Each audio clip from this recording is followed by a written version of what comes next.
What is up? How is everybody doing? Welcome to the Milan Forum. We got Antonio, we got Right John, and we got Hans. How are you guys doing? Hopefully, your guys' day's doing great. Antonio, let's start with you. How you doing, my friend? I'm doing really well, and I'm excited to debate everyone on here. Let's go. Let's do it. Red John, how you doing, my friend? How's it going? Motivated as usual. Motivated as usual. Prepared my Excellent. speech against Diaz and Makers. Yes, I can't wait. And we got Hans, my friend. How you doing, sir? The scout. Fantastic. I'm on the West Coast for the first time, Really? other than airport, so I'm stoked visiting my Nice. sister out here. Excellent, excellent. You're in Portland, right? Yeah, Portland, Oregon right now. Very cool, very cool. All right, guys, listen, let's get straight to it. We got a big game coming up on Sunday against Atalanta, second game of the Serie A, against a team that has been one of the more competitive teams in Serie A. So let's give our thoughts on what you guys think. The only information that we have so far is that Tonali might be starting, but it's going to be the same formation. So that means CDK is not starting. Antonio, you go first, then one at a time, and then let's open up let's open up for a debate. Go for it. Yeah, so in terms of Milan and the preparation, I think, I've been watching the training videos and, I think we had a pretty solid first game, especially the second half. So I feel pretty good about the game. I know that the starting lineup it hasn't been officially, set, but it's going to be mainly what it was last week. Except for the fact that Tonali could come in, which is always great news. I will say Atalanta overall this season, I don't have them having an amazing season, but I think that on a given day they're going to be tough to beat. In terms of their midfield, Malinovsky's probably not going to play because he's involved in this transfer situation with Marseille, and Coop Miners may be injured or something might have happened to him, so they're kind of scrambling there. But also they brought in Soppi from Udinese, so that's kind of the news about them. I think we're going to win if we can defend well better than we did the first game. So that's the key for me. All right, nice. Hey guys, let me just ask you, if you're not talking, please mute, just so there's no background noise while everybody else is talking. Red John, what about you? How do you see this game? What do you think about this game coming up? So normally I would be worried because every time we go against the Atalanta, it's not an easy game. Even though last season we had two pretty good games against them, but the fact that it's early on in the season and from our experience with Pioli, we go really hard in the first games of the season, especially at the first 10 games or something like that. And Atalanta usually has a hard time when the season starts. I really am hopeful for this game. I think we're going to win it and we're going to win it good, playing beautiful football. And I hope that we start with Rebic and not with Giroud and pretty much have the same formation as we did last game. What, guys? Are you sure? Are you okay, Red John? Oh yeah, but I am someone who believes in meritocracy. So if Diaz has a great game, Diaz should continue playing. Why should I? Ah, I'm, interesting. I've always told you I'm the least biased person in the world. Okay, this Okay, is me. okay. I deserve to be a judge. Really? Okay, good, good. All right, so that we'll get into deeper into that in a second. What about you, Hans? What do you think about the game coming up? Yeah, I agree with Red John. I think that we usually start pretty fast. Atalanta, not so much. I also think Atalanta are not in a good state mentally. I think they've also lost a lot of key players. Um, I don't know if Gasperini is as motivated as he was before. They're also, they're losing key players to doping charges, which we all knew they were doing. Um, yeah, and I'm pretty hopeful for this game. And I think CDK might start. There's an article, or at least yesterday there was, about CDK and Leao developing a great understanding. So maybe we'll see CDK on the right. I don't know. It's possible because Macias didn't have a great game, although he Yeah, did have a great preseason.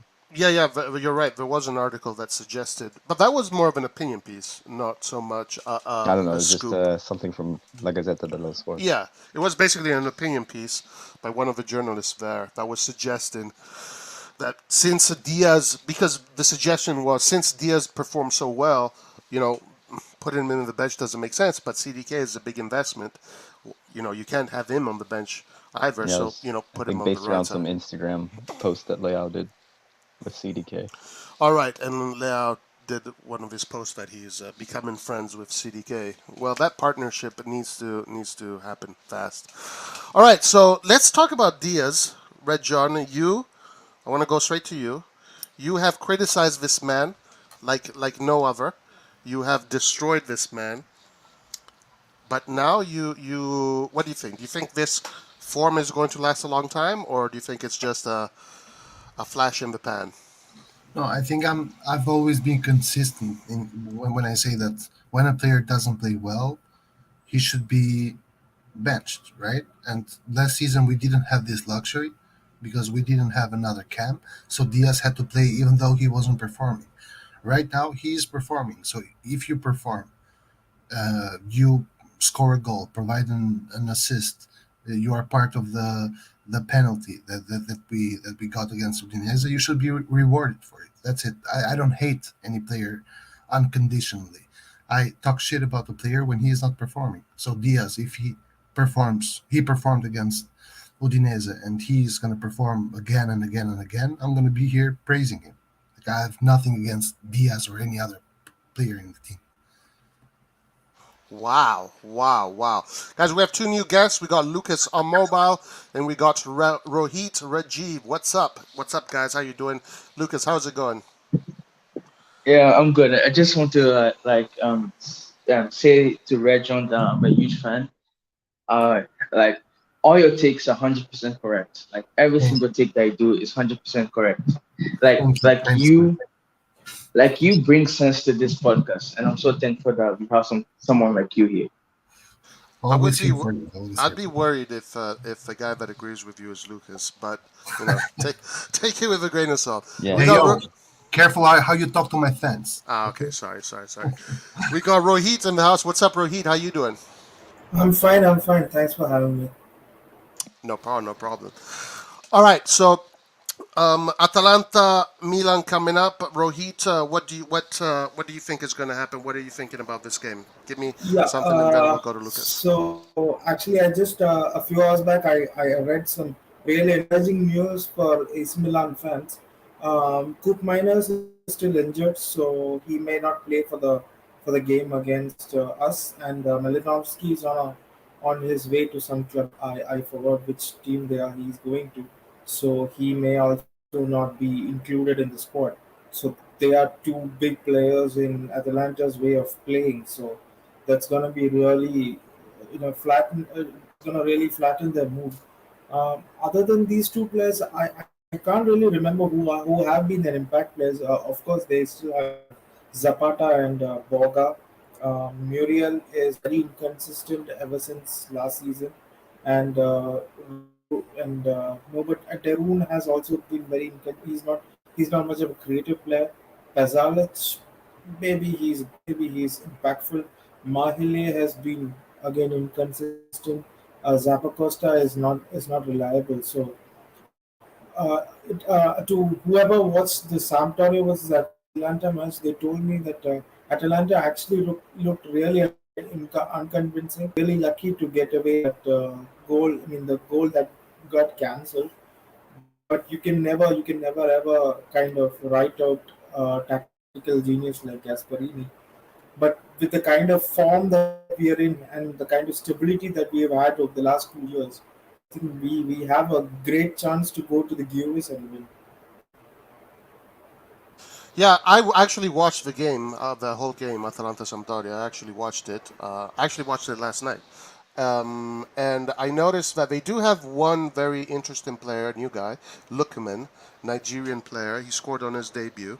He looks kind of dangerous, but overall, Atalanta looked like a normal team. They don't look like that team that we saw a few years ago that was just pummeling through their opposition. Yeah, they don't look Roy, as I think Atalanta are going through the third season syndrome. That's like pressing teams. They have this issue where within 3 seasons they're all out of gas because they use a very physically intense kind of team. So they, I mean, unless you're a Liverpool or a big club like Manchester City, where you can still spend billions and have depth to form two teams, you're gonna run out of gas. Even I think we also had that issue in the late '80s and the early '90s where we ran out of gas when Saki was our coach because we used to play such a tactically intense, physically intense method. So I think they are out of gas, and their players are slowly looking at other areas to maybe go and win trophies. Because Atalanta, for all the, all of the hipster way of playing they have, they're not won anything. So maybe their players actually want to go and play. And one more Yeah, thing I left out is that our last week's opponent, that's Soppy, who played as the right wing right. back for Udinese, he's gonna maybe start against us again. So we can never. I mean, that duel was very amazing to watch. Theo Hernandez did not get beaten even a single time by Soppy last match. He actually did not get beaten the whole game. So if he's playing, I'm not sure he's gonna play because he's not got enough time to gel with the squad. If he's playing, I think that battle will also be amazing to watch on our left side.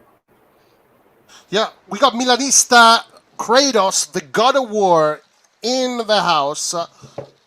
What's up, Laert? And also, Lucas, I haven't asked you about Atalanta, but actually, Lucas, let's go to Lucas, and then we'll finish with Laert, and then Laert will bring up whatever he wants to talk about. Nobody mentioned the Super League. Nobody mentioned the Super League. Nobody mentioned the Super League, and nobody mentioned a lot of things. Lucas, what are you expecting from this game? Come on, give us your expertise. There you go. That's it. Laert, what's going on, my friend? That's a pretty good expertise considering Lucas. He always got some bad takes. So, Yeah, how you doing, my friend? How's it going? all good, all good. Bit Yeah, you're tired. you ready I know. for Sunday? Yeah, I mean, I don't have to play, so I don't know what should I be ready for. Are you ready emotionally for a big game? Milan once again, big competitive game. Yeah, I've been ready all summer. Couldn't wait. Nice, So nice, nice. looking forward to see what's going on, what's going to happen. But I think we're winning. We're winning against Atalanta. They play open football, so it's easier for us. And if we don't win against a team that plays open football, that means that team is better than us. Simple as that. So I don't think that is gonna happen. We are a pretty good team. Well, listen, let me tell you something. I saw the game. Sampdoria had a lot of chances to score. They didn't. But Atalanta had average. Atalanta could have scored more goals. All them too, though. But Sampdoria had a lot of chances. Like they shot more shots than Atalanta, more shots on goal. So if Sampdoria is taking 12 or 14 shots against Atalanta, then I'm expecting Milan to take at least 20 to 25. You know. Yeah. Jesus, and Origi scoring 5 goals if we get Origi, yeah. 25, He, 25 be- shots. he better score 5 goals because already one game is gone and that 20 goal mark is getting further away. But anyway, Light, what do you want to tackle as far as Milan goes, the market, Uh, anything? Go ahead. Not really. I mean, I want a good defender, but I know there is not a good defender around at the moment. So I think it's pointless to get a guy that is at the level of Gabbia or more or less like Gabbia. So I don't know, without having the intention to buy that player. Because some people are saying, let's get a dry loan from someone, but why you want to get a dry loan? If you get a loan with a player that you are really seriously interested in buying, that makes sense. But just a dry loan in defense, just keep Gabbia. I know he's not the best one, but he's our player, and it's gonna cost you less, and he's gonna grow in a different way that we're expecting. But I hope Ndika deal happen. I hope it's happening because the guy doesn't want to renew anyway with this old team. And Milan should make a decent offer to convince Frankfurt to let him go a year before. Because Frankfurt is gonna be like, who cares for 15 million? I'll keep Ndika, I'll do a decent job in Champions League, and I'll let him go for free, like we did. That's the way we thought with Kessie and other players. So we need to make an offer that Frankfurt is like, okay, maybe let's get this money and put another guy instead of Ndika. By the way, and listen, I want to know what everybody else thinks too. Vitiello reported today that according to his information and his sources, Gabbia is staying. Gabbia is not going anywhere, even though Gabbia personally asked to go on loan, but it looks like because of this situation with the defenders, Gabbia is staying. What do you guys think about that? That the defender is not coming. Lucas, go ahead. I think it's BS. I feel like he's never going to improve. He needs a loan to improve, and he's not going to get that. And we need someone better than him to be a backup, and we're not going to get that. So it's a loss for both parties. And this just shows how this transition of ownerships is terrible. Has been terrible. It's also a loss for Gianpaolo too. I don't think Gianpaolo was going to use him. I feel like the two starters that he has now are better than Gabbia. So in the trashometer, 1 out of 10, where do you put Gabbia according to you, Lucas? The trash what? The trashometer. So like 10 is the most trash? Yeah, it's the most trash. 1 out of 10. Where do you put Gabbia? I'll put Gabbia an 8. Damn, man. Holy crap. What about you, Hans? What do you think about this Gabbia situation? Are you happy to keep him in the team? What do you think he should? Well, it looks like he's staying, but what do you think? Yeah, of course I'm happy to keep him in the team. I mean, he's our fourth option. He's a Milan Academy graduate, so that's going to help us out with enrollment in UEFA competitions. And I don't think he's that bad. I don't think our record is too bad with him. I know he got like manhandled in that what was it against like Vlahovic in that game against Fiorentina? Wasn't that the game? Yeah, Fiorentina. Like everybody's like concerned about. I mean, I think he's improving a lot as well. Like I've seen his personality become. He's more of a leader, I think. Now he's like in every photo at Milanello. Every time I see him, he's talking to somebody. He's trying to give the young kids something to go on. Like every time I see him, he's acting more like a leader. He's always close to Pioli, so I think he's improving. Yeah, and don't forget he was a captain. Can I counter? Yeah, go ahead. Can I counter? Yeah. So you see photos and videos of him doing that, and you just give an impression that he's a leader. I don't think anyone in that locker room will listen to him. Even Charles de Ketelaere wouldn't listen to him. Charles would be looking at Gabbia, talking, and be like, "Who is this guy? Never even played 90 minutes in his life. Doesn't have a trophy." I think we can all agree that's Lucas. He doesn't have a trophy. He helped win the Scudetto. What the hell are you? That wasn't. No, that's not valid. That's like saying That's like saying I won the NBA because I was on the bench the whole game. CDK, so I don't know what you're talking about. Okay, I want to move on. All right, guys. I want to hear, what about this comment right here? Calabria is shit. Red John, do you agree with this comment? I don't think Gabbia is shit. Calabria. Calabria. No, I don't agree with the comment. And if you want to talk about Gabbia, go ahead, yeah. Yeah, but regarding Gabbia, I don't think Gabbia is shit, to be honest, but I think it's a little bit discouraging, the fact that Kalulu, who was younger and lower in the ranks than Gabbia, got a shot and proved himself to be worthy, and Gabbia just couldn't do it. So I, of course, agree with the idea that we have to give him time and maybe he will become great, and maybe he will. The problem, though, is that right now, if we don't get a center back, we are going to be very dependent, very, I don't know, fragile in the sense that if Tomori or Kalulu get injured, then you have to rely on Kjaer, who just came out of an ACL injury, which for in his age and also for the fact that an ACL injury for a defender is a lot worse than for an attacker, because you don't choose when you have to go and make a fast run backwards. You don't choose that. You are obligated by the attacker. So It's a reactive position. exactly. So I am a little bit worried about Kjaer, but if Kjaer proves to be well, then you might as well keep Gabi as the fourth option. Even though, in my opinion, we should get another center back, be it a young one or an experienced one. It doesn't matter. You have to have another guy there, just in case. Regarding Calabria, I don't think Calabria is a bad player.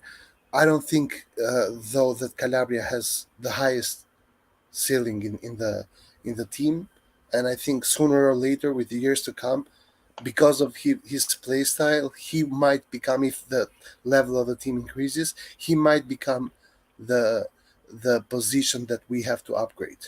But right now, he's just perfect for the team. Rohit, I remember you had some nasty words for Calabria a few months ago. Do you still have those same opinions? I don't know if Rohit is available. Yeah, Rohit was saying that Calabria is not good enough. I don't know. What do you guys think? Do you think Calabria is going to be this player that eventually is going to be substituted because he doesn't meet the standards of the quality that we're looking for? What about you, Antonio? What do you think? Yeah, I do agree with Red John here. I think that Calabria, what makes him strong is his mentality, his work rate, his overall just effort, tracking back and going up and down the wing. Yes, he's had some good long distance finishes before, so he does have some okay finishing quality, but it's very inconsistent. Like, it's not very often. But so with him, if you look at our back four, I think he's the most liable in terms of like the defense. So when I look at like other top clubs, if we have to play against like in the UCL, whatever, like name your pick of any top club, they have some really good left wingers, and he's the player who I think would be exposed the most against some of those players with their technical ability and pace. So I agree with Red John in the sense that in the future maybe he's kind of the biggest sort of liability that we may need to improve. Well, a lot of people are agreeing with Red John. What a day! What a day it is today. It's mostly because Go ahead. I think his 1v1 isn't the best, like against, I think, really, really fast players. They're going to push the ball behind him, usually. Like, that's what he struggles against, in my opinion. I can actually back up that stat. I can actually back up that claim with a stat, last season, do you know how many times Theo Hernandez got beaten on a 1v1? 15 18. times. 15 times. And do you know how many times Calabria got beaten on a 1v1? 40 times. So he's got like more than double times. He's supposed to, and Theo Hernandez is supposed to be a more of an offensive fullback. So that's one problem that we have in terms of a 1v1. But where Calabria actually gives, where Calabria carries the points is where you have the homegrown quota. That's something even Gabi also carries as well. They have the homegrown quota. They have. Yeah, 1 minute. Yeah, 1 minute. You need to have 8 players. That is fulfilling the homegrown quota. So homegrown quota basically is you need to be 3 years in Italy. You need to between the age of 16 and 21. So I think now even Kubis is also actually kind of ready for that. So Gabi and Calabria are actually there, but and I think Calabria is, like Antonio said, a liability when compared to the others, but he's not that bad as well. So he actually carries a lot of work rate on the right. So that's something we can improve, but it's not a burning need. Yeah. Okay, Lucas, go ahead. Can I just say that I agree that Calabria had a bad season last season, but the season prior he was really good defensively. I remember that final game away to Juventus when Chiesa was up against him. Chiesa couldn't do anything, and it wasn't just Chiesa; it was multiple players. Perisic, he handled Perisic so well in that game against Inter, against Antonio Conte, if you remember. Perisic wasn't doing anything. So I don't agree with Calabria being a liability in defense. I just think he had a bad season last season, and I feel like if he plays at his best, he's better than Theo Hernandez defensively. Nice. Finally, we got someone defending Calabria. What about you, Laird? Do you agree with John that he's going to be a liability in the future and that we might have to substitute him because he won't meet the quality standards? The I standards didn't of say a quality? liability. I just said that he might be the position that we need to improve on. Yeah. Uh, I would love to agree with Rajon, but he always gets it wrong. So Ah, even if I want, he's gonna get it wrong anyway. Never gets one right. So no, I think he's gonna be fine. Calabria is gonna get old with us. I think he's gonna retire with Milan. So I don't see him leaving Milan in the Bandiera. future. Yeah, he's gonna be a bandiera. He's What gonna number? maybe he's got gonna number play 2. less. Maybe he's gonna play less in the future when he goes. number 2. Yeah, he has the number 2, and maybe he's gonna play less in the future. And I think he's quite injury prone, not in a really bad way. Like he doesn't miss a lot of games, but he misses enough games in a season. So you always need someone young or at the level of Calabria, maybe better in the future, that he can play when he's missing, or he can provide a different type of game. But I think Calabria in the next 5 years is gonna play. He's gonna be the starter and play a lot of games and be important for us to win a lot of trophies. Okay, I have Roy, one. Sorry, one thing. One thing. I Sorry, wanted Rahid. to, 1 second, Rahid. yeah, yeah. Mohammed. Laird and I have never said that Gabbia is better than Tomori and Kalulu. I don't know where you're getting that from, What the but fuck? we've never said that. Exactly. I don't remember saying that. Maybe I was drunk. I don't think I've never said that either.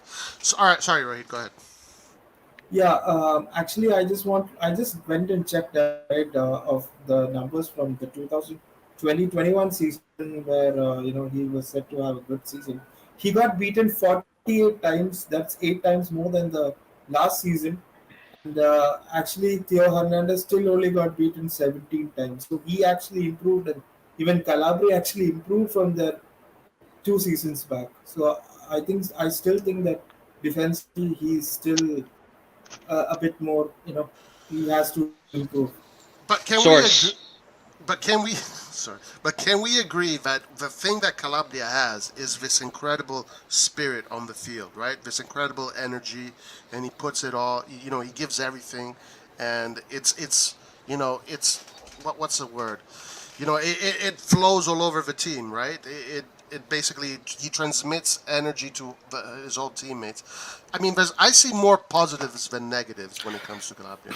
I agree, and I guess I should have emphasized that a bit more. I did say his work rate and his mentality is very very strong, but and also on this point there aren't really that many amazing right backs in the world right now. I feel like it's one position where like it's just kind of hard to pick a good handful of really really good ones. And so it's difficult, and I mean maybe getting someone with potential, but I'm not. So that's kind of just why this isn't really a need for us right now. Maybe in the future. And one more thing I want to say, and then you guys give your opinions too. I think this is going to be a very important season for Calabria because if he has a similar season to last season, where it wasn't his best season, then maybe what Red John is saying could actually happen. Maybe he might be replaced. So, do you think he's going to have a great season this season, or are you going to Yeah, wait and see? I think he's gonna have a great season. What I'm talking about is in some years, meaning for this season and next season is gonna be great, but then at some point you have to let go of Florenzi because he's 105 years old. You're gonna get a youngster, and that youngster is gonna prove himself when Calabria is injured or whatever, and then he's gonna maintain that position. That's all I'm saying. I'm not saying Calabria is a bad player. He's a good player. He's a really good player. But what I see, for example, in Theo is that Theo excels when he goes forward, and when I see Calabria, I think he's a well balanced player, but that doesn't really excel in anything. He's a good defender, but not a great defender. He's a good. He's good going forward, but not great going forward. He is fast, but not fast enough. So he is balanced, and a balanced player, unless he plays in the midfield, has it very hard to keep a constant spot in a very important position like the fullback. Yeah, yeah. All right, guys, let's move on to another player that is always in the spotlight as far as criticism goes. No, I Sorry. just want to say something about the Rejon logic Okay, go that ahead. we're gonna buy a young one, and that guy is gonna replace Calabria. That is a quite optimistic logic, in my opinion. I don't think it's so easy to happen. I hope it's gonna happen, because if you buy a young guy and that guy plays when Calabria is injured and he establishes himself in that position, that means he's an insane player. Because Yeah, Calabria, I think, is one tier lower than Teo Hernandez. So if you are telling me somebody better than Calabria is gonna be a guy that is at the level of Teo Hernandez, yes, and and this is I don't see that happening so easily. but That's this is my my opinion. projection. But this is my hopeful projection about the Milan of the future. Is a Okay. Milan that has in every position players of Teo Hernandez caliber. So I actually have a That'll be suggestion for the nice. name of That'll the be right nice. back. Just my suggestion. I think Wilfred Singo is actually a really good player. I think Singo. Milan Sango. has Yeah, been I don't know how you Milan has pronounce it. yeah. Milan has been have tried to get him in the past, right? I Yeah, think so. Yeah. Wilfred Singo. I don't know if it's Singo or Sango. He's actually a really Single. good player. He's very similar to Theo Yeah, Hernandez. He will take a little bit of time to get used to the back four because he's been playing in the back three. But he's 1.91 meters tall. He's quick. He's physical. He's not easily shaken by even by Theo Hernandez, who's quite physical himself. So I've always dreamed of Wilfred Sango in Milan. He could, if he's developed properly, could easily become our right back. Yeah, I that's a actually good shout agree. out. I agree with Rohit there, but I think unless you do it next season, at the very least, it's going to be very hard to get him because he's the type of player that you know that some EPL team is going to come and splash cash for. I Actually, think Red Liverpool John. was linked with him. Actually, Red John, what's gonna happen is when we go and link when we go and ask Torino fan, they're gonna quote 100 million plus San Siro plus Casa Milan and whatever there is. But when Juventus go, it's 20 million plus a bunch of peanuts for Cairo. Yeah, probably.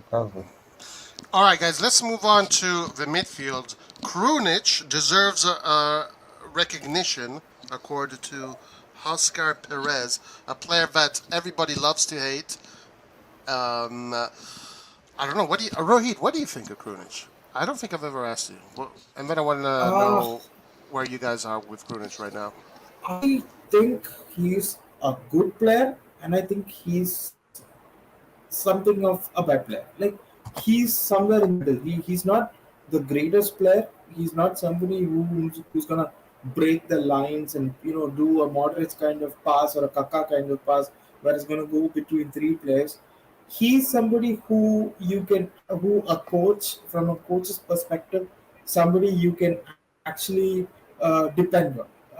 For example, I actually watched that Udinese the first half against Udinese at least 4 times. I watched it to kind of understand our combination play. So when I watched it, I saw Krunic making a huge load of runs, and there was a lot of positional exchanges. So that's something in terms of offensive play I'm talking about. In terms of offensive play, he did a lot of positional changes. He ran a lot. So that's something coaches, especially Italian coaches, value a lot. And then when a counter attack happened, it was a 2v2. Delafio and Sopi was attacking. They're the two fastest players in Udinese. So Theo was actually on a 2v1. That is Delafio and Sopi were doing a 2v1 on Theo. So Krunic ran back and covered Delafio and prevented the through ball. So for a coach, he's a valuable piece. You can fit him anywhere, but he's not gonna be that kind of a player like a Charlotte, a Ketelaere, or an Adley, where he's going to break the lines or he's going to make space or he Yeah, has amazing vision. he's a So until utility and player. unless we can actually integrate Adley as as the into that role, I think Krunic is gonna be that player for us. Yeah. I think he's Yeah. great. I love Krunic. I I agree. love Krunic. I I freaking agree love him. with Rohit there, but I also see Krunic as a Swiss knife kind of player. That it's nice to have. You need it for a problem, but then when you call the technician, you notice that the technician doesn't have a Swiss knife. He has specific tools that he needs to fix something. So Krunic is a good player to have on your bench, but he's never hopefully going to be a starter for Milan. But he's going to be the player that's going to fill the holes, and he does it good. Anybody else want to say something about Krunic? Lart, Antonio, Hans, Lucas? I don't know. It's a good player for us at the moment. He had a bad game last game, but still we won. That means that in his position he needs to be solid, and that's it. He doesn't need to give. At least with games like Udinese or most of the games in Serie A, you just need to be solid. Somebody else is gonna create those chances and do those passes. But in Champions League or when we go to the next level, he needs to improve on that side and be more reliable in his passing ability. All Krunic right. is actually 28. I think he's kind of reached his level now. I don't think we can expect him to peak unless he's a special player like Pirlo. But I think Krunic is showing his level now. You know, Just my opinion. Pioli said that Krunic tactically is very astute, and not many people are aware of this. They don't see this. So Pioli had some good words. Okay, guys. Since nobody else, unless someone else wants to say anything about Krunic, I want to go to this topic here that Sabdaib Gosh brings up, which is very interesting. He says, "Man, Napoli had the best mercato in Serie A this year. We are robbed. I doubt any more will come this window."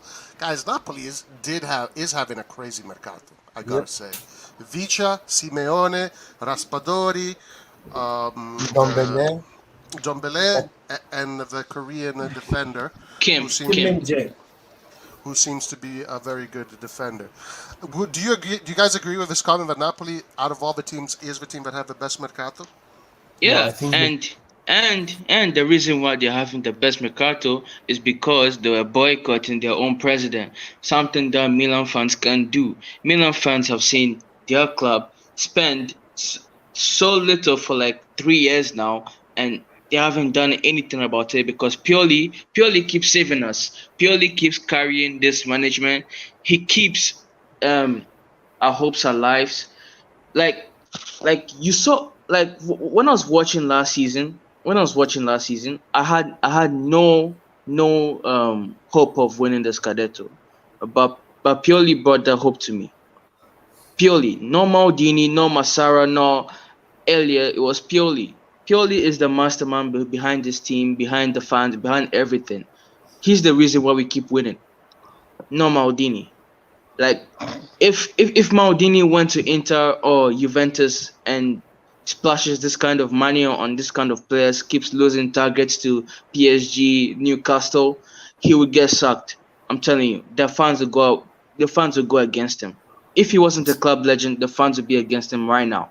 Because this is a trash mercato. Well, Just the Ketelaere, like come on. That's not his fault. That's one the owner's fault. one thing about Maldini though is that Roy, honestly, like can I interject? Can I interject? one sec, let me just tell this something to Lucas. One thing about Maldini though is that the mercato. I know how you feel about Maldini, but remember, Maldini is there to create relationships and also to inspire the players to perform. This is something that Maldini can do better than anybody else. Of course, Exactly. of course, Exactly. the funds are not And there. and, and So that's why I disagree with you, Lucas, that Maldini is very important to this team. You take Maldini out of his team, these players are not performing the same way. All right, Rohit, go ahead. Yeah. no, can I just So counter because you No, said no, you because no cannot you counter. said so Okay. actually, Hold on. Let Rohit go, then Lucas, you can counter. yeah. I want to bring in the story of Manchester United here, so I can make this a little bit more relevant. Why are Manchester United suffering so much? We can partially just looking at the transfer window. Look at this. The players they bought Harry Maguire for 87 million, You have Van Bissaka for 55 million. You have Sancho for 85 million. You have so much of players, that's been bought so lavishly. They've spent nearly 1 billion. They spend as the same as Manchester City, and they've still not won a single trophy in the last 5 years.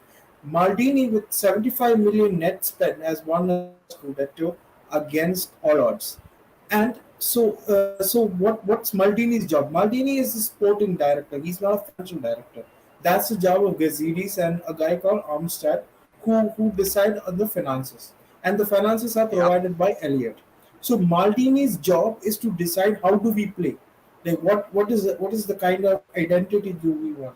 Do we want to play a Catenaccio? Do we want to play a Tiki Taka? Do we want to play gegenpressing? So Maldini is the one who appointed Pioli. It's Maldini who appointed Pioli, and let's not forget, Maldini is the one who fought for Pioli when the whole Rangnick thing was going on. So Maldini is the one who's actually started all of this. Then you have to look at the kind of the players that we got. Theo Hernandez for 20 million. I think that's one of okay. Theo Hernandez for me is the second best transfer that I've seen in the last few years. The first has to be McMinion for 16 million.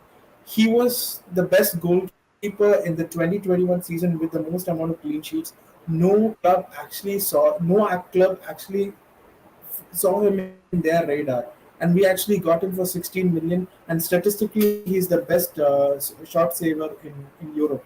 I actually did an analysis on that, so I actually saw he's even better than Ederson, Oblak, Neuer, or whichever name you want. So that's that. Then the second thing is, I think there's something that we have to understand about our style of play and an Allegri or a Spalletti or Inzaghi style of play. Our style of play is based on a system. For example, Krunic, if he goes to Napoli, he's gonna be a big flop because he's not an individually great player. He's a system player. If you actually Sorry, take who? these individual Which Krunic. player? Krunic. Oh, brilliant. If you're taking these players out of this system because and you put them into a different team, then they're flop because here that it's a system. We are playing according to a system. We have to press. It does not depend on individual brilliance. In Real Madrid, for example, their style of play depends on Modric, Vinicius, and Benzema. So they have a different style of play. We have a different style of play. So for Carlo Ancelotti's style of play, you need good individual players.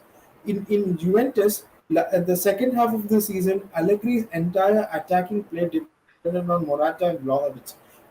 For Inzaghi, that is the Inter coach, his style of play depended on Brozovic. As soon as Brozovic was injured in mid-February and mid-March, they lost to Sassuolo 2-0. They drew with two other teams. I can't remember who they were. So Brozovic is also important to that style of play. Then Napoli for them, Osimhen when he was not there, their style of play also suffered. So they have a lot of individual players. But when we had so much of injuries, we didn't have Leao, we didn't have Rebic, we didn't have Zlatan.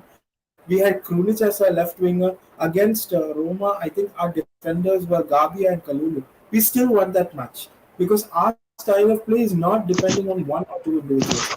There's so much of individual. I mean, it would take at least 15 Yeah. injuries at one time to defeat us. But So Yeah, but we Maldini didn't is a beat big part of all this. we Yeah. have we didn't actually beat bought. Yeah, we have we actually didn't beat bought Liverpool's players. B team though. Let Lucas go. Go ahead, Lucas. Yeah, We didn't beat Liverpool's B team without Leao Oh though. my God, Lucas. yeah, You're still because crying about that, Lucas.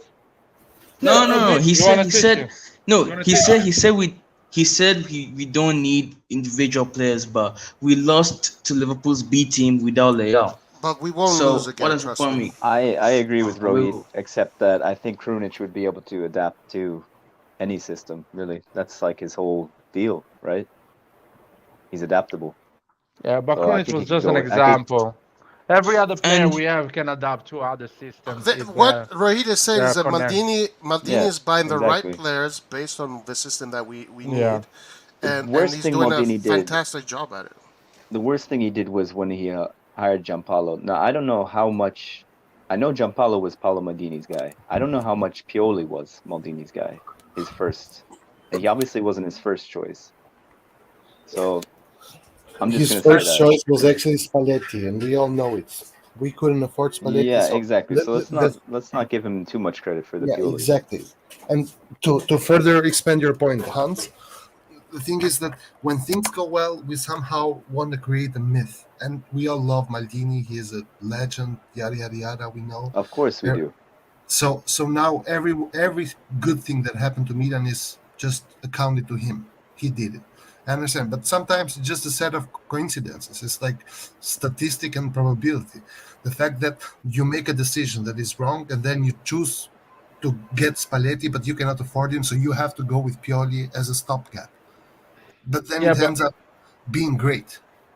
And it just happens. And I'm not saying that. If I have to talk about Maldini, I will talk about some other thing. And the thing is, Maldini has to be praised for the fact that he was able to establish or to discover. He learns quickly, I think. That's the club, in my opinion, the club culture. What Maldini made for Milan is the fact that he provided the necessary way of doing things that makes the players that play for Milan respect the team for what the team's tradition and culture is.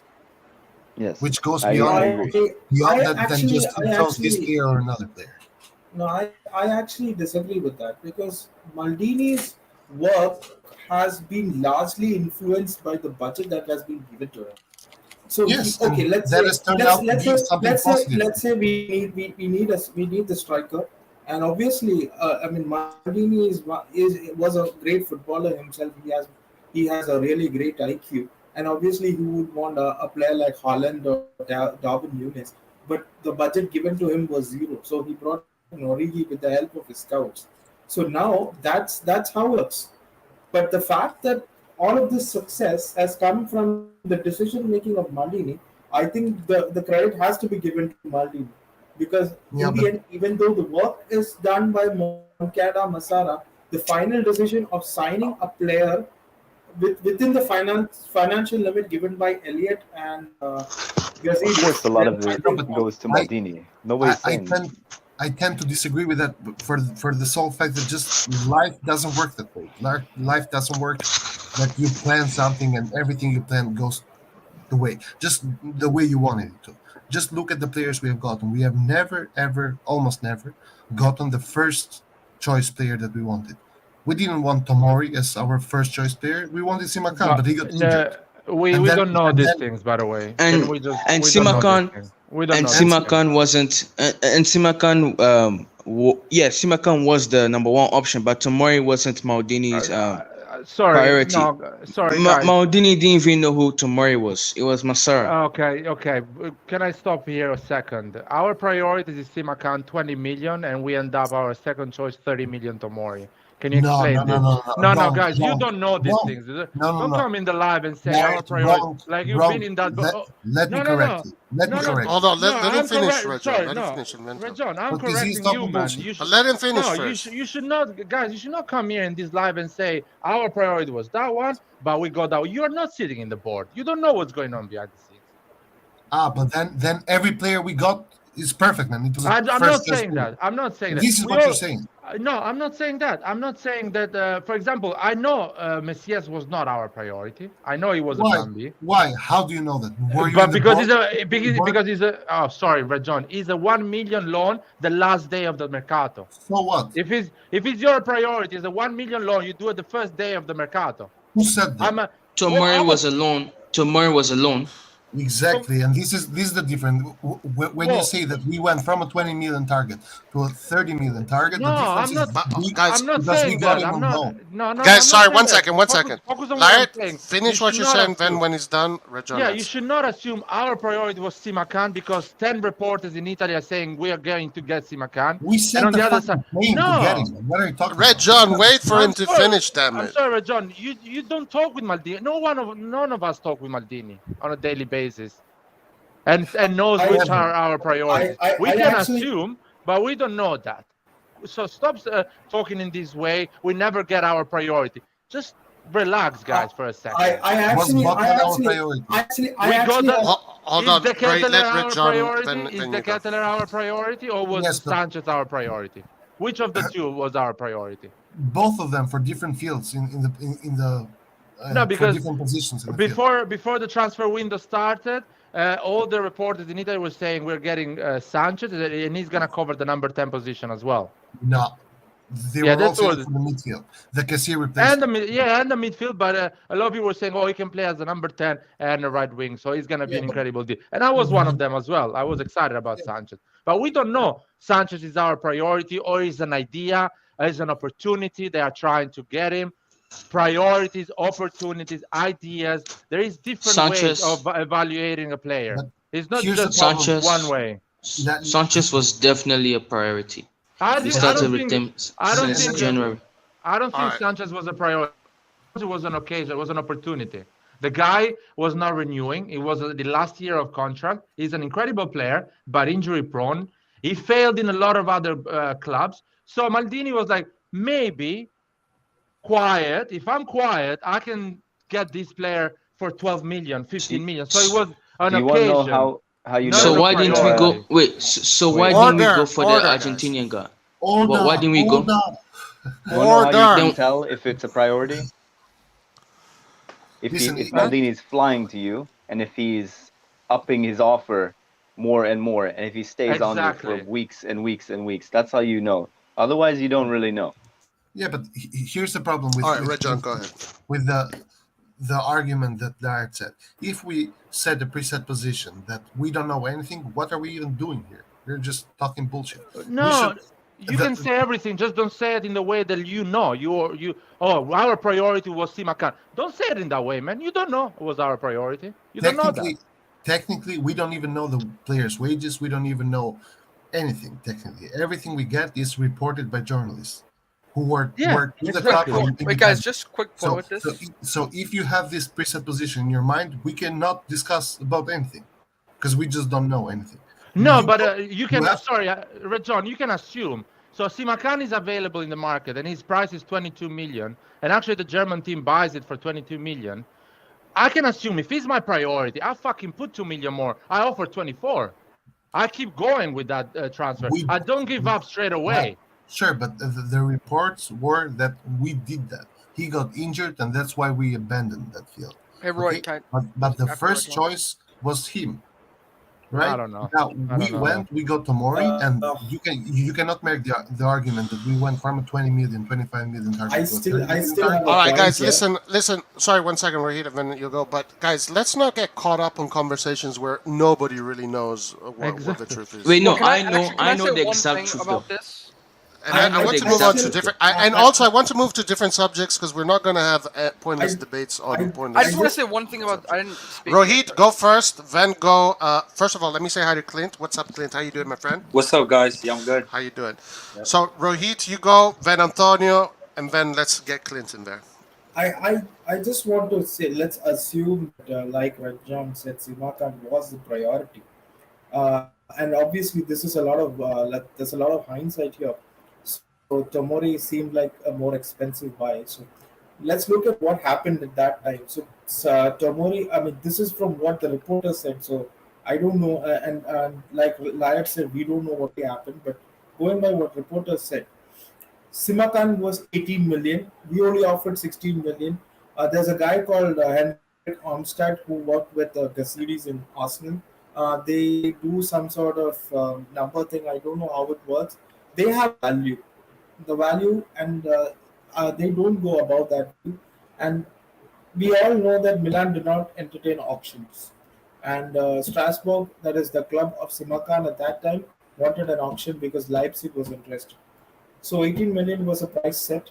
16 million was what we offered. We're not going to offer any more, not even in bonuses. So Leipzig came, offered some money, and he went there. And obviously, since Leipzig is a big club, let me finish. Leipzig was a big club. He went there. Tomori at that time in January when we signed him was available on a loan. It was a loan with an option to try. It was a loan with option to sign. right? It was not a loan with an obligation. It was a not. It was not some. It was not a dry loan either. It was a loan with an option to do whatever you option to buy. So we actually got him on a cheap. It was like only a 1 million transfer, I think it was, and with Tomori, we reached the Champions League. We got about 40 million in Champions League money, and with that we purchased this guy. So that's how it worked.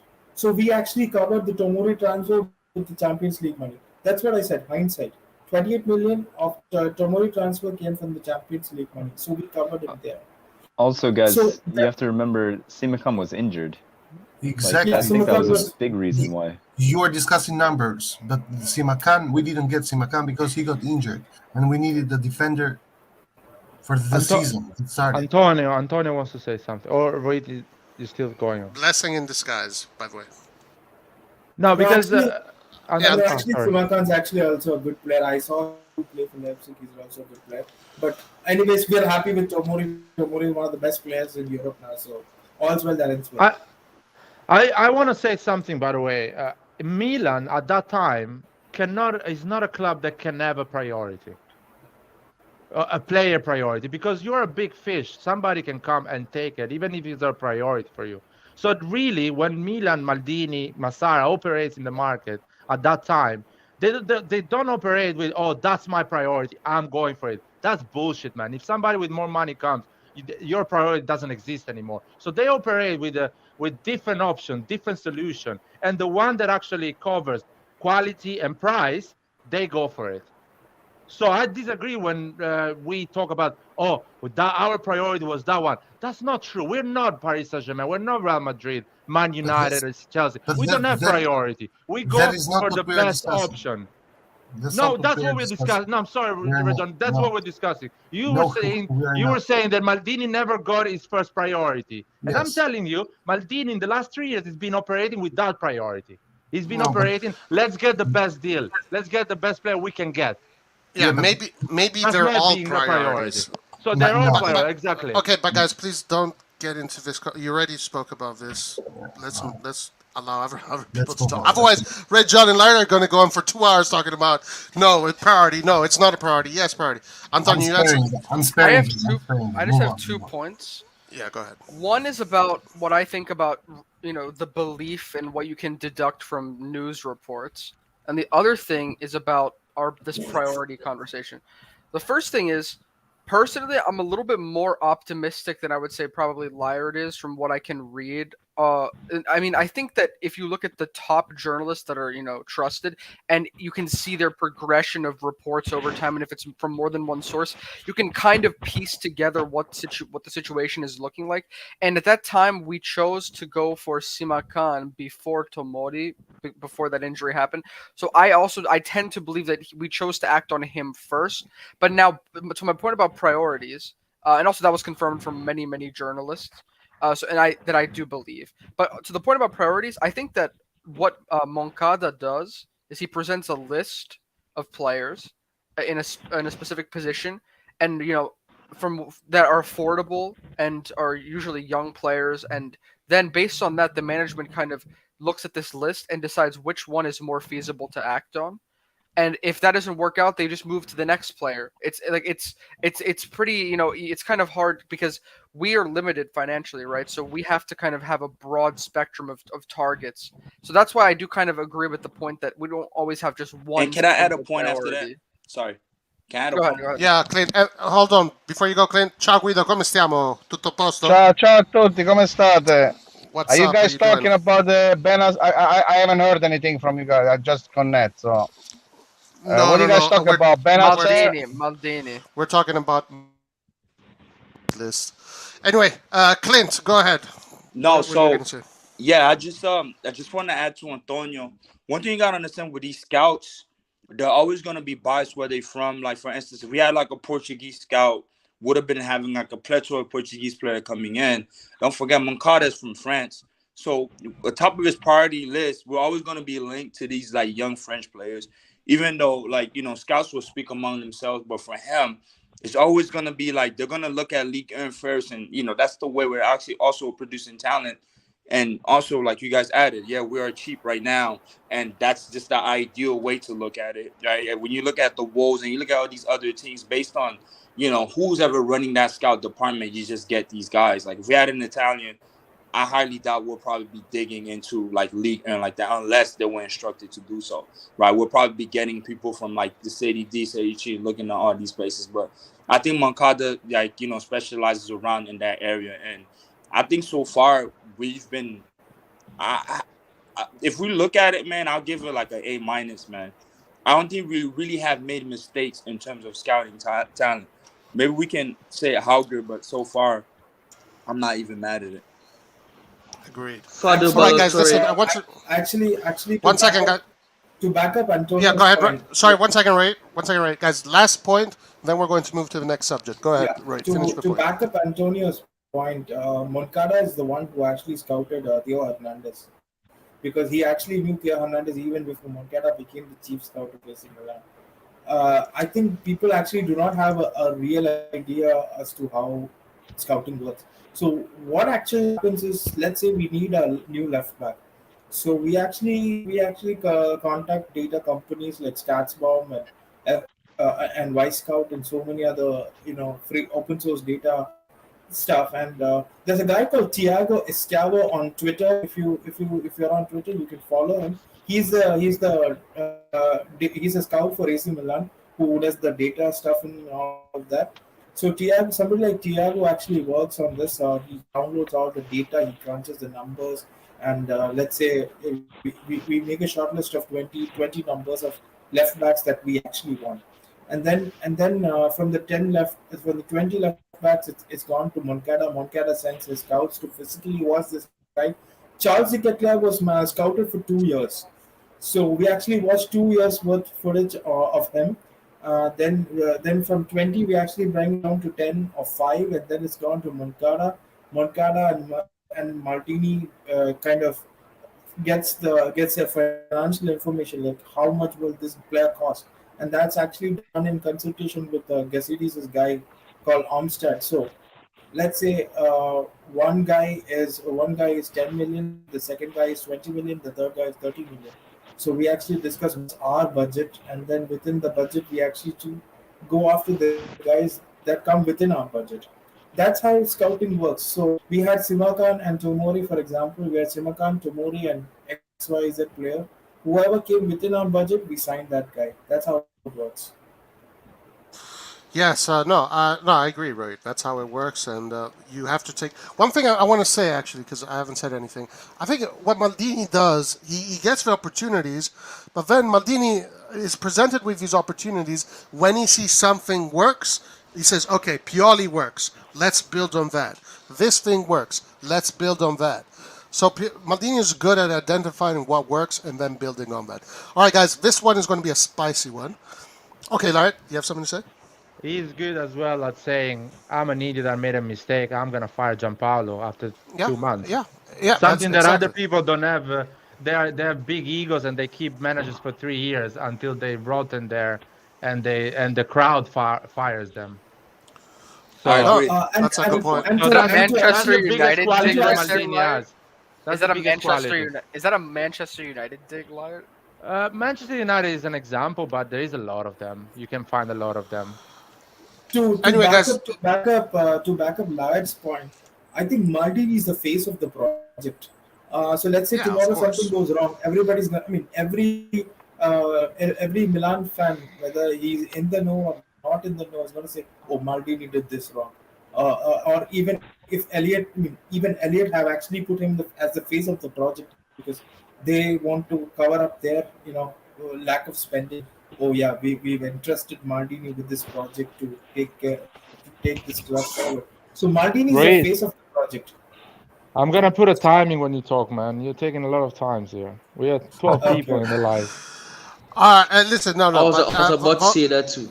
Those are good points. Those are great points from Reed. Listen, anyway, we have established what the situation is in Maldini's job. All right. Now let's move on to this subject here that Ennio Ciminelli brought up, which is a very, very hot topic right now, and it is Bennacer. And I think, Guido, when you came in, you mentioned something about it right away. Speculazioni su Liverpool, offerta 40 million. So what do you think? Yeah. What is your opinion Yeah, on the because Bennacer? guys, I don't think I can stay long, so I want to say something. For me, after we lost KC, I don't think it's a problem lose even Bennacer. I don't think it's that good that we can lose because they give me 50. They talk about 50 million, about 40 million. Guess what? I buy Onion Dica and Tamesi from Verona, and I put 2 freaking midfielder. We got 4, and we still have extra money from there. So Bennacer is never been. How do you say? Every year was on 11. The official formation was Kessi and Tonali. Bennacer was on. Once I got this, once I got headache, once I got a COVID, once I got this, I got to take time to get in shape. Ramadan, and always some problem. So what I mean, he's a great. I like it. He's a good player. But if they give me 50 million for him, and we need a center D, he's not a center D. Bennacer was playing Empoli. All the midfielder we have, they will play at 3. All the Pobega, Tonali, Krunic, they will all play midfield at 3. We don't have the real midfielder for the 4-2-3-1. So if they give me 50 million, I go right back, go buy that guy Onion Dica, which is cheap, and I buy Tamesi Verona, and I'm all set for freaking at least 4, 5, 6 years because Tamesi is 28. What But about he has 40 experience with million? it. What about 40 million? You know, I'll buy Frattesi. I go Sassuolo, buy Frattesi and Onion Dica. I got 2 young and super good midfielder. So I Can like I say something? Fofana. Fofana's good too. Yeah, go ahead, Lucas. yeah, Fofana too. Yeah, Fofana too. But okay, I mean, you can have listen. That kind of position you can have a million players. So Bennacer is not the best at that kind of position. Bennacer is a good player, but we need that kind of position. We want to do Not to 4-2-3-1. mention he's not renewing. If he's not renewing, he needs to Guido? fucking go. Guido, No, I To go. disagree. I If you don't want to disagree on renew, that. he can go. I don't No, need no, him. I disagree. Okay, let's I organize agree this. with Get you ready guys. for this. Lucas Guys, let's wants to organize speak. this. Lucas, go ahead, then Hans, then Light. Guido, Tamize and Onyedika are not better than Krunic. They're not even better than Pobega. So if you sell Bennacer for those 2, How do you say you're that? basically How can you say that?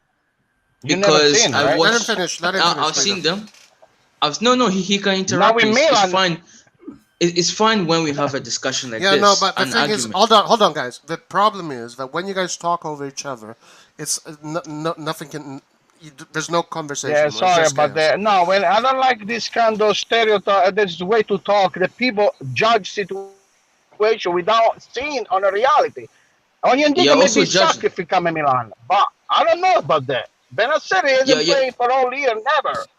Okay, So let yeah, Lucas respond. Let Lucas respond. you're also judging the fact that Onyedika and Tameza are good enough to um, um, fill Benacer's shoes.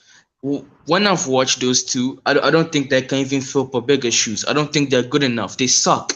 If you play those 2 in the Champions League, we are losing. We're not making round of 16. We're finishing bottom of the group stage again. There's no improvement. okay, can That's I what I have answer to this? say. Oh my goodness. No, no, No, no, no. listen. Wait. Do you know Hans. what system we play? Right? Do you know what system we play? You think Bennacer 4-4-1. is good in front of the defense? I don't think that's his position. Yes. Bennacer is he goes all over the place. At this point, I put Adli. Adli is 10 times better. I'm telling you. So Mamma I'm mia, talking mamma about mia. You didn't football. If watch we talk the about by Udinese the game. names, Onion Dica play with the Danish team, so he sucked because he played with the Danish team. I saw some highlights. That guy knows what to do with the ball. He's physical. He's strong. He's 21 years old. So he may be Keyword sucked in Danish Milan. league. Keyword But you Danish say, league. who's Keyword Bennacer? Danish Bennacer is league. nothing. Keyword. Bennacer is nothing. Bennacer is nothing for me. All right. He's a normal. If we can Keyword afford to lose KC, Danish Bennacer can go too. He can Okay, go guys, right away. we understand your guys' points. Hans, did you have something to say earlier? And then Lyot, go ahead. You can. I answer. agree with Guido mostly. I think we, if Bennacer is not going to renew, we have to, resolve this situation. We have to get rid of him now because he's going to lose so much of his value in one more year. He'll probably just go for free. Why would he even leave after, another season? I would just stay for free and get like double my money elsewhere. Go to Manchester United I'm for free. sorry, no. Hans, your logic is wrong. Your logic is wrong because he's earning what, 1.5 million now. If he wants to go for free, for 2 years, he's going to earn 1.5 million. If he leaves for money, he starts to earn the money he wants straight away. So he's not going to wait 2 years to leave for free. I know you guys are scared that players are going to leave for free, and it's something that is going to happen forever now at Milan because it happened with 3 players, and now it's going to happen every year. I know you guys think that, but it's not going to happen like this. Bennacer, you can sell Bennacer next summer for 50 million without any problem. There is a lot of desperate club out there that need midfielders. 50 million. Who's going to be that desperate? Man United, for example, they are desperate every summer. A lot of other English clubs are desperate every summer. Paris Saint-Germain is desperate every summer to get a midfielder. There is a lot of clubs that are desperate every summer. Do you want to mention Barcelona is desperate every summer to get a player? I can name you 10. Liverpool is desperate for a midfielder in 12 months. They're desperate for a midfielder now. Imagine in 12 months. So Bennacer, you can sell it for 50 million if he does an incredible season in Champions Leagues and win the league again. So in my opinion, Bennacer should not go now because the season is already started. And in a week, the transfer market closed. So the replacement you get, maybe you get a young guy that is a great potential, but he's not a guy that is going to provide you what Bennacer provided straight away. So in my opinion, maybe you bring that guy in and you sell Bennacer in 12 months, but not now. No one moves now. No key players gets out Milan 1 week before the transfer market closed. Yeah, but can I say something? The problem is, what about this guy?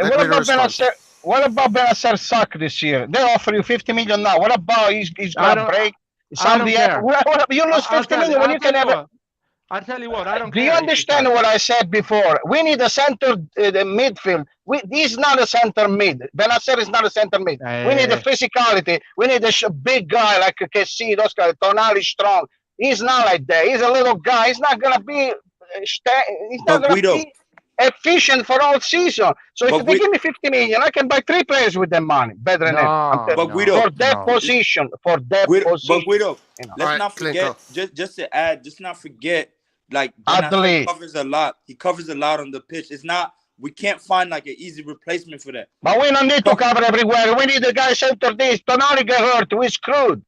Who's gonna do? Krunic cannot do that. You mean center mid? No, we don't have a player. We lost Kessi. We don't have a replace Kessi. Right, I agree, but in terms of like Bennacer is an engine from that back, as technical as he is for that role, he's a really important player. Listen, if Bennacer can do that, Pobega can do that. Everybody can do that. Adli, I want to see Adli.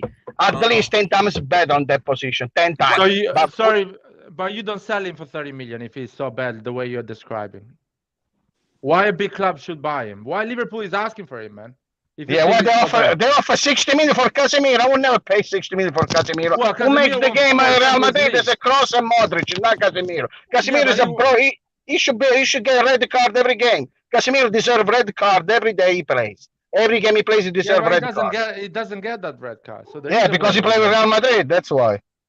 Well, still, I like Ramos, the same thing. I think Bennacer is an incredible player, and you should not. I'm not saying it's not good. You don't understand what I said. I'm talking for no reason. No, I didn't say it's not good. He's not good for the position we need. We need a center mid. We don't have it. But hold on. Sorry, Guido. Let me say something though, guys. But the issue with Bennacer is not that he's a tactical liability.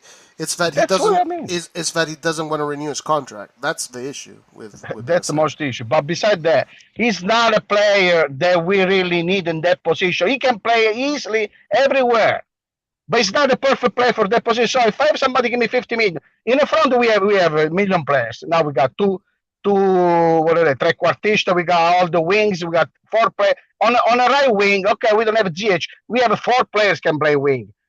From the new guy, what's his name? The Ketelaere, Messias. What's the other? Salamaker, and we have even Florenzi. You guys forget Florenzi was a right wing. He wasn't a defender before. So we got 4 players there. So we need a center mid. Because if Tonali get hurt for many games, we screwed. That's all I say. Hey guys, I think we found the one person that can silence Lucas. We need a physicality. No. I'm just trying to be disciplined. You know, like people keep telling me. Yeah. People keep telling me that I'm not disciplined enough in the live. So I'm trying to change up my role a bit to to stay in the show for the long term. So Yeah, I'm keep just doing, chill man. right now. Keep doing. Yeah. You're doing well. But if I wanted to, I'll chat up Guido right now, easily. His points are weak. Guys, who You disagrees say with he Guido? can clean the shit. You say who can clean the shoes of Bennacer? Bennacer is a I normal agree with player. him He's not a 100%. freaking penalty. He's a good player. He's nothing special, man. Guys, who disagrees with Guido? Here. I agree 100%. So you agree. Red John, you haven't said anything. Laird, you disagree. If you have a disagreement, get into it. You know? I'll just explain my point of view. I agree that Bennacer, I mean, we can find other players that can play that role, but Bennacer is very good in that role. So only get rid of him if you can make a lot of money off of him. I think he's doing a very good job in that role. If we get 50 million for Bennacer, we sell him tomorrow, and I will drive him until Liverpool. My question to you guys and to Guido, I'm bringing my shoulder. I put on my shoulder. I bring for 50 million. I have a question for everybody in the panel. And this is where I don't really agree with Guido. It's because we only have less than 2 weeks left. And are we going to rebuild the midfield during the Serie A that has already started? That's madness. Hey, can I say something? Bennacer wasn't on the 11 last year. If it was Kessie, he would never play. No, that's not true. That's not true. He's not, because Kessie is better than him. And in that again, let me repeat again. In that position, center mid, it's a different story, you know. With that Bennacer, Guido, you fucking get 3 goals against Atletico Madrid because Bennacer. You judge one game. Let him finish. Let him finish. You judge one game again. Guido, follow for you. Purely choose Bennacer in all the big games. Bennacer was important in the last 10 games of the season. He was playing a lot. He actually decided the game against Cagliari, scoring a goal. Purely rates him a lot. I think he's an incredible player. He's better than Kessie, in my opinion. I watched them live at Anfield, and Bennacer was having a good game. Kessie didn't know what to run, where to go, how to cover the pitch. I was in the stadium. I watched that. But And I you showed have to in remember this he's not live, consistent enough live, though. Kessie last year was all mixed up. First of all, he didn't renew the contract. He didn't sign up back with us. He had his mind wasn't another word. Kessie, look at the season before. How many times Bennacer played all the season? Even Kessie last year, everybody said the end of the season, thanks to Kessie. He played unbelievable. How many goals he scored? How many goals? Last year he sucked, Kessie. How many goals he scored? We don't need him scoring, but anyway. I don't care about that. Milan is a football club, and we need midfielders to win this league. We cannot get rid of Bennacer that knows the Pioli system. He's been playing for Milan for what? 3-4 years now. He knows every player around him when he touches the ball, and put a guy that never seen the Serie A before to play. I prefer to keep Bennacer and let him run out his contract. I don't care. Listen, I keep him too. I keep him too. But somebody give me 50 million. You know. But, okay, my question to the panel now. Needs to come, my question to the panel now, though, right? You get rid of Bennacer now. You replace him with who? Exactly. No, my days. Well, Ardali is better than him. Ardali is better than him. How much you want to bet? No, I'm talking Ardali about is better than him. 10 times. Guys, we still have Pobega. Somebody that's not from Milan, outside of Milan. If you get rid of them. Hold on, Nathan. First of all, okay, one sec. Let me put order again. What's up, Nathan? How you doing, my man? How's it going? You're good? I'm doing good. And real quick, guys, we have 10 people in here. It's fucking awesome. Nice. All right, Clint, go ahead. Finish what you're saying. No, so my point is, because it's going to have to be compensated. You're going to have to understand about the pieces we have. But if you replace Bennacer right now, you sell him. Who do you look at on the market that you can go and get? Listen, can I answer? Do you want to get a same Onion Dika. Dude, we just heard about it. We need them more than Bennacer, believe me. Because if somebody had to do Tomori Kalulu, we're screwed, I'm telling you. Because Chiara, one injury, yes, it's done. Okay? So we don't have a left. People don't like Balotore. I love Balotore. He's funny. I love him. Guido, but you want to add another problem. We already have a problem. We need to put a guy in the defense. You want to sell Bennacer, so add another problem. And now you have 2 problems. You need a guy. No, I don't want to sell. You don't understand. See, again, I don't want to sell him. But if they give me 50 million, he's not going to sign the contract. We're going to lose all the money. So It's Okay, not good because but he's again, not Leao. He's not Leao. He don't make a difference like Leao. Those players, then you got that's why they cost 100 million. So nah. This is true. I mean, another Bennacer thing, what we're was. gonna do? Adli and Pobega, right? What we're gonna do with them? We're gonna destroy those players. Adli, if he don't play, we're gonna destroy the guy. He's the best technical player in our team. There's nobody better than him. So He's and not a we not let him CDM though. play. We And we not are let him play. listen. No, You know. listen. I We mean, need we to can change our system as well. Yeah, We don't have here to we change. go. He can play. We If are having Bennacer can another play, he Auge. can play. Sorry, Well, we're Adli having is not another that Auge physical situation. yet. We are having another Auge situation here. Yeah. I'm sorry. He's not. I'm He's sorry, not. guys. He's not that We have physical. You are having another Auge situation. I don't want to deal with that the whole Yeah, season, guys. I'm but sorry. 50, but What do you 50 mean? million. I Like we're mean, gonna if sell you him? get 50, but if you No, get 50 million for now our supporter AC Milan loves Adli, even he hasn't played 90 minutes in Serie A. He is the messiah of our club now. They love it. He's good. I get I it, don't man. think- He's good. I said this before even coming to AC Milan that he is good. But people Me cannot too. love him unconditionally, not even playing 90 minutes with us, man. So how are you gonna see if he don't play? Fucking chill out, guys. The only, How are you gonna see him if you don't have a chance? Player is good if But he doesn't the play. Like, the guy has to objective play. of AC Milan is not to see Adli play, it's to win games, guys. You guys need to Yes, go in that but- perspective. The objective of AC but you Milan need the is players- not Adli to play, is to win games. So And Nathan, I don't think- Listen, liar. Do you see Udinese game? Do you see Udinese game? Thank God we scored 4 goals. If Udinese realize all the counter-attack they did, Kalulu made a miracle. For me, more than Kalulu, was a mistake from Deulofeu. He sucked. He would pass the ball in the center, the guy would score right away. So we could have scored 4 or 5 goals with Udinese. We would be talking about with 0 points now. Okay, thank God we scored 4 goals. What happened? How come? Why they did all the counter-attack? Krunic and Bennacer, who was playing? Who was missing Tonali, right? Yeah, when you play with a good team, Juventus, Inter, I want to see what they're going to do, Krunic and Bennacer. All right, guys. Sorry, guys. Let's stop 1 second, No. then Lart, you can answer. Before we keep on going, guys, smash that like button. We only have 30 likes. What are you waiting for? We're here giving you hot topic debates about AC Milan. Help us win the algorithm. The algorithm is Interista. We want to win that second star. Smash that damn like button. All right, let's go, Larry. No, Guido, your point makes sense if we consider 2 goals in a counter-attack. But we consider 2 goals in set pieces. So I will tell you, we need a tall defender like Botman. Why we didn't buy that guy? I don't. We were considering counter-attacks with Kessie. If I tell you the mistakes Kessie was doing against Sassuolo, and we considered 3 goals, of course, Romagnoli got all the blame, but Kessie was passing the ball to Berardi and to the Sassuolo Kessie players. didn't play that game. No, here we go. Lucas, Kessie came in and passed the ball to fucking Berardi, man. I saw No, that. Kessie You didn't can play go in and that check game. it, It was man. Bennacer and Bakayoko. No. Bakayoko played the first half, and he passed the ball to fucking Scamacca, and he shoot from 30 meters. So, Lion is right. Lion is right. You want to do the one of the tall guys. So we got to change the defense. You got to play 3 defense. You cannot play 2. No. What are you gonna do?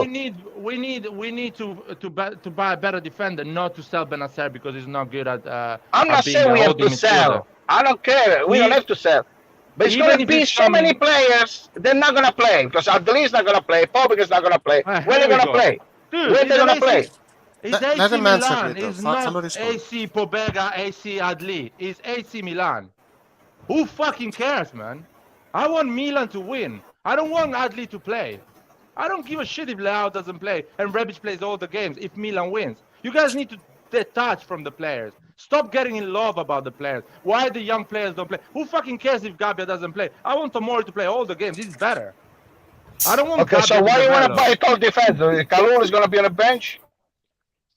No, Kalulu, I want him to play because he's good, and that's it. And Okay, you so guys if you are, want- you guys are worried. Kier is tall, right? Kier is tall, right?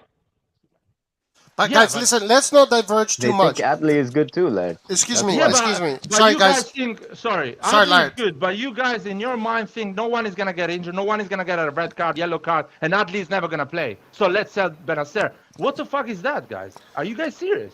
But remember, not why we Lion. say sell Bennacer. Sorry, 1 second, Nathan. I One just say thing sell him because guys, he has 2 2 years guys, left. stop. That's why we need to sell him. Listen, Hey, the Roy, fact. but I say something Scusa, different before. Guido, 1 second, guys. You know, one I want to second. replace One Bennacer. second, I don't want to Guido. sell him. Guys, I'm gonna mute you guys if you don't shut up right now, right? I Okay. mean, Listen, this is the fact. Bennacer does not want to sign his contract, right? That is the issue. It's not technical. It's not tactical. Right now, he doesn't want to sign his contract. This is the topic. It's not that we don't need him. It's not that he sucks. Blah blah blah. Right now, he doesn't want to sign his contract. That's why we might want to sell him. Not because he's not good enough. Not because he's not a good midfielder. Actually, he is a great midfielder. The question is, are we going to sell it right now, make some money, or are we going to do what we did with Kissy, etc.? Okay, sorry, Guido. Go ahead. Roy, can you No, what count how I much agree money with it you. would be if we didn't sell him, or how much money we would have lost if we don't sell him between Kessie, Bennacer, Donnarumma, and Hakan? Wait, say that again? It's almost. Sorry, Nathan. Say that again. I said, if you count how much money we should have received if Bennacer leaves for free, if you count up how much him, Kessie, Donnarumma, and Hakan, how much money we could have got for them, it's like it's between 150 to 200. Doesn't matter, Yeah, Nathan. true. Nathan, You're it right. doesn't matter. No, but Doesn't Larry, matter. you say it doesn't matter, but then you can go and replace them with other good players. No, because we won the title, man. Yes, They I were doesn't understand matter. that, but after them. but Okay. I was Okay, Clint is last next. summer- players sorry, come Nathan. and go, Larry. You said don't Last- fall in love with the player, but I'm players not- come and go. But that's the whole point, guys. The Yeah, last but summer, the title I was doesn't even like, give you 150 sorry, million. guys. Let the last Laird summer- answer, please. The last summer, everyone was asking the same question: should we sell Kessie and get 20 million, or keep him even if he doesn't renew the contract? And I was saying we need to keep Kessie because I want to win the league. I don't give a shit about the 20 million Kessie can give us in August. I want to win the league at the end of the season. And thank God, Kessie helped us a lot to win the league. I'm not saying that. Even I don't like the player. Even I was not in love with Kessie. I thought he can help us to win. And the same process I'm using for Bennacer. Bennacer can help us to win the league. Who gives a shit if he leaves for free? If I win the league this season, Bennacer can walk for free. Can even ask me money to walk. Hey, out of Elia, the can club. I don't answer? care. Can I answer But to we this? can't afford to let 50 million go. Yes, for free, we though. can afford because it's more important for us to win the league than actually get the money for Bennacer. Hey, Because can I that's answer? like- Can I answer Larry, this? One That's second, like saying Guido. That's like Finito? saying, Larry. That's like saying, right now, Larry, could you afford to pass up your job and let $50,000 be on the sidewalk? no, it's not the same. It not the it same. is the same. It's the It's same not the concept. same. It's the It's same not the- concept. It's not the same. I'll explain you why it's not the same. Winning trophies for Milan is like breathing for me. Should I refuse 50,000 and stop breathing, or should I let that 50,000 and keep breathing? No. What happens? What that's happens? deep. That's the only Hey, thing. what No, happens? no. What happens when he leaves after we win the trophy? That- And what that's- happens? What happens next year? I would We like to are answer better- to this. Okay, all right, guys. Sorry. Listen, Clint had something to say. Is it this topic, Clint? Yes, it is. All right, go ahead, and then Guido. Yeah, it's just more for the Bennacer thing. Let's not forget too. I don't know if it was mentioned prior to me coming in here, is that a new management. I mean, a new management is coming in place, meaning Redbird.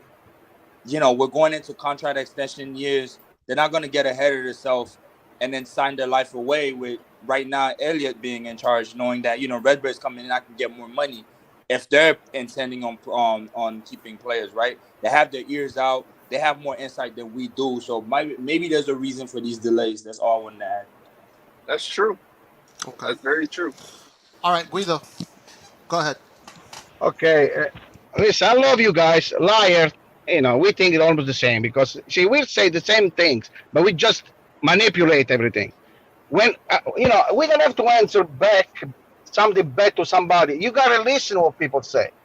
I never said that Bennacer is not good, but guess what? We missed something here.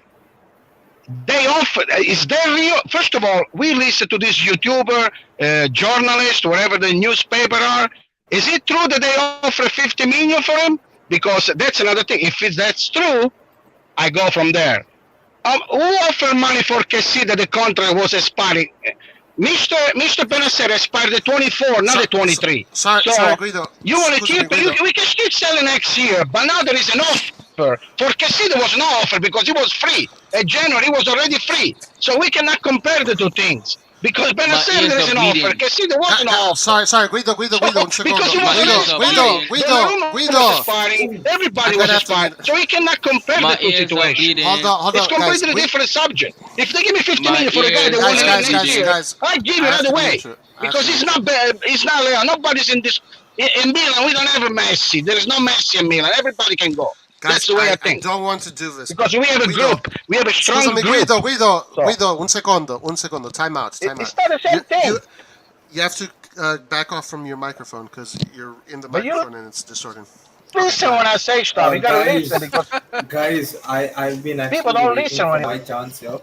I like Bennacer. He's not Maradona though.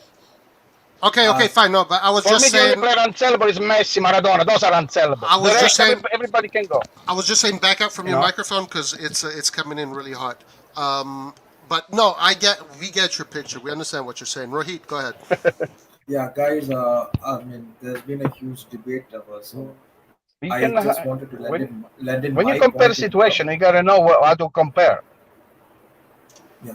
I just wanted to You lend know. in my opinion. Roy, can you check that link I sent you in the private chat? If you can show it, it would be great.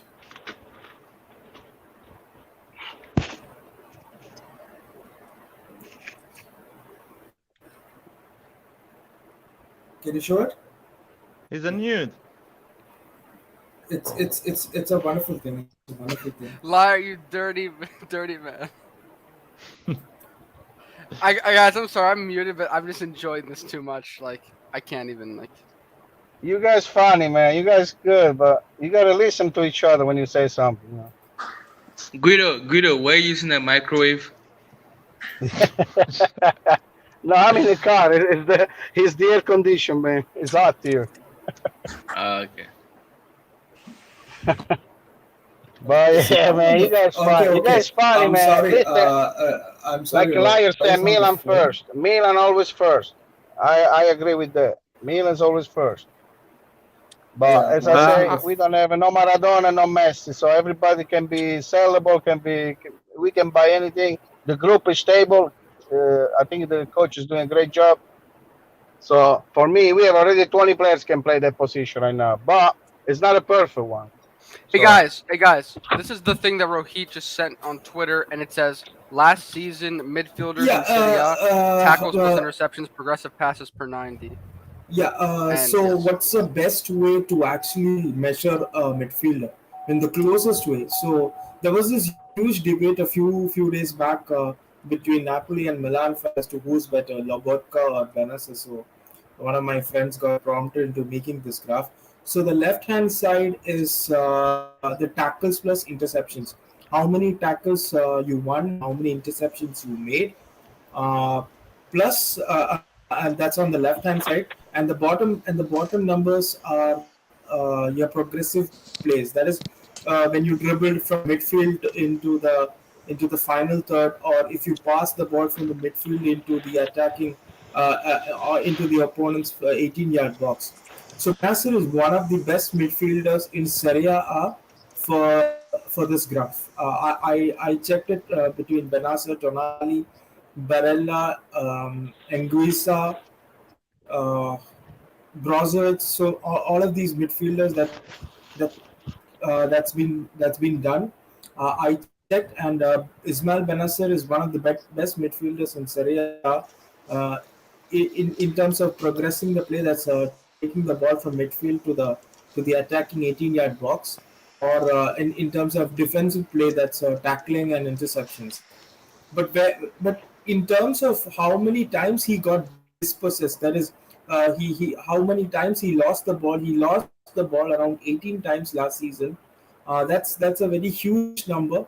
Top dribblers don't get dispossessed so many times. I think Bennacer's main problem is his size, because he's not a big man like Kessie. He's easily pushed off the ball, and there's also the problem of him getting dribbled past. So, like I said, for Theo Hernandez and Calabria, he got dribbled past 30 times. So that's also a kind of problem, and his numbers in terms of expected assists, that's like the quality of the assists that he creates is also very less. His passes into the final third is also very less. So it's a mix. It's a mix. He's good for from that midfield to the into the 18-yard box, but when it comes to final productivity, he still has a lot to improve.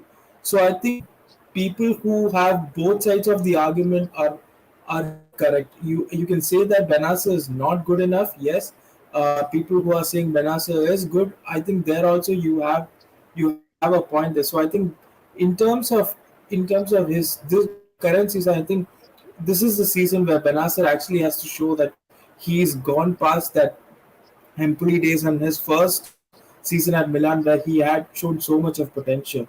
So for me, I think Bennacer is going to have a crucial season, and I think in this season we actually have to keep him because we lost Kessie, and if you're going to lose one more player, then it's going to be difficult for Pioli to actually integrate one new player into the team, and that Agui will have to get used to the system. Whereas Bennacer has been playing with Pioli for around 2.5 years now, so he actually knows the system. So it in that sense, I think for me, Bennacer has to stay. And regarding the renewal, I think they're waiting for Redbird to take over. Even the layout renewal also, he's waiting for Redbird to take over. So in a balanced approach, I think he's great, but he can improve. And in terms of money, I think they're waiting for Redbird to come in. I have a question for the panel. And it's related to this, and also in chat. So Bennacer is saying he doesn't want to renew because he's not happy with the current offer that AC Milan gave him, which is 3 million, something like that. So he wants to have, what's coming out is that he wants to have the same contract as Theo Hernandez. He wants to be considered one of the more important players in the team. So my question to you guys is, does he deserve that contract? No, he doesn't. I agree. No, he doesn't. Next topic. For me, he deserves 4.5. For me. What? What are you smoking? Why does he deserve 4.5? For what reason? For being the third choice option for our midfield? For being the best cheerleader of the team? What? Now he's the third choice, Roy. Can you hear? I don't think he's the first choice. He's the first choice. No, right now. last year. Right now he's the first choice, but last year he was the third choice. Well, on big games in Champions League.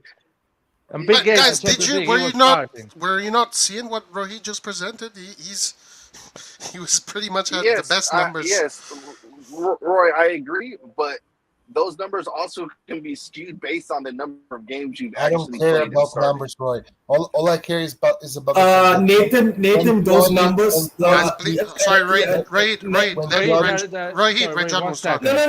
No. Just 1 minute, Roy. Those numbers are per 90. Those numbers are per 90. That's not per game. Guys, please don't talk about each other. Yeah, that's per 90, right? Guys, I'm sorry, God. I'm sorry.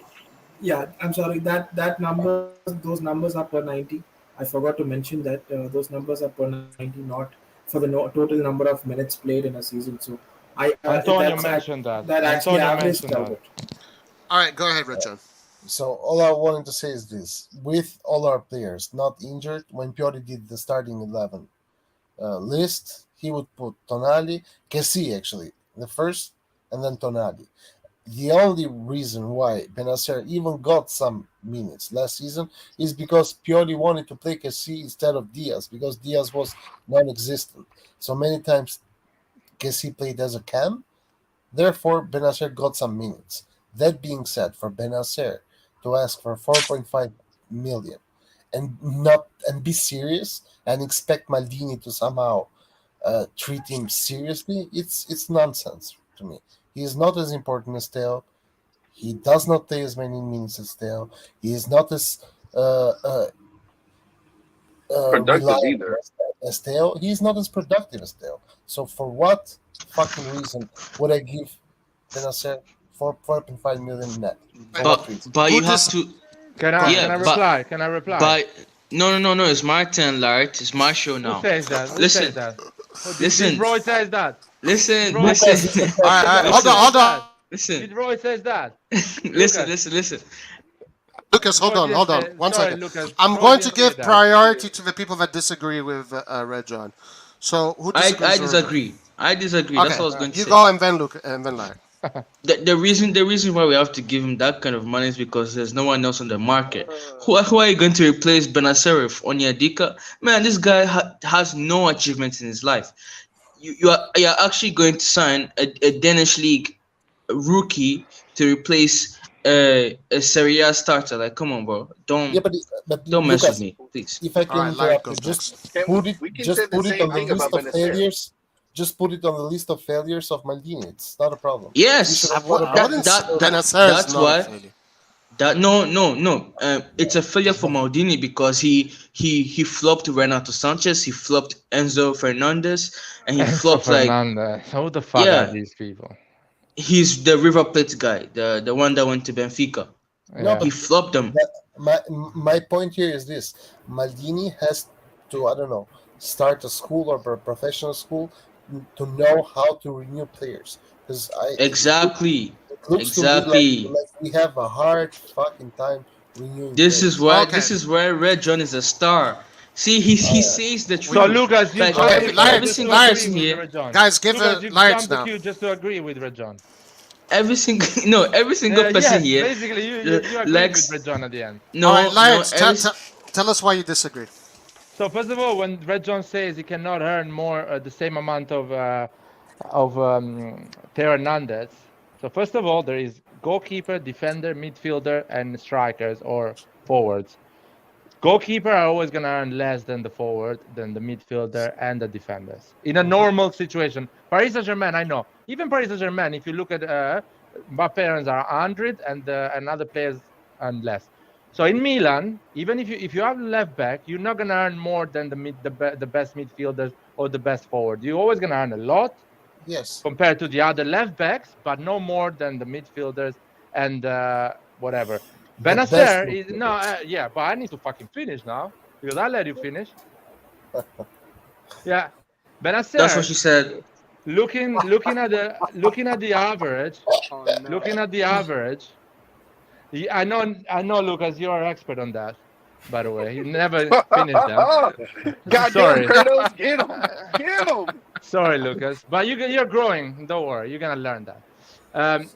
On the Serie A standard. What she said too? Yeah, probably. So on the Serie A standard, Bennacer is not asking 9, 6, 7.5. He's asking 4.5, and that's the Serie A standard for a good midfielder that plays for a team that is challenging to win the Serie A.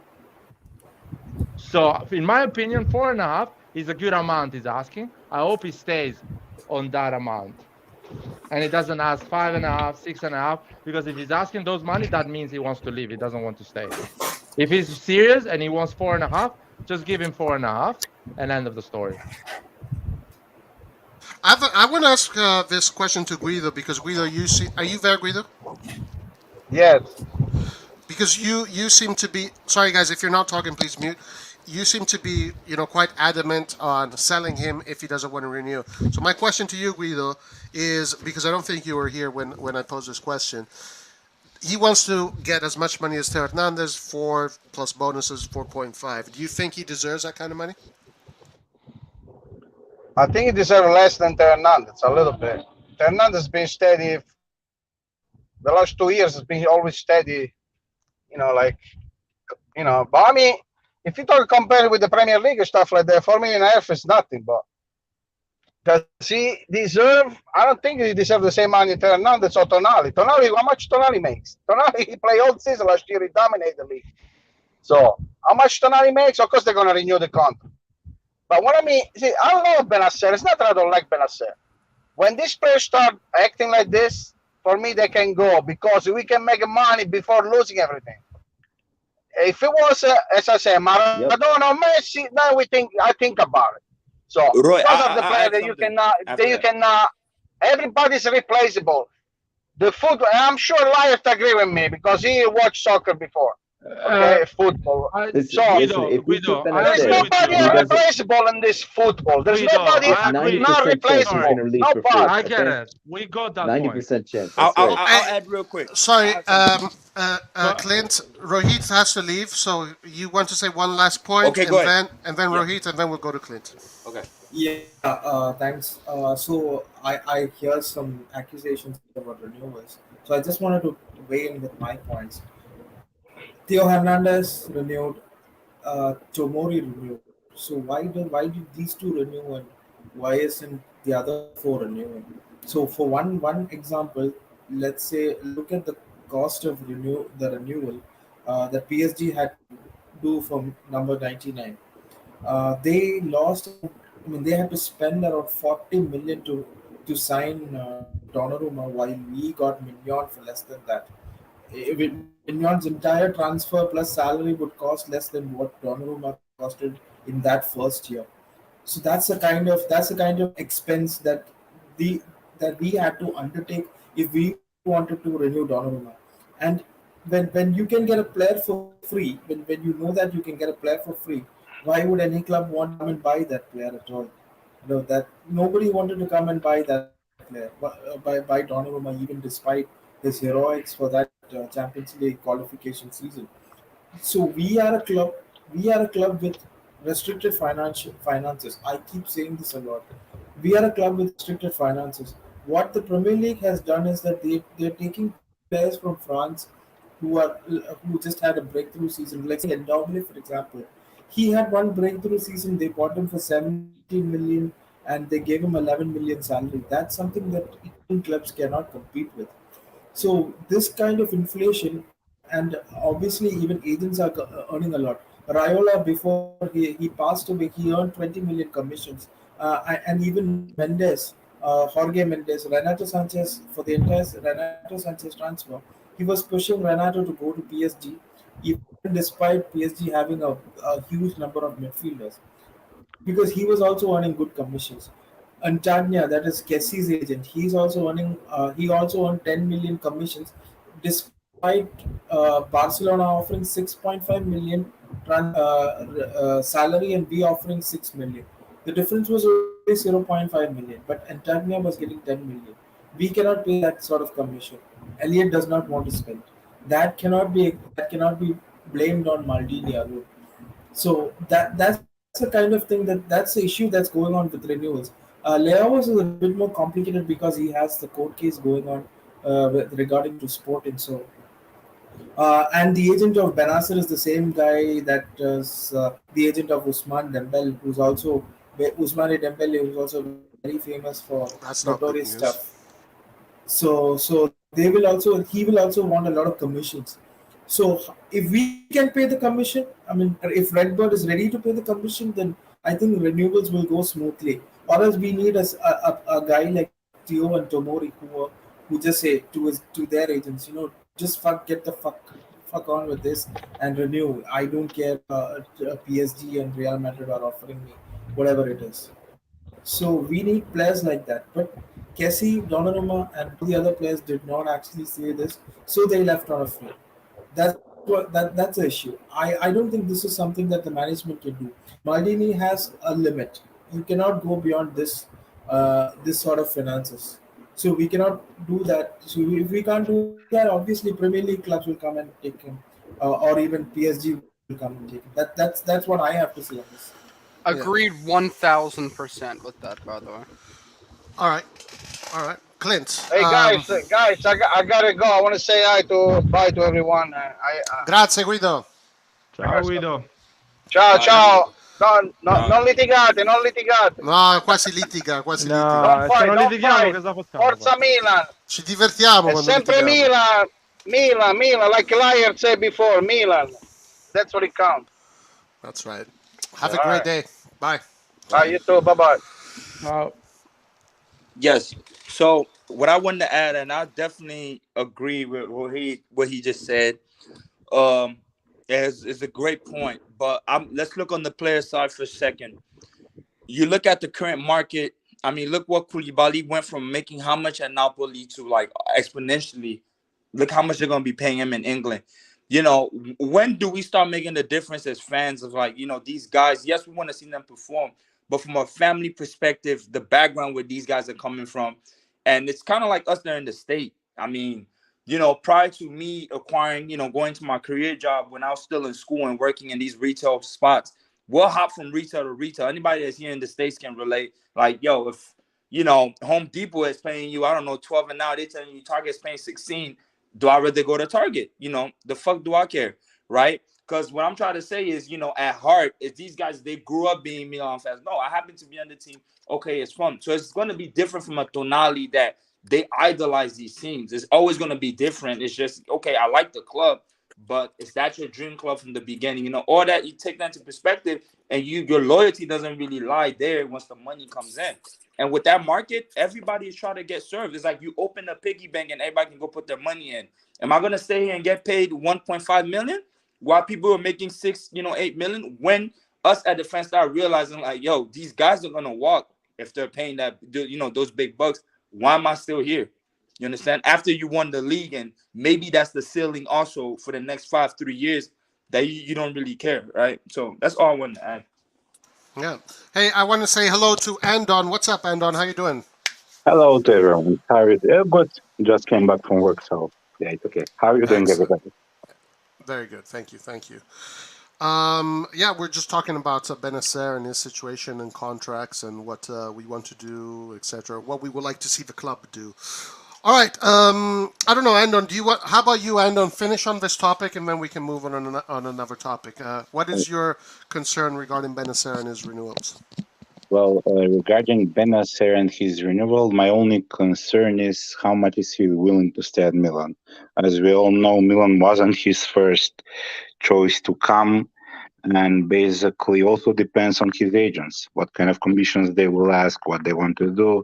Because as you know, now it's modern time, players let their contracts run down so they can have bigger commissions. And he's a very quality player. So I hope they will resign him on a new contract. I think he's asking like 4 million. I think the club can afford that and should renew, but still, everything depends on the will of the player. So again, depends if he wants to go and play for money, which will be okay. Everybody in a situation when he can get an offer, let's say, for example, double the money that he will get at Milan, everybody would accept. But still, everything depends on him. Yeah, we'll see what happens. All right, so we have D Melon. What's up? Hey, what's up, guys? Definitely a troll.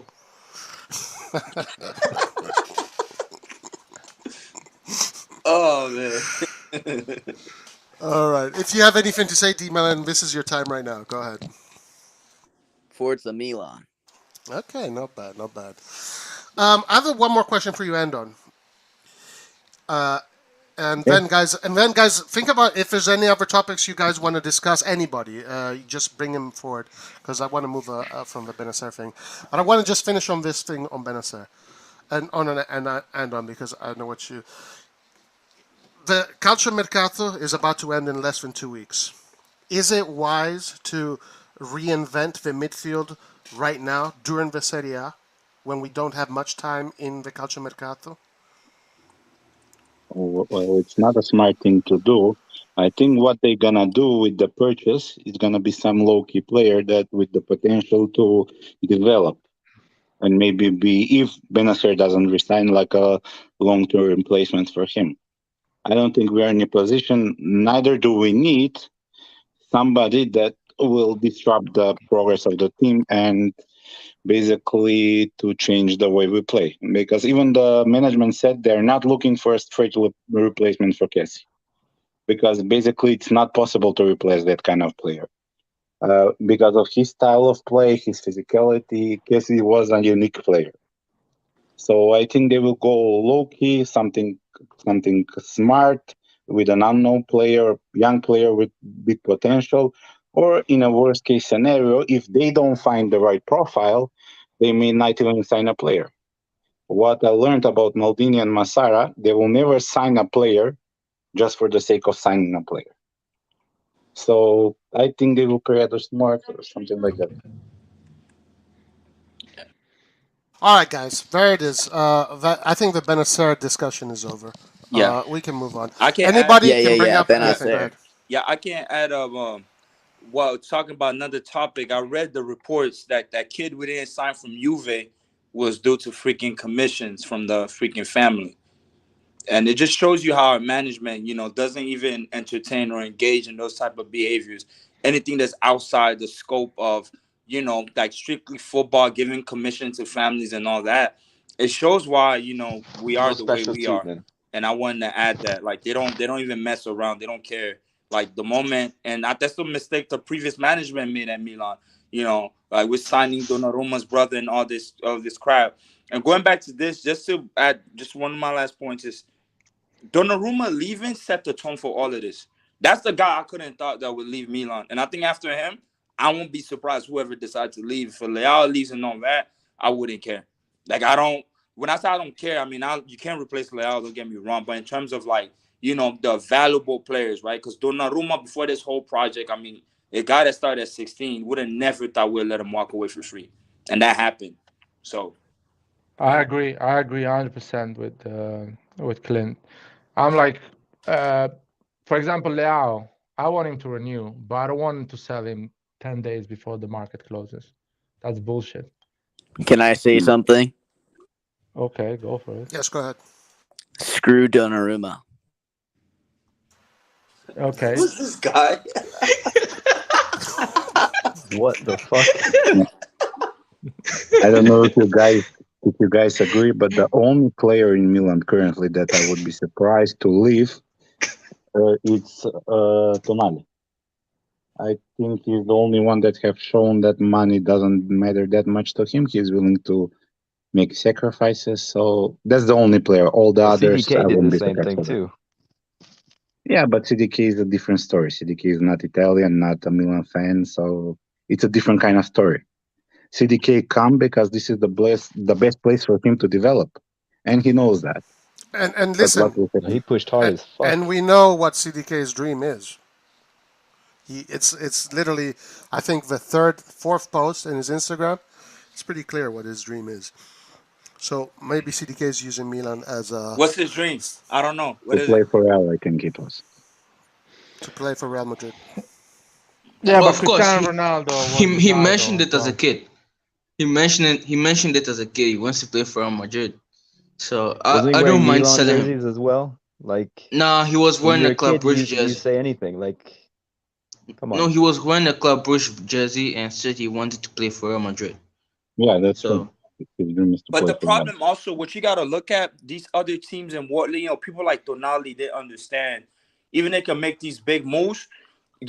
Some players look for guarantees the next 5-6 years in terms of like, okay, this is going to be a growing project as a player. You want to be hopping on teams like the Milan, or you can be in the Dortmund, for instance, right? Because once you start going to teams like, Man City, or if they're coming for you, or Madrid, you're not guaranteed anything. You might guarantee you might have that good season, but who is to say once you go past that 25-year-old, if you're not really at your peak, meaning you're not at that top tier level, Milan, you can get away right now, be at a second tier level and being guaranteed a spot and be able to play. Because there's other teams that don't have the patience. They want to win now. They're going to replace you. I.e., in our instance, I think we have the patience with a lot of stuff. Just because we're not winning. And even when we're winning in the past, if you look at Milan, and that's probably one of the biggest downfall, is that we kept a lot of players for really long. We weren't the type of team, even when you look at early 2000s, we're replacing players back to back. Oh, let's bring this guy in. It's like these guys were in contract for the longest because it was working. And I think that mentality always been around. I mean, how many numbers have we retired at Milan? Most of the Milan players that we even know when we look through our history, it's people that kind of stayed, for the most part, the longest time. When you look at other teams, it's like they come in and then they're out. You look at a Madrid, it's the same thing. They're there and then they're out of there. If you're not from the academy, they're replacing you with something else. So there's no consistent base. So I think, I'm just speaking out loud, but I think players kind of like look overall all these type of things before selecting.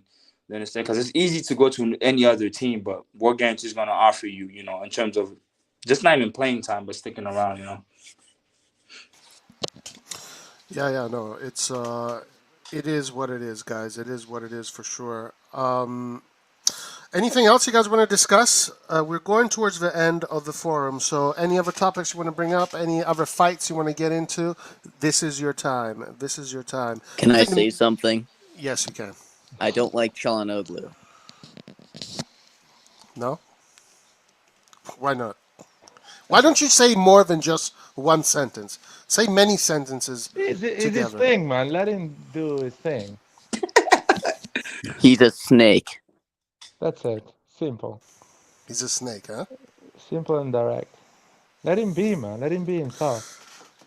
So, yeah. did you guys hear? I've let him be for a long time. Did you guys What's that? hear? I know it's kind of like offside a little bit from the Milan score, but since we're playing Atalanta, that Malinowski's wants a new challenge.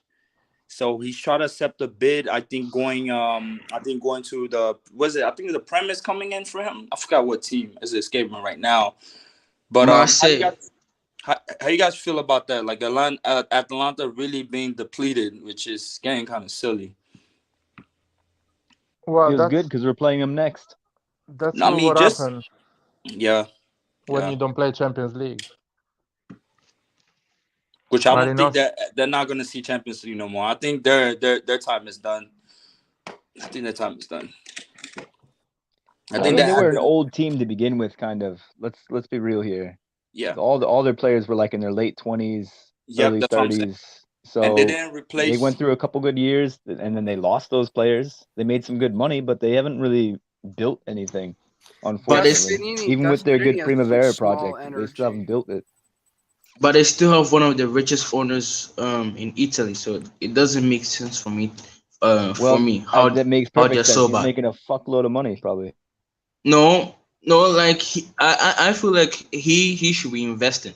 I don't think he's making that much money compared to the Celtics. He can just make the money. No, he just takes money out of the club, probably. No, I feel a little bit bad for them, but after the whole Gasperini dancing and the bullshit from their fans, Hey, I'm not listen, sorry. Hans. Never feel bad for them for two reasons. No, I just said I don't. Yeah. Number one, screw Gasperini. Number two, the same thing is happening to our club, essentially. Like Elliot is, we make revenues and we don't reinvest it because our owners are cashing in. So that's, I mean, I don't feel bad at all. No club will make me feel sorry for them. I don't know, man. It's I don't know. I think them teams like maybe Napoli a little bit. I think when the two Milan clubs were suffering, that was their time to be able to win anything. Because I think the thing I'm reckoning here, people keep talking about that. Yeah, Napoli, they gelled together. They had their first game. All that's good. I don't know how it's going to look at towards the end of the season. But I think once both Milan teams get to their peak, I think it's going to be a 3-horse race. Maybe Roma might be coming in there. Well, I don't know, a Lazio. But I think they had their moment where they didn't seize the occasion. And I think they missed their train. Because I'm seeing on a lot of forums, they're saying we're like, oh, we're still not left. We can still keep up. I'm like, guys, like, and I was hearing that amongst Atlanta fans. I'm like, dude, your team is done. Even if they beat Milan Saturday, it doesn't matter. They're not. This is not a top 2 team. No more in Italy. That's look. This is. I watched the game yesterday. Atalanta, Sampdoria, and Atalanta was good, but Sampdoria had more possession. Had more possession and took more shots. They almost scored. Like if Sampdoria is going to take all those shots and create all those dangerous plays, you expect Milan to do almost double than that. So in theory, according to what I saw against Sampdoria, Milan should be overrunning Atalanta. But, theory means nothing. It's only one game. What really means everything is what happens on the pitch. Yeah, it's been, and like you said, it's only been one game, but, Atlanta started to build a pattern since, I'll say, not the season before last, right? When we beat them there, you started to see that gradual decline I think after Ilicic came back from his little personal thing and Papu Gomez leaving, that it's just that team just disintegrated. And from there, all your key pieces are leaving. and there's no substantial, replacement because y'all making all these sales. Y'all sold the Diallo, y'all sold Kulusevski, Christian Romero. All these guys are going, and y'all not bringing in these guys. Y'all making the money. Y'all sold Kessie No, to us. What do you guys really do with it? I don't agree. I think Atalanta is replacing those players with good quality players like Boga, Demirel. The Alright, problem bro. is the Boga problem is is not the consistent. Boga is problem dog is shit, the man. problem is Gasperini is washed. He's washed. That's the fact. He's washed. He's a washed coach. I mean, Yeah, simple as that. It's possible that Gasperini is suffering the same effect that Saki had with Milan when Saki was just like he just didn't have it in him anymore. He didn't have the And that motivations This anymore. is what and that usually happens. Like effect 4 years is is like a called normal washed. cycle. 4 years, and then usually you move on. Usually, Milan was the exception, I think, for a long time. With certain players staying for over 4 years, because usually I think that's where it goes. It's like Hey 4 years or guys, less. What's Gasperini up? beat Papu Gomez with his fist. What the fuck? Is I that why he left? I have a feeling Antonio is behind this. I don't know. But I have a feeling. What? I have a feeling Antonio, you, it's you, Lucas, isn't are it? behind this. I think What you, is it? Lucas, I'm are always behind behind. this. I'm behind. It's No. always my fault. It's always my fault.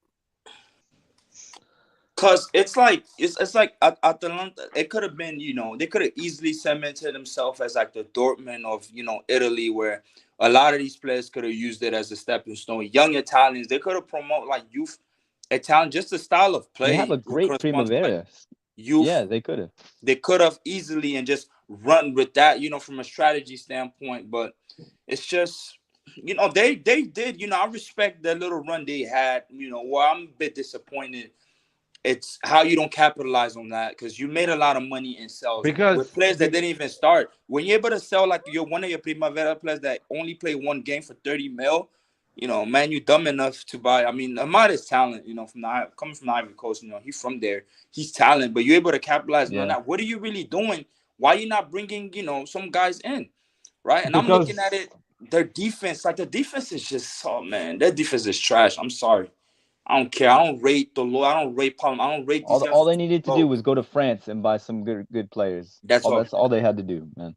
And they could have been good, but they fucked it up royally. Yeah, but I think Fiorentina might replace them in terms of what that whole dark horse occupation they occupied. But yeah, we'll see. But I think the league will be really interesting this time around if players are healthy.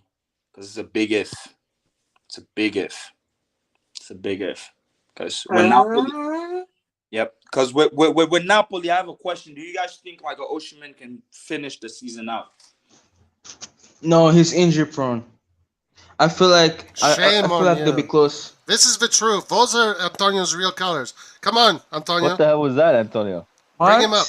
Come on, Antonio. We all know. Come out of the closet, Antonio. We all know. With Napoli, I don't think. Is he really that injury prone? I know he had the face. He like. Somebody has a Man City flag in the back. Who's that? Yeah, it's Antonio. Antonio's a Man City. Wow. Wow. Whoa. Screw that flag. He does it with no shame.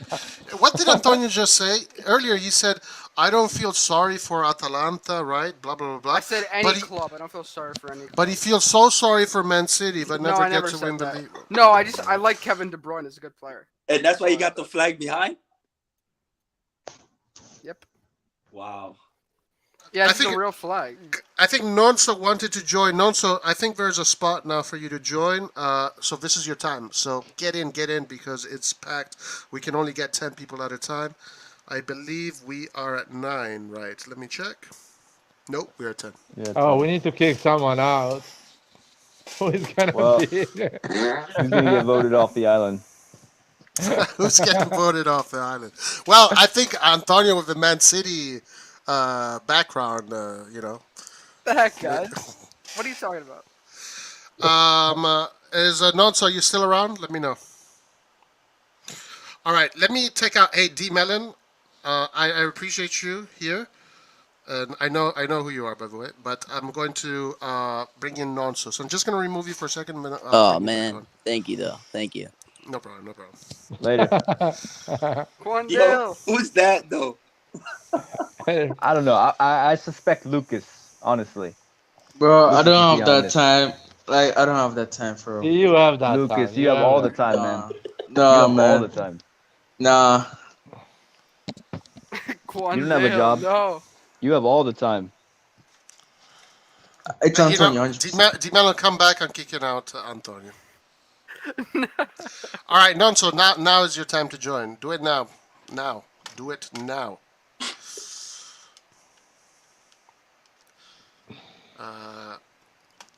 Let's go, Nonso. Roy, I'll make it up to you. 1 second.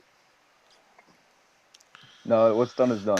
Come on, Nonso. I feel bad for kicking out D Melon. Now you're not joining. Antonio, are you gonna show a Juventus flag to Something a little bit better. No, that's Roy's flag. That's Roy's flag. Nonso, your device is not connected or something. It's not working.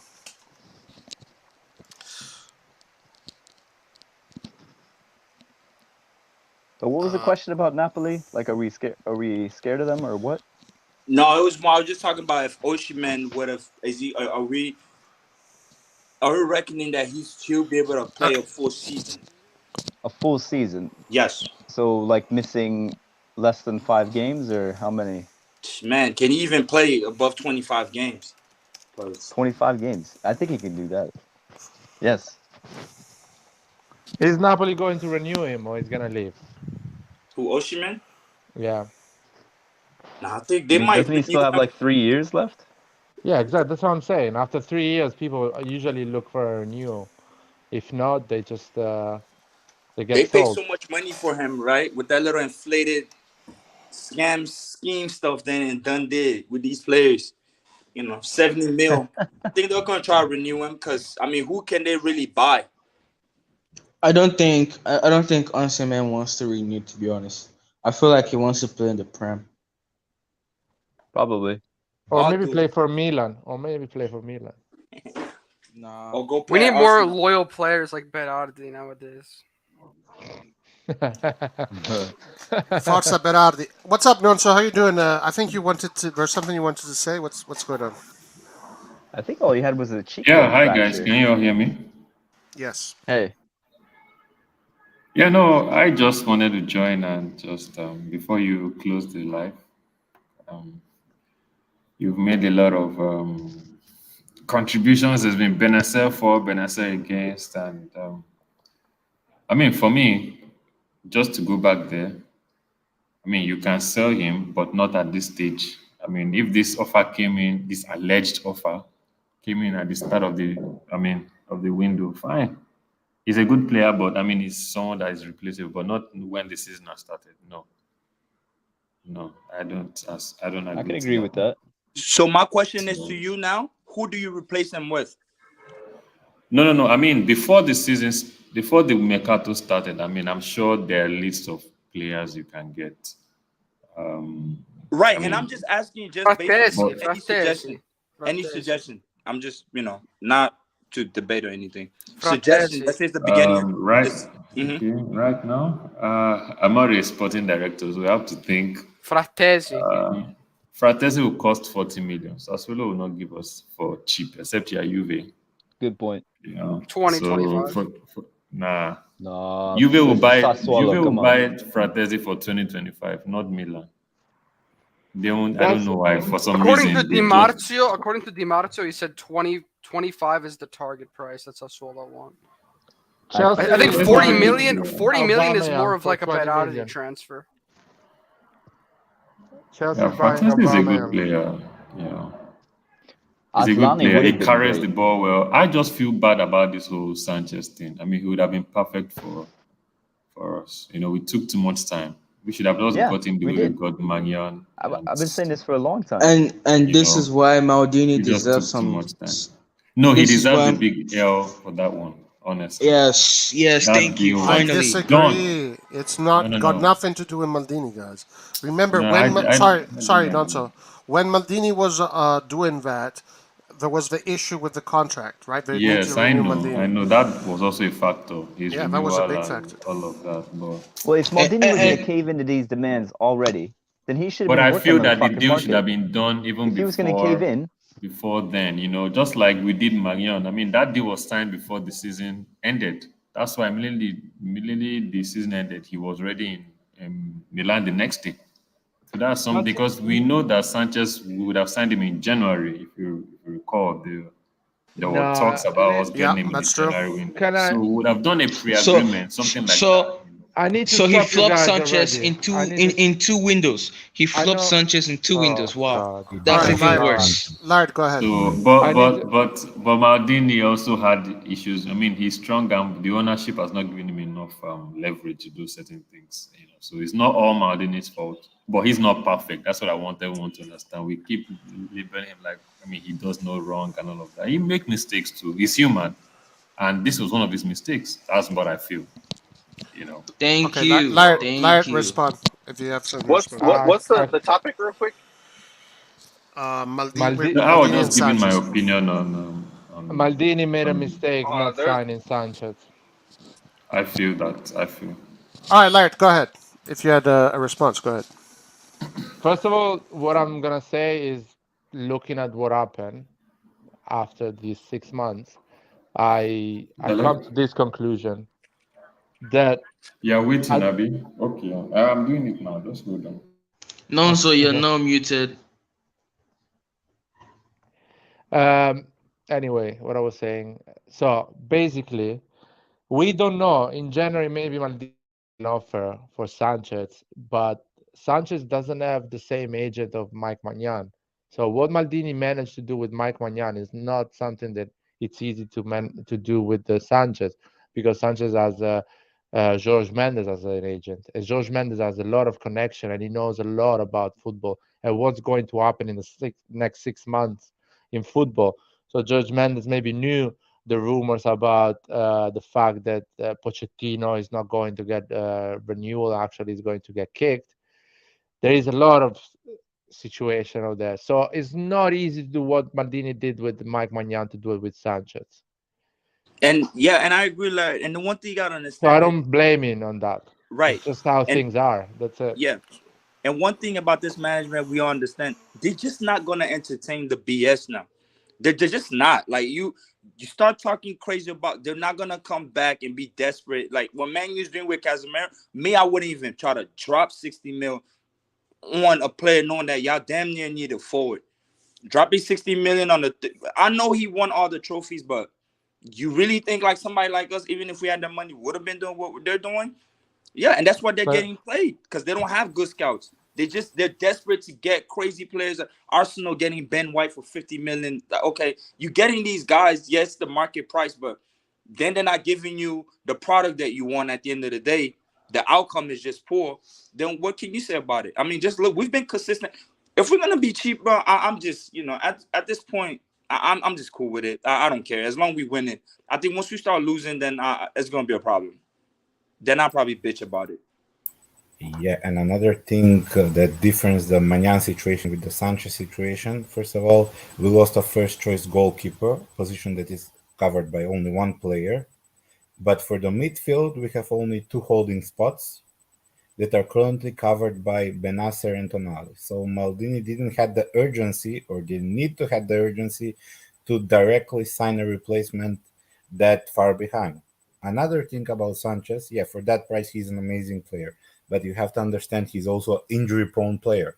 Nobody gives the guarantees that he will not be injured. Plus, once he flopped at a big club, he flopped at Bayern Munich, he flopped at other clubs, so you cannot know for the certainty that he will succeed at Milan. So all those factors, plus Maldini expiring contract, change of ownership, played a role into this. What I have learned about Maldini, yes, he is not perfect. Don't get me wrong, he can make mistakes like everybody, but he's perfect for Milan, for what Milan needs and what Milan represents. Maldini is the perfect guy. Him and Ibra were the two key factors that brought Milan back to its old levels. They're still not at that level yet, but they won a championship. So as long as Maldini stays as a director of football, I'm not scared about anything or any other player leaving. He will do the right thing. Yes, I agree. Guys, I But love Andon's attitude. I love Andon's attitude. Go ahead. wait, who's the guy of the Ibra profile pic? I agree with what you said. I agree that He he said the brought us to opposite of this. you said. He was No, no, no, against no, no, everything no. you said. Relax, How you relax, can man. agree with that? How can Relax, you agree with that? relax, I'm relax, relaxed. I'm relaxed. bro. The heat I'm waves are relaxed. too much. Don't bring more Well, heat. they're going inside your head, man, because you're Yes. agreeing with someone that No, actually disagree with you. no. Just let me All right, finish. go ahead, Lucas. Listen, Finish. the guy of the Ibra profile. I agree with what you said that he brought Andon, us by to the this way. level. He has a name. Yeah. And what? Andon. Okay, Andon. I agree with what you said. Yes, I agree with what you said about him bringing us to this level. But the question is, can he bring us to the next level? Which I don't agree with because he keeps flopping. He keeps flopping signings like Renato Sanchez, Enzo Fernandez, Botman. Like, come on, bro. How If is he flopping the if Botman deal? he flopped both deals. He took so many days, weeks No. to try and complete No. those deals, and he failed. He failed No, at that it. wasn't So his he fault. Lucas, How flopped. I the gotta correct you Botman on deal? something. Lucas, I That gotta one How correct the you. wasn't his fault. Botman deal? Botman wasn't really Maldini his did fault. not. Yeah. Botman was not Maldini. That was the people above him. He Yeah. wanted Botman. Okay, That okay, was okay, Milan Forum okay, way. fine. Okay, fine. What about Sanchez then? What about Sanchez?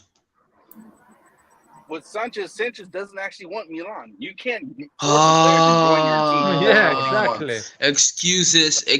Like Give you me That can. is It's excuses, not true. an That excuse. is true. Sanchez No, decided not to come. Hold on. no. Let Nathan finish, 1 guys. second. Let Hold Nathan on. finish, please. So you're trying to. What is one thing that you don't like? I don't like the fact that he keeps flopping No. I'm transfers. talking to you Be personally. specific. I'm talking about you Specific on the personally. transfer. What is something Yeah. that you specifically do not like? No. I'm not talking about transfers. I'm just talking about your own personal self. What is something that you don't like or that you don't like to do? He's a teenager. Everything he doesn't like. Anything. I don't like what don't I like? I don't like people.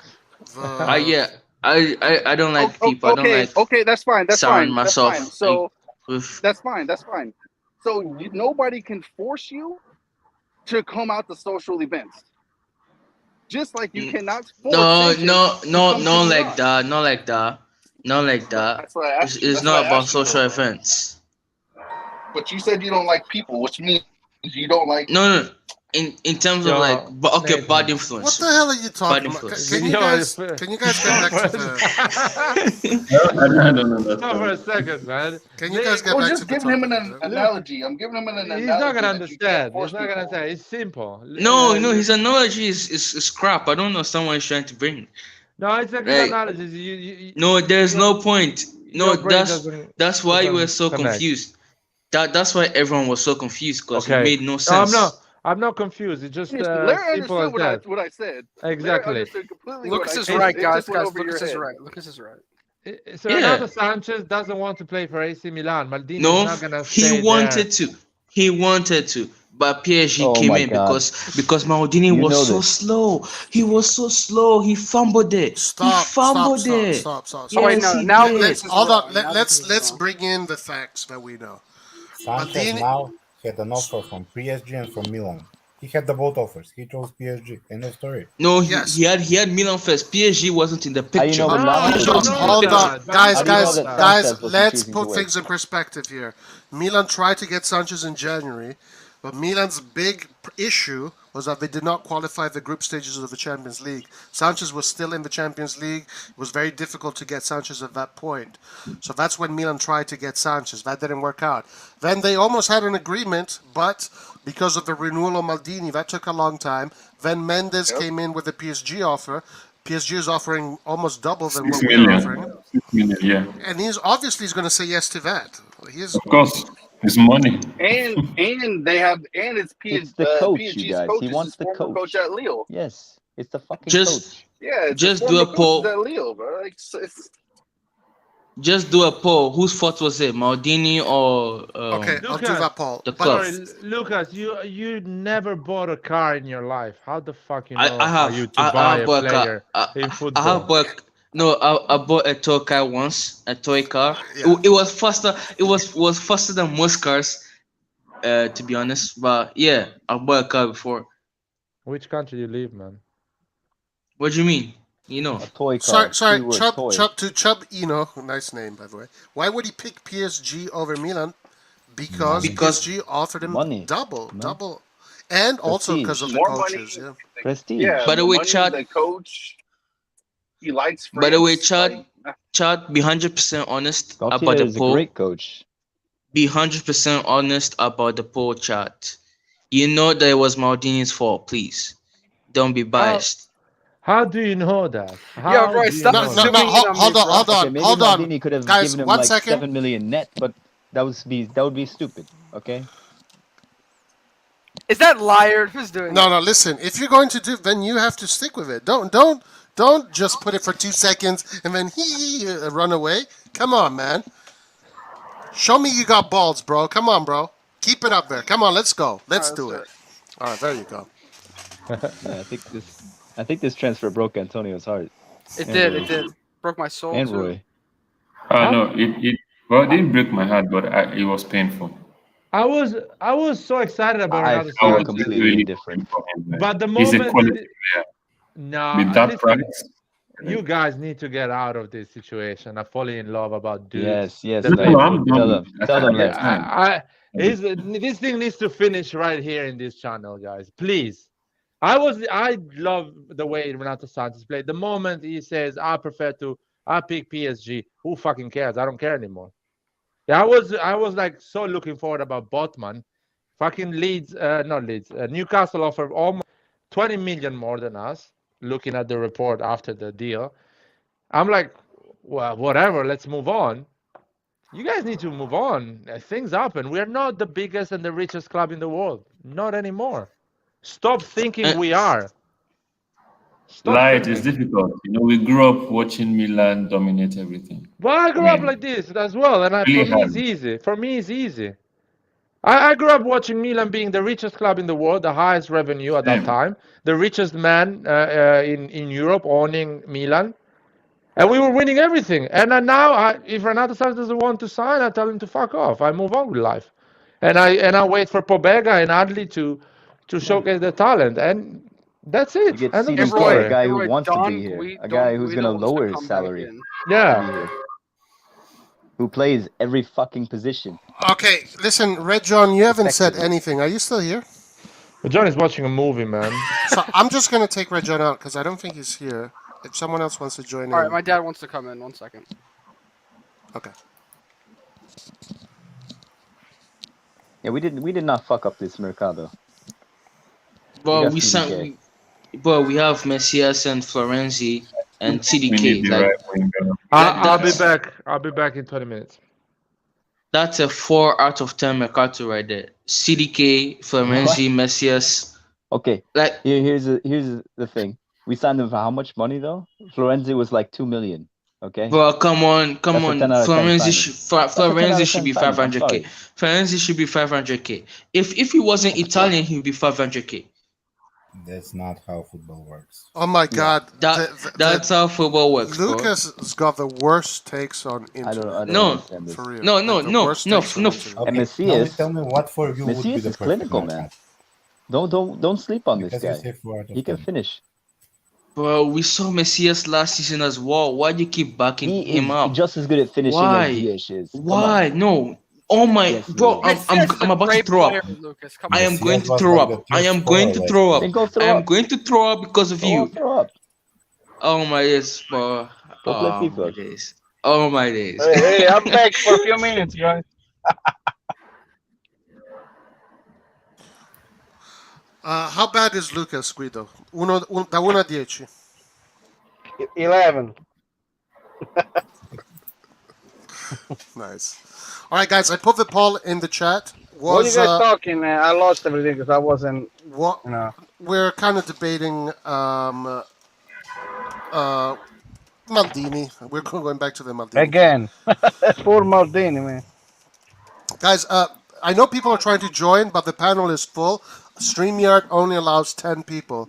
So unless someone wants to leave, but I think everybody that is here is talking and is contributing, so I'm not going to ask anybody to leave.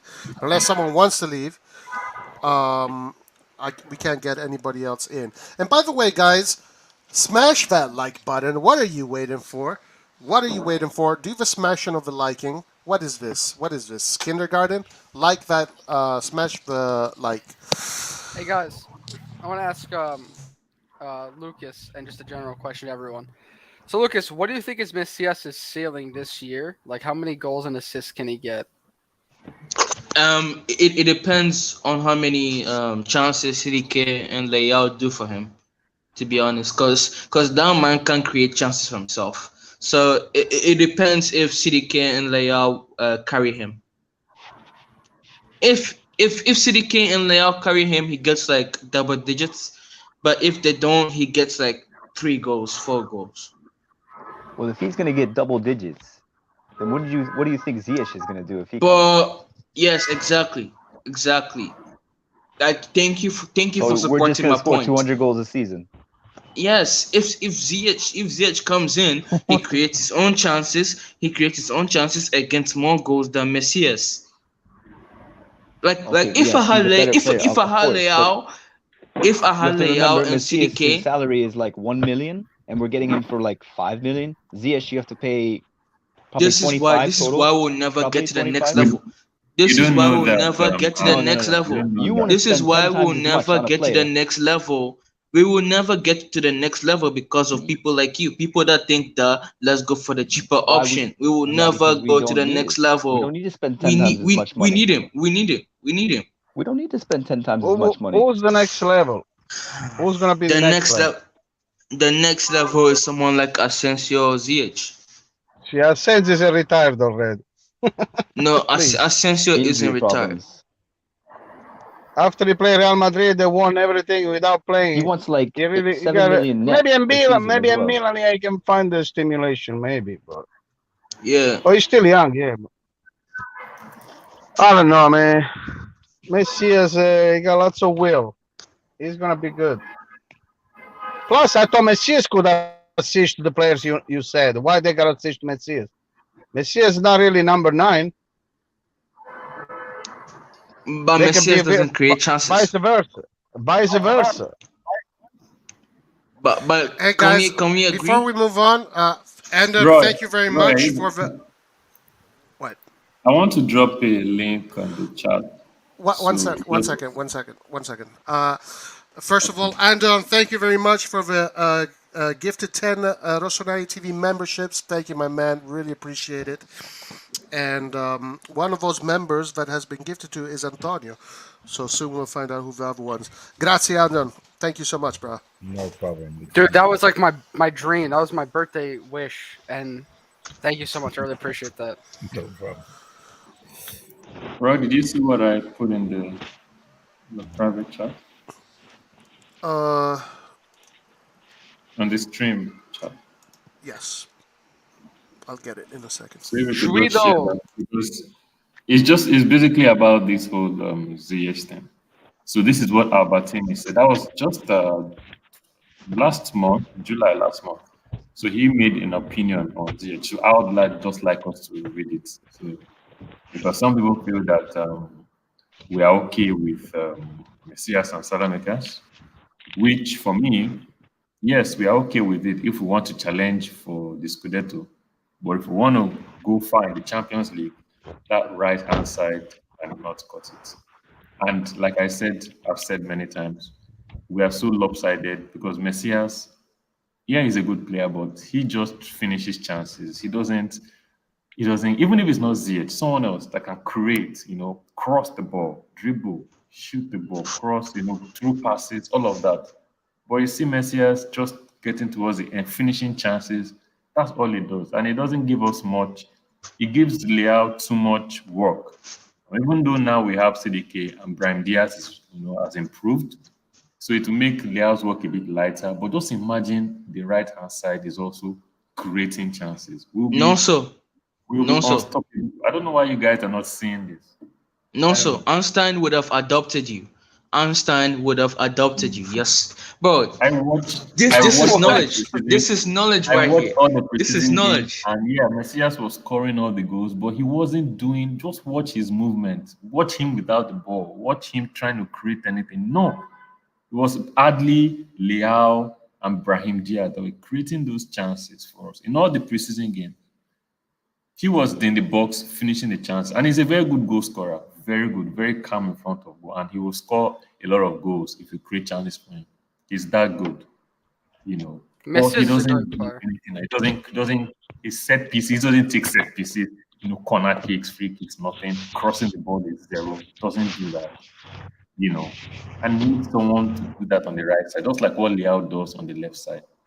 The attack will be so balanced. That's what I'm saying. I don't know. I know that financially it's difficult because, numerically we don't need ZH or another right winger. Hey guys, breaking news. This isn't really. It's about good news or bad news. No, it's not about Milan. So, Casemiro to United is a done deal. Do you want to hear that, bro? Bad news. It's a good news for Casemiro. Why is it bad news? He's just guys, if you want to accept Andon's gift, you have to click on click on the thing on top where it says Andon's gift and accept his gift. He's gonna make much more money. Yo, what was the breaking news? Casemiro official. To United official. That's not a breaking news.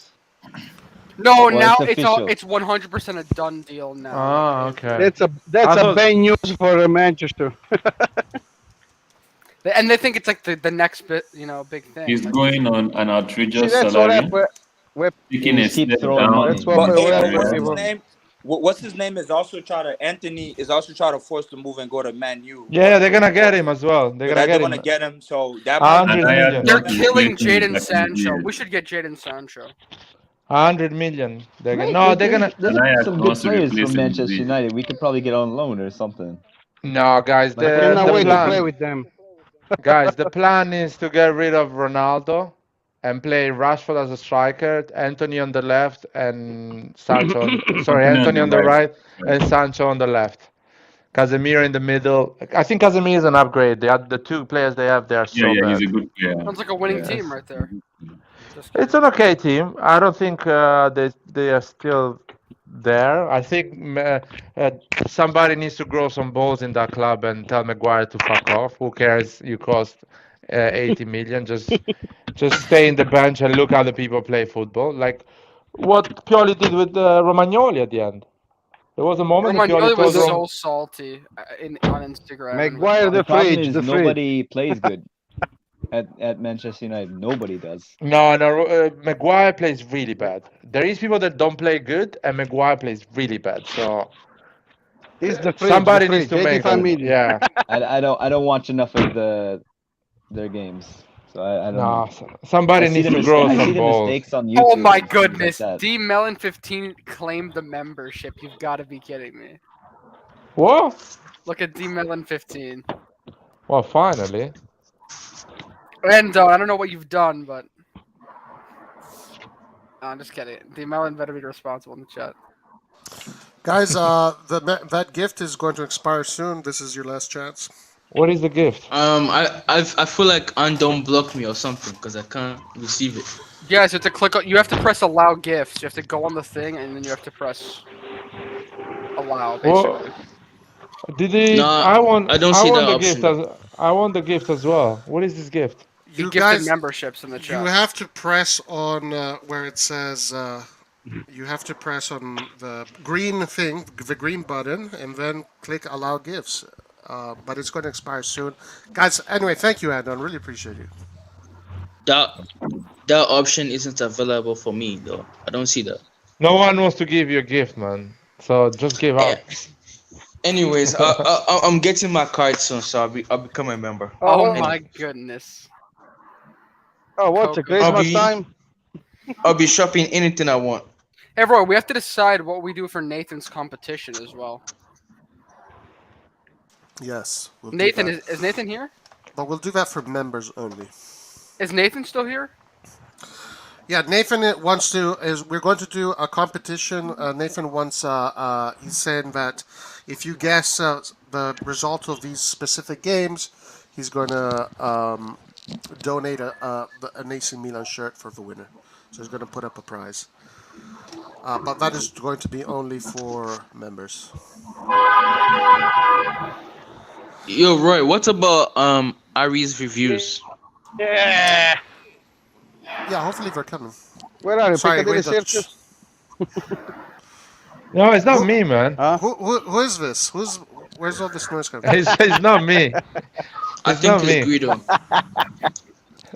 I used to. Antonio, 2.5 years old was when we were walking all over. Hey guys, wait. Prometheus says after you press allow gifts, you have to try pressing the little button at the top, and now it just disappeared. So I think it's done. It's too late, unfortunately. Somebody's stuck in traffic. Hey, stop looking at the phone and drive. Be careful.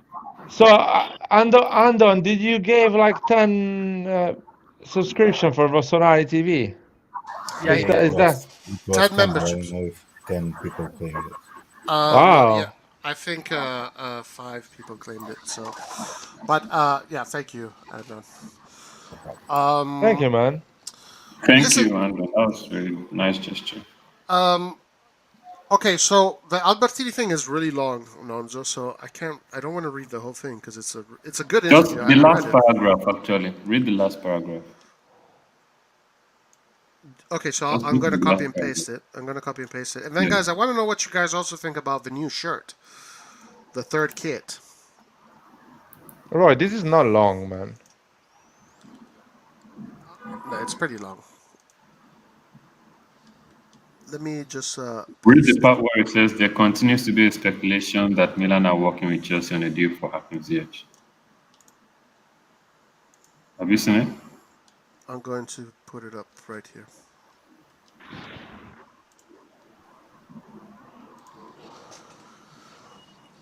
I don't know. What's up, Coco? Yo, what's up, boys? That's the second to the last paragraph. Coco is in. Coco Chanel. That's right. Are we Good. talking So you about? see, this is what he's thinking. Giuseppe Coco, nice pasta, man. Francesco Coco. Remember Francesco Coco? Yeah, Yeah, I fucks yeah, with he didn't last long, but Francesco Coco was in the 2002 World Cup in Korea. Yeah, he was at Barca first, right? And then no, he's at Inter. No, he's at Barca, and then he had to go to Inter. No, that's the he only was time at Milan. Maldini. Milan, That's the only Barca. time Yes, Maldini. That's my cousin. That's the only best time Maldini had. There was a semi-final. Oh, they Number tried to kick us 77. out. The Coco, referee number made a mess. 77. Who was that? Was the referee from South America? Who was the guy that kicked us out? I think Ecuador. Ecuador, yeah, South America, yeah. Yep. Kind Hey of guys, Central guys, America. new topic. What do you guys think of Cardinale? Like, what are your thoughts? Is I don't know. We Is he haven't seen it sincere? Is he sincere? Legend. He's already a legend in my eyes. Sacra Corona Unita. He doesn't like to lose, man. Lucas, why is he a legend?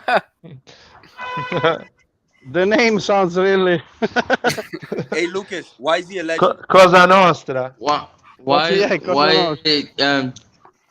Jerry is a legend? Yes. Because Jerry Scott. because I grew up watching Tom and Jerry, and I feel like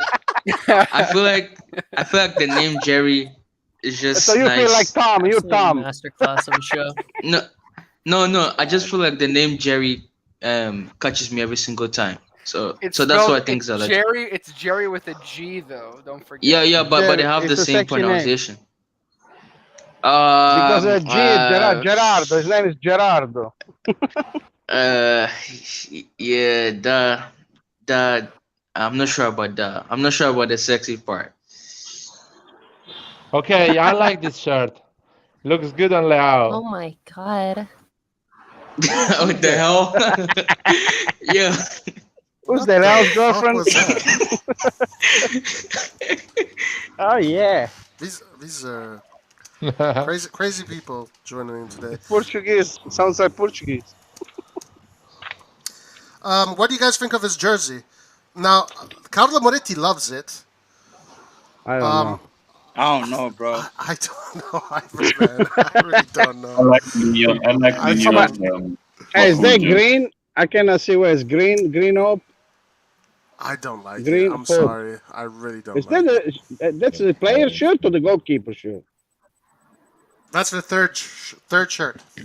Really? What color is?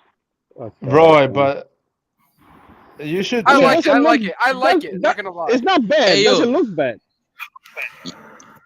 Yo, Andon, I'd just like to call you out for giving out memberships to everyone except for me. Well, you own us $1,000, man, especially to Roy. Like so why? to pay that membership. Like why, Andon? You see me here and you just ignore me, It's He's difficult. learning. bruh. I'm just kidding. I don't know. That doesn't depend on me. The gift just. I stay think I up. gotta leave again. What the heck? I don't know how they function. No, you have to claim it. You have to claim it, guys. Clean, Where clean, is clean. the? It's too late. Or maybe you can still claim it. But Prometheus got it. I don't know. This shirt, guys, to me, it looks pretty bad. Like, I'll be honest. Like, it No, looks Roy. really bad. It looks Show me the terrible. show me the pictures with the player wearing it. It looks like There's no dirty pictures. docs. There's no picture. Yeah, there is on Instagram and Twitter. Hey there guys, is. as long as it's not pink, I'm good with it. No, not at all. Working. I don't want to be like Juventus. They got a Palermo shirt. The zebras. Let me find out where is it, man. This shirt is Let me- nice, guys. Come on. Ooh. Hey guys, If it's with details. black shorts, Oh, if yeah, it's nice with black shorts, panorama. then it's good. Forget Hey guys, about the guys, shirt. guys, listen to this. Casemiro deal final details. 60 million pounds plus 10 million. Yeah, plus 10 million pounds add-ons to Real Madrid. So it's in pounds, guys. And then 4-year deal with an option for a further season. His wages will put Casemiro among Man United's highest earners. Probably around 400,000 a week. And now they Hey, stuck listen. with him. So how much it cost Modric if you want to buy? Wait, and isn't Casemiro like 30 or 31? He's 30. He's He just 30 turned years 30. old. Just in 30. I'm Sorry, so but, happy I'm not a sorry, but Man he's U a fan. physical player. So What- yeah, if he but what- breaks, it's done. But which I think for Casemiro, if you look at it though, it's a good deal for him because he knew. Yeah, I for don't him know how. personally, I don't he's know going how for the soon he money was. for sure. I don't know how soon he was coming up on renewal at Madrid, but be able to be, getting a 5-year deal, 4-year deal, that's more than 3 at that age. By the time you're 34, 35, like you're still making those big bucks. I mean, you can't beat it. You're in England. You're Man U at the end. They still Man U, no matter what they're at. He's won whatever he had to win. He doesn't care. It's after a time also Exactly. he's bored. So I don't blame him. For Man U sure, is it's a dumb big deal enough. for him. For sure. Perez won't give him that kind of money. Man Yeah. U's super. Yeah, And Man he's U. over 30. So Yeah. so the only problem is, how this media in EPL, he goes there, he's not really motivated, he just for the money, he flops, and they say The he next can't time I cut talk- in the Premier League. Hey guys, next time I talk to a United fan, which will probably be soon, I'm gonna just be straight up and say this is an awful, awful deal. Because my This is thing terrible. is right. Because players is also about motivations, correct? What motivation breaking right news, now does he breaking really news. have? In terms of does he still wants to play at that high and try to still win trophies? Maybe yes, but so how bad does he want to? Especially Yo, after guys, there is a breaking news. Hans was New saying. breaking news. What is it? Chelsea What is have it? completed a Aubameyang. 12.6 million pound signing of drumroll Cesare Casade. But that's the old man. That was been like 3 days Yeah. ago. Is it? Yo, guys, you need to use that breaking news better because. Oh.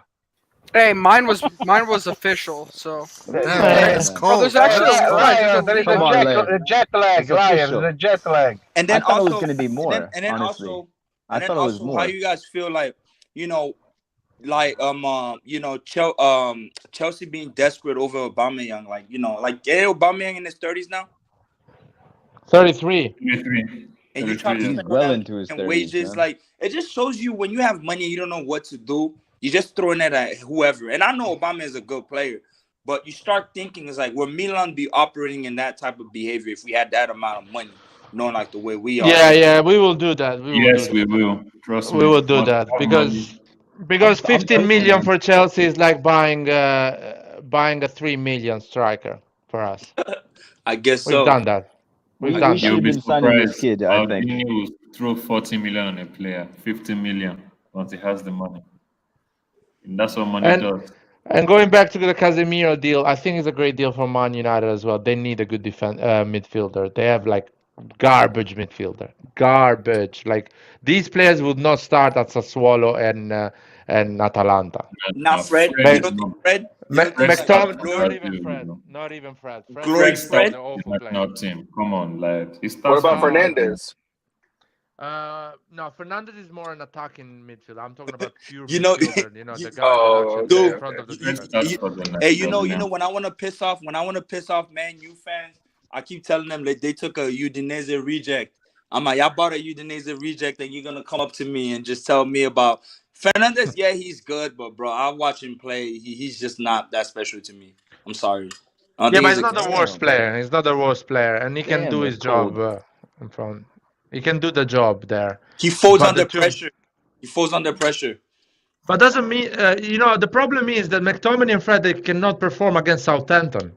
Forget about the pressure. No one is asking them to win against Man City, man. They cannot perform. They cannot make 3 passes against Southampton. But I feel That's yo, a Larry, Bring it to massive find out issue. this weekend. We're gonna Larry, find out this Larry. Yeah, weekend because you will Larry. see. Liverpool's missing like half their main attackers. So we're gonna see what happens.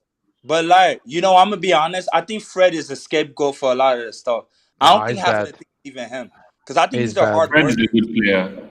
I wouldn't I'll think take Fred at our team. he's not he's not the best player, but I think he's a hard worker and he's a scapegoat of a lot of BS because there's a Yes, lot of yeah. players that are underperforming. And No, Fred is bad, man. I I've agree seen with it. that as well. To be honest. Fred He is does bad. get a lot of Fred- hit for. but when he has everybody heart else though. has been shit as well. A lot of He's a players are good shit player. around him. Like people like the Luke Shaw, Maguire, they're underperformers, bro. No, and it's they are shit as well. They're shit as well. It's Hey, not like- Maguire's the captain. All right, he's a figure. He's the totem. He's Totem. the best player. I think I'm English more concerned about Cassidy going to Chelsea. I don't even Why are care you about concerned all this about other that? shit. Why are you Why are you concerned? concerned? Why? Because it should have been us. We could have got Why no, would we no, Inter no, sell- no. This is 14 Yeah, million from for this kid. Inter. From Inter. We That don't have was From that Inter, kind of we totally. could've- money. We don't have that Totally. kind of money. We could have We don't fucked have But that. it's not about money, guys. Inter is not gonna sell to the direct competitor. They've done that Exactly. mistake with Zaniolo. They're not gonna do it again. Come on, guys. Let's be clever. I For think a they're second. desperate. They're desperate as fuck. I sense No, weakness. I Listen- sense And by the way, weakness. it's pocket change for Chelsea. If you offer 14, Chelsea's gonna offer 16. What do? You offer 18? No, and Chelsea get it for 2 million more expensive, which is nothing for Chelsea. So don't even try. If Chelsea is interested, don't even try to get in that transaction. I sense And weakness, and I would love nothing more to get a good Italian from them that they just throw away. And I would love Some to young kid to- like I would Inotto love to have or this kid Cassidy. Listen, Hans, I would love a lot of other things in my life, but things don't happen like this. Nyonto to Leeds is looking like it's becoming more and more likely. And what's his name too? I think PSG is also still insisting on getting Skriniar, even though they Yeah, That is not, it's not happening. Zong I think today it's gonna- I think it's gonna Zong happen. Zong today confirmed that they're not going to be selling Skriniar. It's not happening. Yeah, Not now. They should have done it because immediately. they bid 50 million plus add-ons. It was But this rejected. is the guy that we need, I think. This Cassidy kid would have been fantastic, I think. Yeah, but there was no way they were selling them to us, bro. Come But on. we can't spend that Why money right now. We don't have that money. Especially on an It's proven 14 player. million. Come on. I know, but for me, Hans, if you say that for this player, you It's can say that for bullshit. every single player that we're linked to. Onyedika, that is 9 million. Milan is like, negotiate. Maybe. Right. Negotiating 9 million. But Wow. the Casadei thing, I will be upset, like Hans is saying. He's if, much younger than But Onyedika. Hans, I'm sorry, man. If Bayer, fucking Borussia Dortmund, RB Leipzig, or whatever, name it a shit team, whatever you want to name it, I will be upset. But Chelsea is playing Champions League, is putting on the table the Premier League, is putting on the table a lot of money. If you put the same amount of money, Inter is going to accept the Chelsea offer because doesn't want to sell to direct competitors.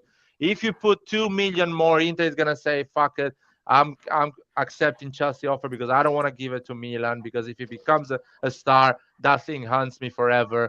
So there is it's almost impossible for us. We need to offer I don't know. 10 Maybe they would million have more than accepted. Chelsea. I don't know. And Maybe they would have accepted. I'm just gonna call bullshit right now at this point. Like, there's no point of even discussing this. We have zero links with this guy. He's on Inter or direct rivals, and a Premier League club is involved. So there's zero chances. No, Hans is saying I'm we just should saying we have. should have been linked. We should have gone for That's him. what he's saying. But what are you gonna do with That's the all I'm link, saying. man? What are we gonna do with the link? It's just a suggestion. He's just suggesting. that we should have. I'm just saying. We should have gone for Nkunku at that point. No, what? Nkunku. No, come on, guys. I think what Hans was saying It's is the same level of This crazy. is like believable shit that we could have gone for. No, it's not I'm believable. explaining you It's that not it's not believable. believable. This is That believable Maldini shit. knows that it's No, impossible. there's a higher chance we get Nkunku than this guy. I'm gonna be honest with you. Listen, speaking You about think Inter midfielders, don't want to give us any players. Hans, there is Yes! more chance. Yes! Sorry, Hans, there is What more about chance. Seedorf? What about Pirlo? Oh my God, you still They think were that we are players the biggest Inter club in the didn't world? want. Come You on. still think we are the Inter biggest didn't club want in the them. world? And by the way, Seedorf and Pirlo, they failed at Inter. They were earning Exactly. important money. They're so Inter desperate, needed man. to They offer. want to get rid of these players Oh, to try and Jesus save up money for Christ. Lukaku. They're desperate as fuck. How I much sense money would we have to weakness. put down for them to really give in to our requests? Probably And how much 15 money do we million. have Probably right 15. now? but listen, No, we do that's not not have true. that kind of money right now. So Exactly. There's Can really we no point. just There's move no on point with of something talking else? about this. It's not There's no realistic. point. to There's no like point I of would have talking about sold this. Benacer, man. Oh my I swear to God, God. look at this Oh, guy. I swear to man. But God. hey, What a Because what we're a but gonna lose guy. him listen, for free we anyway, do man. have So fuck we it. do have some Hans, you decent news. frustrate me One second, sometimes. I don't Antonio. know. I just Antonio, can't one second. explain it. We do have some decent news about Onyedika, though. According to the Jorn Just Christensen, the head of a sports section of a newspaper, Herning Folkeblad, Onyedika has now made it clear that he wants to join Milan. And then there's no doubt that the player wants to go to Milan. Kjaer, who is considered a Midfield legend, could be the factor that will tip the scales in Milan's favor. Onyedika's final valuation is around 6 to 7 million. Decisions on him will be made independently of the coach, because there's going to be a new coach coming in, and the new coach is going to decide whether or not they want to keep him or not. So the Onyedika thing is going towards there. This is the target I right now. feel that this deal is 90% done. Honestly. Nah, I feel like That's these what I are hope old. so. These are old I like rumors Nonso. I because like Nonso. guys, sorry, I in my feel opinion. is 100% But done. Lard, we know, like you don't believe anything that's No, written. but these rumors comes in the last 10 days of the transfer, when these motherfuckers need clicks, followers, and they know Milan maybe is not active, and they just made up news. What are you talking about? This is Yeah, where I will man. never agree with you. I don't know, You man. think it's the market? You think Maldini's in Ibiza drinking martinis? He's making business. Dude, This- no one is in Ibiza anymore who is fucking playing football. Every No. journalist that was talking about Ketelaere is now talking about Onyedika. We are on this guy. It is. Well, this. Yes. Yeah, but it- being no. This is most likely, 100% they're trying to get this player, because you can't believe Di Marzio when you want to believe him, right? If Di Mar- Where is the Di Marzio saying that Milan is gonna make an offer? Tell me. There is a What? tweet Did you make that it Di to Milan? Marzio we- said. We've been covering this for the past week. I You think must we have made been- one offer, but was rejected. Hey, I just have a question. This on you. No, I want to finish. Sorry, y'all Clint. seen No, him I play? need to finish this. Clint, I need to finish this. Okay, go right ahead, now, my bad. right now, in this moment, on the Milan office, the people that are dealing with scouting and signing players, they of course are talking with clubs and looking at prospects and seeing what other players are doing, if they want to make a move on anything like that. They're doing it with at least 20, 25 players. What I'm saying, that the press, the media likes to pick a name and milk that name so they can get links, followers. They like it. Maybe it's true. We are interested in that player, but we don't have a serious intention to go and make an offer because the money they're saying, 6, 7, 8 million, is ridiculous. Why not? It's such an important position. Everyone is saying we need it. Why we're not making that 7, 8 million offer? So I don't believe in this anymore. I don't believe it. Sorry.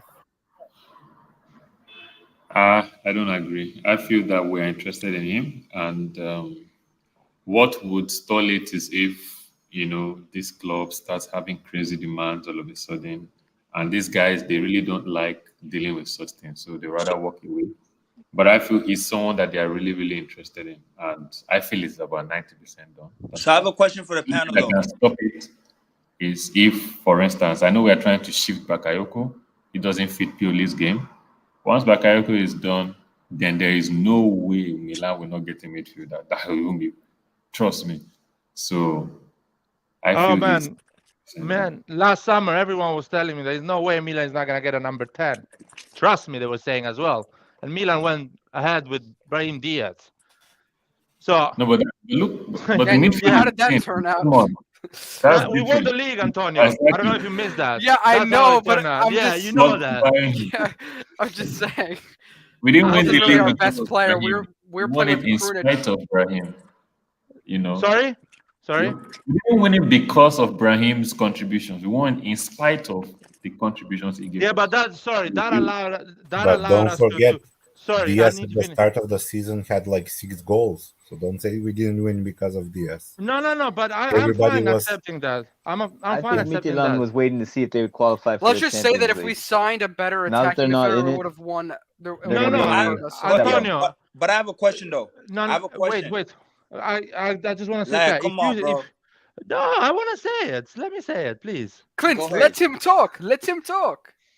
So, Antonio, you say we should sign a number 10, but we will sign a mid number 10, like something that is not incredibly good and not incredibly Would have been bad. better than Krunic and Brahim Diaz. Yes, okay. But you put that guy in the club, you give him a 5 years contract, that spot is taken, so you don't make a 37 million offer for CDK. So we miss an opportunity. Yes, we alter. I mean, yes, we're talking about altering the whole future of the timeline. Yes, it's not a Marvel movie. Yeah, but no, it's not a Marvel movie. That's how Maldini thinks. Sorry, I have to say something. No, but I need to. Okay, finish and then I want to respond to you. It's not a Marvel movie, but that's how Maldini thinks. If I'm going to put a guy there with a 5 years contract, it has to be a really good guy, not like an average or a mid player. All right, Roy, I'm after you. With Howgate, after y'all speak, Roy. Okay. So this thing about what Larry's saying that this is just clickbait is 100% not true. You are spreading misinformation right now. We've been on this midfielder for 2 weeks now. We've been following it. Milan News. And every journalist is talking about it, not just one guy. DiMaggio has been talking about it. Everybody's talking about it. And it makes sense. It's within our budget. It's the exact kind of player that we need. Why would this be fake? There's no. What about Favre? Yep. What about Favre? Point, Roy. What about Favre? What happened to that? Dude, this is not Favre. We've actually bid for Onyedika officially, just in case you haven't seen that. We've made an official bid for him. This is real shit. Official bid about Favre as well, 11 million or whatever, 10 million. Yeah, that didn't work out. I'm sure we've done a lot of operations that we don't even know about that didn't work out. But this one here, everybody went together in a committee in a room and say, let's make up this story about Onyedika. I don't think so. Come on, Larry. No, you just follow the crowd and you start try to get the fucking stay in the... Can I please address this point that Laird always brings up about, yes, like the reliability of news sources. Okay, I agree. You don't know 100% of the situation of what's going on. You're right. It's impossible. But it's better to look at the trusted journalists and piece together what's more likely than just making up conspiracies like that you bring up on your own. You have to use the sources to an extent. And then I want Clint to continue. But they were talking about CDK for weeks. Laird was saying this is all bullshit and blah, blah, blah. So it's the same shit. When I say that the CDK was a bullshit. When I say that the CDK was a bullshit, I told you a lot of times that the Zaniolo was a bullshit.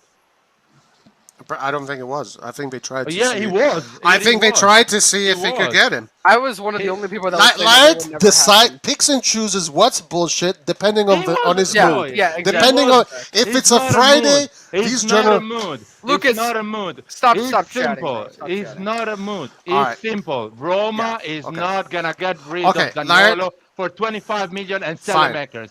If you want to Okay. believe the bullshit, you guys All believe right. the bullshit. So I don't if believe the bullshit. Onyedika comes to Milan, then you have to come to the live and apologize to everybody. Okay. How can And you if- say that I'm fine with that. Onyedika And if is he, and if he doesn't come to Milan, it's because the operation didn't happen. Oh yeah, exactly. Your ass is always covered, Roy. No, You- yes, and the other yes, ass is because always you are the one Hold on, that is hold on. deciding They what gave is me true, 20 what is not. Sorry, Roy. They gave me 25 number 10 Because last Laird- summer. Laird- Your ass is always covered. Yeah, Laird of course. will pick and That's choose fine. who he wants to decide, who he wants to believe, depending on the day and Hey, depending on his mood. can I ask Laird an honest Clint, question? Can I Clint ask is one- next. okay. No, Clint no, is no. next. Let me speak. I don't let y'all speak too much.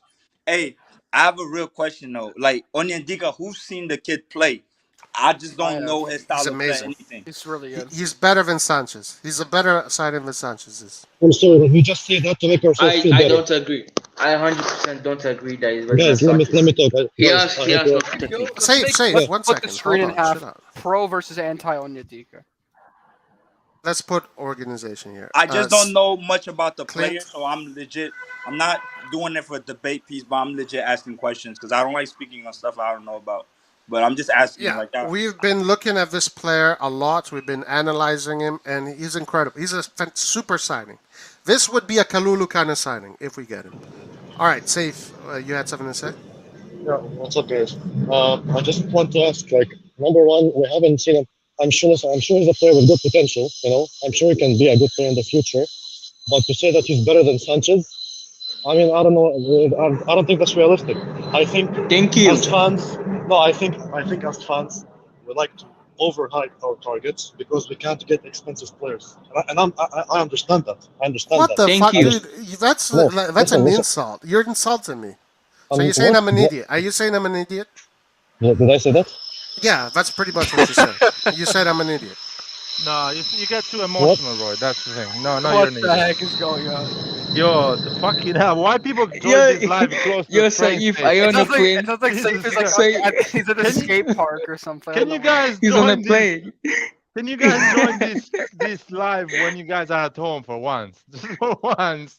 Not in the But bus, No, or the Saif, train station. guys, I'm genuinely confused. Did I say anything disrespectful?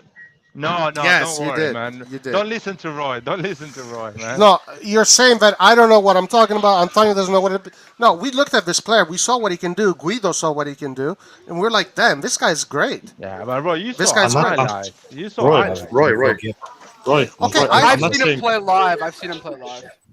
I was That's- watching. that- He was I was out watching of That's Michelin. fair, guys. No, I was Guys. watching the Michelin versus Benfica legs of the UCL. Guys, that's fair. That's fair. And I understand he's a player with great potential. Safe, But can to say you that can you silence those background like hoes, whoever those people are? Like- no, the thing is, I'm in the metro. I'm trying to speak in the Okay, metro. safe, but Oh, there's okay, there's sorry. super a lot of noise in the background. Go ahead. Sorry.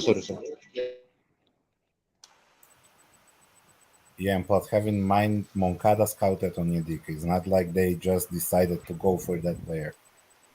So that comes into consideration. He must have some potential. Yes. Doesn't matter Guys, if he's Andon not- is This guy is fantastic. Of Andon course he's a good is signing. great. Andon is like Andon is great. the La Bandiera. No shit. He's always on your side. That's No, because Andon thinks logically. He thinks Listen, logically. I disagree with Roy all the time, but on this case, if you guys watch this guy play, he's got so much potential. Listen, I saw. No one is sorry. No one is saying he doesn't have potential. You guys are saying he's better than Sanchez. Laird Maybe is in saying the it's future fake he can be news. better than Laird is Sanchez. saying it's fake news. I actually think that is just a news. How can you to guys get think some he's clicks. better than Sanchez already? That was like your No, guy hold this on. summer. Before we get into that, let me just ask Laird. That was like how your is it- number one signing this summer. You Laird, guys. why do you think Why do you think this is fake news? Like, what? I didn't what makes say. this- I didn't say it's fake news. This guy is on the short list of AC Milan. 100% sure. He is on the short list, like other 25 players Yes, in that position. correct. Well and said. all the names they made for the defender, Diallo, and this stuff like that, these are names that have been proposed to Milan or Milan is interested. I don't disagree with that. But the people, these media that has been talking about this guy for 10 days, a week, they're like, oh, Milan offer 5, they want 7. Milan offer 6 plus bonus, they want. They're milking this thing. They It's not want true. clicks. It's not Because true. if No, you're a it's real the reporter, Marzio. It's not true. you should know what's going on. Because it was exactly the same with CDK. They're telling us Milan Also, offered 28. Now they're going to 29. Di Come Marzio's the on. #1 most reliable journalist, in my opinion, and he said that he's the primary target of Milan and that we're Okay. actively negotiating. The other players, we haven't made any. Our advances are not as concrete as this player. Guys. He's the one that we're going after right now. Okay, let me just say a few points. Listen, I think that he's a target. He fits Milan's description. I agree with that. But I'm generally curious to why you guys think he's better than Sanchez. Are they even the same type of players?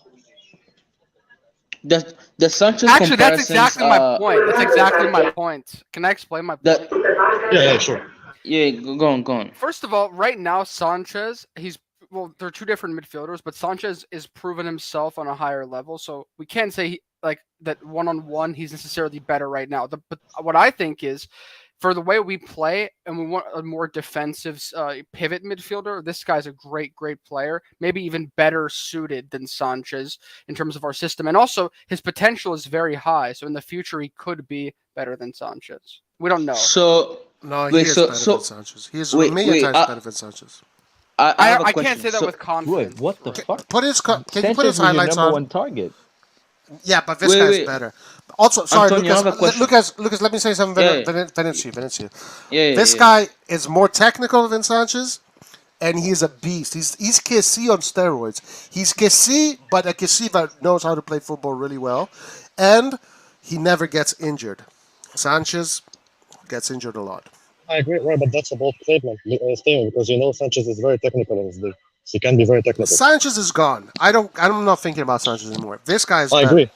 Listen, even Sanchez was not my preferred option. I hate his injury record, but I don't think it's fair. You keep thinking about him. Yeah, I don't think it's fair to say that he's better than Sanchez right now. I don't know, technique-wise, man. Antonio, I have a question. Antonio, can you put up his highlights, please? Thank you. Antonio, you say he's very. Wait, but it was my turn. Like, he's Antonio, very right-footed. He's very one-footed, in my opinion. Okay, Lucas, go ahead. Antonio, you said this kid was really good. You're hyping him up. You and Roy. I don't know what you guys did to him. I don't know what he did to you. Look at that. So my question is 89% pass. So technique-wise is great. In the Danish league, by the way. That's like a by the way, in the Danish league.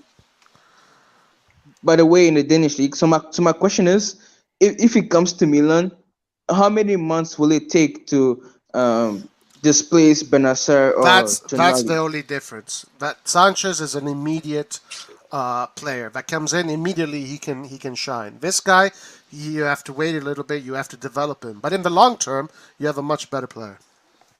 And plus, we're not getting a player. Well, that means Sanchez is the better player right now. Right now, yes, sure. Yeah, I mean, he's also older, so I mean, obviously he's going to be more matured and more developed. It's normal. Are we going to get this kid or not? He's the most likely midfielder that's coming in. So we're I getting would be him. ecstatic if we signed. I'm not him saying it's a for done like deal, 7 but million. I want to say it's more than likely that we get him. The only problem is that he's going to be gone in AFCON as well. But If he gets called, what are you going to do? But then, I hope. Still I a hope great this player. is Is not, Nigeria in the World Cup? I mean, there's a lot of great players in Africa. Yeah. That's just how it goes. Yeah, I hope this is not another Hauger. I know we all cried for Hauger. Now my boy is going to Belgium. I hope it's not some fake overhyped stuff, and then he comes in and he's just, I don't know. Nah, look at this guy. Look at this guy as a gladiator. Look at him fight in the middle. Look at him. That's no Hauger. We signed Hauger for how much? Like 4 million, I think. 12 million. 12. No, we bought him for how much? 4 million. We signed him for. Look at how he steals the ball in the midfield. I saw we sold him for like 15.5 million because they're getting he gets like bonuses because of or we get bonuses because of the Eintracht Frankfurt winning the Europa League or some shit. Guys, look at his high press. His high press is outstanding. That's his biggest attribute from what I can see. His Yeah, high guys, press is outstanding. you guys remember we that made summer we 4 signed times Auge? our money on Hauge. How many? Sorry, guys. How many reporters were talking about Auge? Well, he scored a good goal against us, Agua, Exactly. No one even.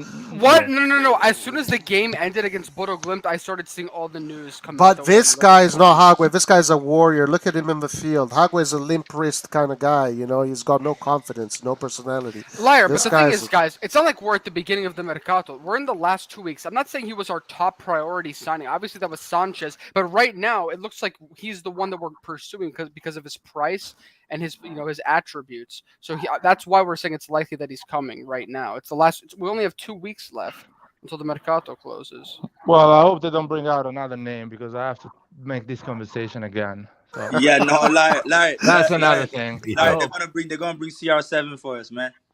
Jesus Let's go, Christ, I'm Forza gonna cry. CR7. I I'm hope gonna not. cry if they do that. Jesus Christ. But technically, guys, this guy's press resistant. He's technical in the middle of the park. His high press is amazing. 9 Right. million, 7 million for this guy is a steal. Right, 21 we're talking about never the gets Danish injured. league. Doesn't matter. Danish league. Where did Danish Haaland came league. from? Where did Haaland come from? Well, Norwegian. Norwegian league. Most- Where did Kjaer come from? Austrian. No. Kjaer came from Lucas. the same club. Lucas Kjaer came from this club here, so it doesn't matter what you're saying. Lucas, he is okay. 21. Wait, He is can I, 21. Lucas, let me explain this. I'm not He saying is you're 21. wrong. Oh, wait, hold What? on. I'm not saying you're wrong that he's gonna have to maybe develop a little bit in the Serie A. He has to get used to the league. But the Danish league has some good talents, and they play a good brand. Yeah, of I don't know football. why It's everybody different, shits but- on any Yeah, like, league outside if the you top have 5. talent, yes, you may have to shitting on adapt. Yeah, But it's if you not have good. talent, you play, man. If you're good, Guys, you listen play. to me. The Danish football is one of the most technical footballs in Europe. Okay, so you need to have ball skills for sure if you want to play in. As a matter of fact, if you look at the Danish national team, they always have 70% of the ball, even against teams like Belgium. They don't win, but it's a very technical league. So don't get fooled by the Danish. Guys, Denmark has produced a lot of great players. The thing is this, guys. I mean, do we not trust Moncada and Maldini at this? No, I I know do. Lucas doesn't, which is fair play to Wait, Lucas. no. But False I mean, allegations. trust them. Look at this guy. Holy crap. Just No trust false them. allegations. I trust Makanda, but sometimes he makes some Makanda, errors. what the For fuck is example, Makanda? no, I said Mokanda. Wakanda. I said Who the Wakanda fuck forever. is Wakanda? Oh, my days, lad. Like, did you see? Moncada. Can you say Moncada? Let it slide, Did you- guys. Let it Say slide. Did you Let it see? slide. Did you see what that scout did for us? He signed for the Balotelli. Now we can't get rid of him. Oh my gosh. You're going to name like the one out of the two total You don't. signings that You haven't kind of worked have a out point there. I perfectly. mean, Balotelli was not a great signing right now. Because we had no money, so we were looking to just find any prospect left back. Nah, had come on, good bro. physical Come on, aspects. bro. We had lost this Casella. live, by the way, Roy. We lost because he No. highlights. This is fine. It's Cannot fine. expect Okay. every player. Yeah, that no, is because we signed showed on it before. succeed. They haven't copyrighted this. This is not Football Manager or FIFA. Every player to be good. Some of them will Yeah, flop. it's just real It's life, inevitable. exactly. Antonio, I don't question the Moncada, skills. I question the The thing Italian is, press. you guys. It's there not is just no in Italy, way it's we also fuck in this That up, was- because that was even if he Danish. isn't It was gonna be good Danish enough, sources as well. guys, This is even if he Danish. isn't good enough, you can still Hauge him and get like double your money. How game? Sure, You can still Hauge him. This is Danish press, according to Hauge, we Just got 4 Christensen. times. We got But 4 then, times but what we then paid Milan for it. wants to give freaking chump change. Like, though we'll lowball people. Man, I love the way we do it. I look at these reports and why we get rejected, and I just look at the offers. I just be laughing my ass off. I'm like, bro, come on, man. Like, I Listen, understand. But another Guys, I great. have to step out. I'll be following in the. Thank you, Nalso. Really appreciate you being here. Thank you so much, guys. No problem. See you, One man. other thing about this guy, a stat that is very important. This guy had something like 300 tackles or something like that. 150 of those tackles that he won were in the opposition half. You can see it in these stats. This guy is a genius at high press. He's perfect for what we need. He's an amazing player, man. I hope we get him. What is this whole conversation No. about? Let was just I saying don't- he doesn't believe the news. That's like I dumb. don't believe in I- newspapers, sometimes- man. Yo, He's guys, not saying he doesn't like the player. our debates, like, I'm sorry, I just get lost. Like, I don't. It's like, it's like we're all saying the same Let's thing. only problem was Listen, the Roy not gives me believing the beef news. because I don't believe the Italian press. He gives me beef for that. It's not Italian. It's not Yes, Italian. that's It's what also Roy it's does. the Oh, best. you don't believe Di anyone. You believe Marzio, what you want to hold on, believe. guys. Di Marzio isn't just Italian press. Di Marzio is like all of Europe. This guy's like followed by every league. He posts stuff about everything. He's my favorite. I mean, he's like a better version of Romano because he gets the information out. But earlier. Romano, he's the one that put Romano on to begin with. Romano is he that's his protege. You know, that's They work Romano together. is, They work together. DiMarzio's. You said who? Di Marzio and Romano, they work together. Yeah, that's what I'm saying. Luigi But Romano, Timpano, that's let's his go. That's even with Romano, they asked him. You know, he's DiMarzio's protege. He's the one that encouraged him to get into that field and all of that. So, but Yeah. I don't Anyways, know, man. so my point is that they're very reliable sources. No, DiMarzio sometimes he be out of his depth, bro. He be full of shit sometimes. No, DiMarzio is just correct. Is it what? Just great. Always correct. Correct. Yeah, he's Always good. correct. Yeah, there you go. Always no, because they sometimes make mistake and it's not their fault. Sometimes they just make mistake because things goes But west. Di Marzio or doesn't say he only south, says whatever. it's a done deal. He hasn't said it's a done deal. Let's be clear. But he said that Yeah. we bid and that he's our primary target. So if that's what he says, I trust him. Can you guys agree with me that this signing is a million times better than Sanchez? Yeah, of course. A million times is a lot, Roy. Million times is a lot. 10 That's times. what I think. 10 times. 10 times. Even I'm 10 glad times. Roy is is a lot. over 2 times. Sanchez because 5 it was times. getting I'll say ridiculous that before. for our policy, it's a better signing than Sanchez Grazie. because we Grazie. want young players that low salary, Grazie. low price. Point Roy. But technically also, right? Look at him. Wait, For wait. functionality wise. No, I think Sanchez is a way better player. But we have CDK. We don't need Well, Sanchez anymore. that's what I'm saying. It's not a problem. It's not. We don't need the to defensive buy. midfielder. The problem I have, guys, is that I'm gonna fucking rage if in 3 days we have another name and these motherfuckers are telling me another name. I'm serious. Well, right now, Gino. Hold on. Gino I'm Nana so is close another to option. Gino as Nana is well. the other guy. But one thing, And Sander Of course, Brecht. there is another guy. Of course, there is Laird, another guy. I excuse knew me. that. Dude, but that's not. What do you think? If you know Milan recently, you know that we have to have many options because we can't always close deals. We don't have the financial ability to. And have in mind that most of the signings that Maldini made, we didn't even know about them day or two before they signed them. So don't be surprised if some unknown name also is signed. yeah, Instead that of is Maldini. very possible too. But And listen, plus also have in mind that we need also Italian players due to the quota from UEFA. That's why I was saying Casadei. We're not doing this again.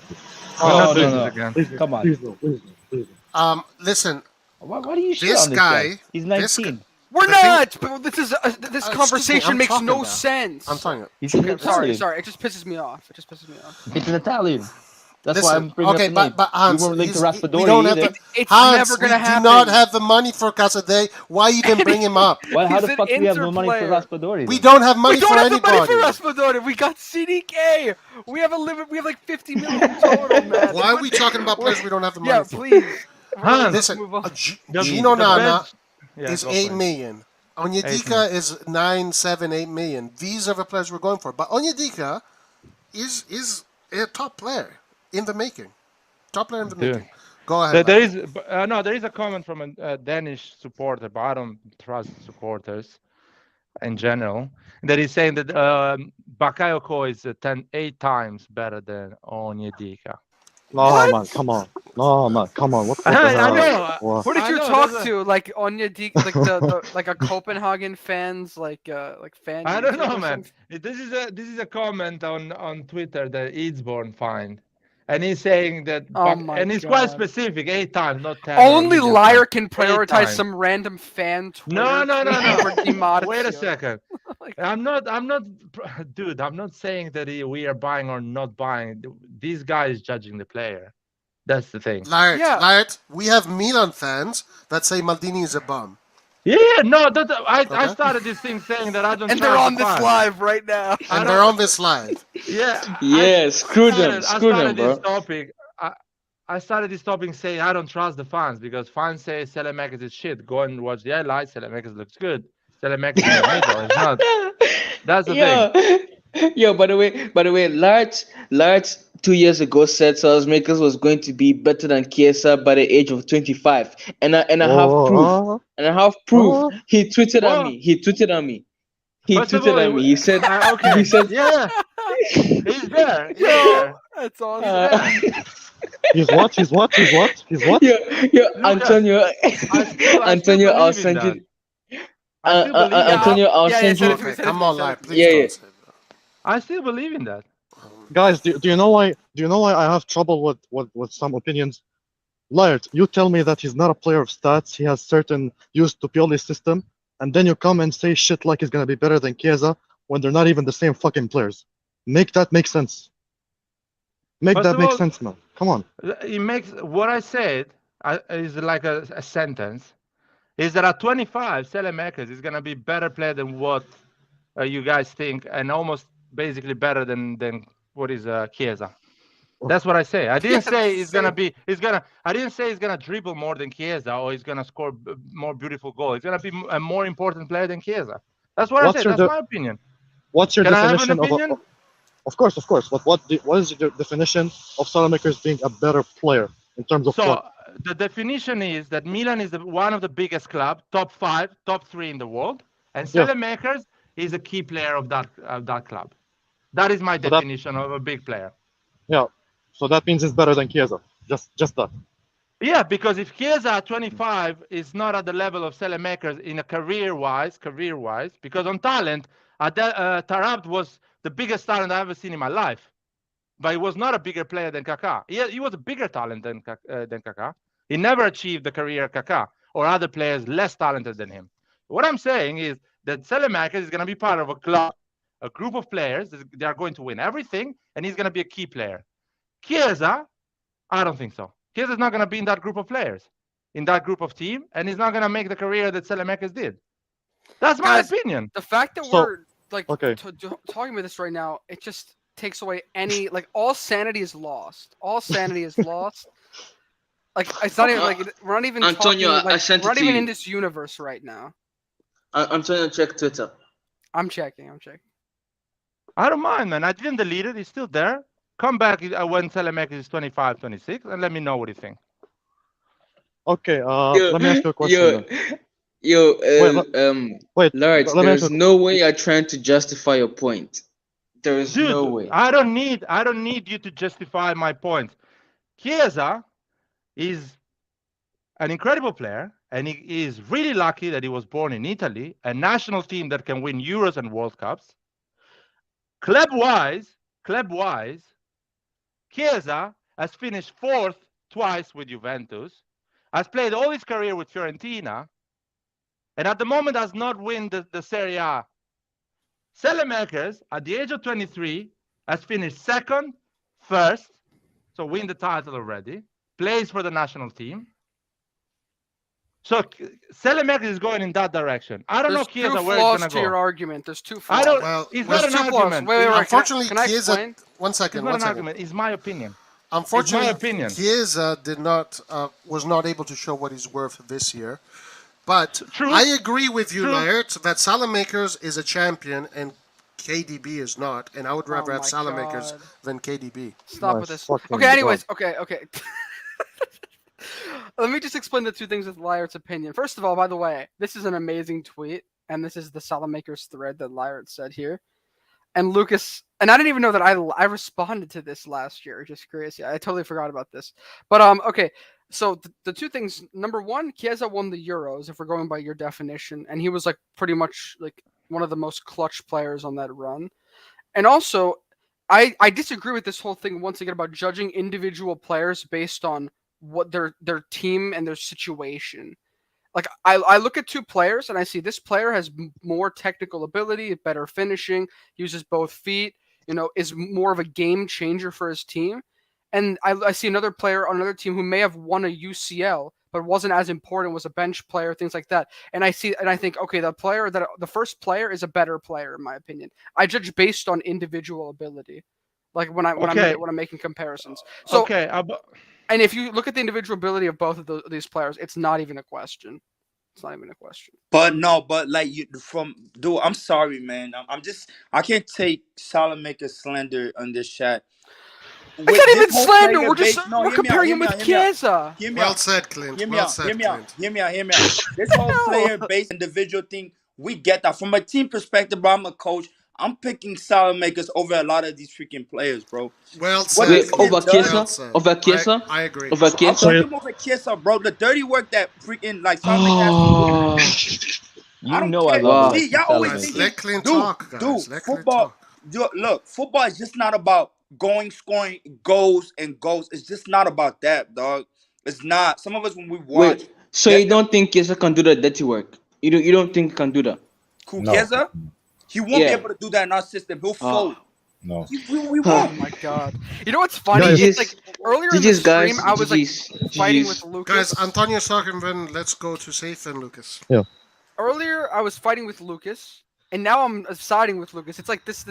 Our discussions are just like it just confuses me. But anyways, Chiesa not only will do the dirty work, but this guy will win you games. He won't miss He's in front never of the won a post. Serie A. He's never won a Serie A. He man. won the Euros by scoring all these clutch goals. But we're not He's talking talking about goals. That's why I We're just not said. talking about national football, man. I'm not Oh talking my- about national football. He I was don't care. playing Wait. against some of the best players in the in Berardi Europe. Wait, man. is this even a discussion? Is this even a discussion? I can't even. Guys, get Safe into wants Roy, to let me say add something. something. Roy, let me Okay, add go something. Go real ahead, quick. go ahead. So my thing is this: we're not talking about Keza. Yes, he's clutch, he's scoring. It's for what he is. I wouldn't try to compare Salamakers in that personal level. From a team perspective, if you're thinking about a global idea, you sit there from a team perspective. What player that I'll try to add, what piece I'll try to add to my system? I take Salamakers all the way. That's why. Put the goal thing aside, man. Like, yeah, Keza scored. We all know that. That's just those are like the facts that are there. I'm not even going to argue against that.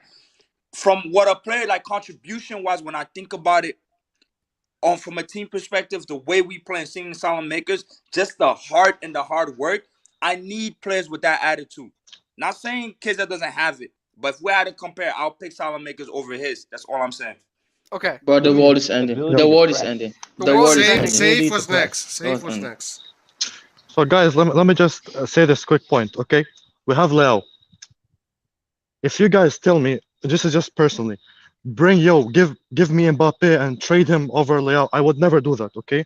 This is Leo I'm talking about. We know his worth to the team, and don't anyone try to spin this like we're saying, oh, Salamakers get out of the club, because we said over and over again that he's a great bench player, off the bench, closing games. Yes, I get pissed off with him when he does very bad crosses and finishing. But Misses in front of the post. I agree with that. He's a good closer, nothing more.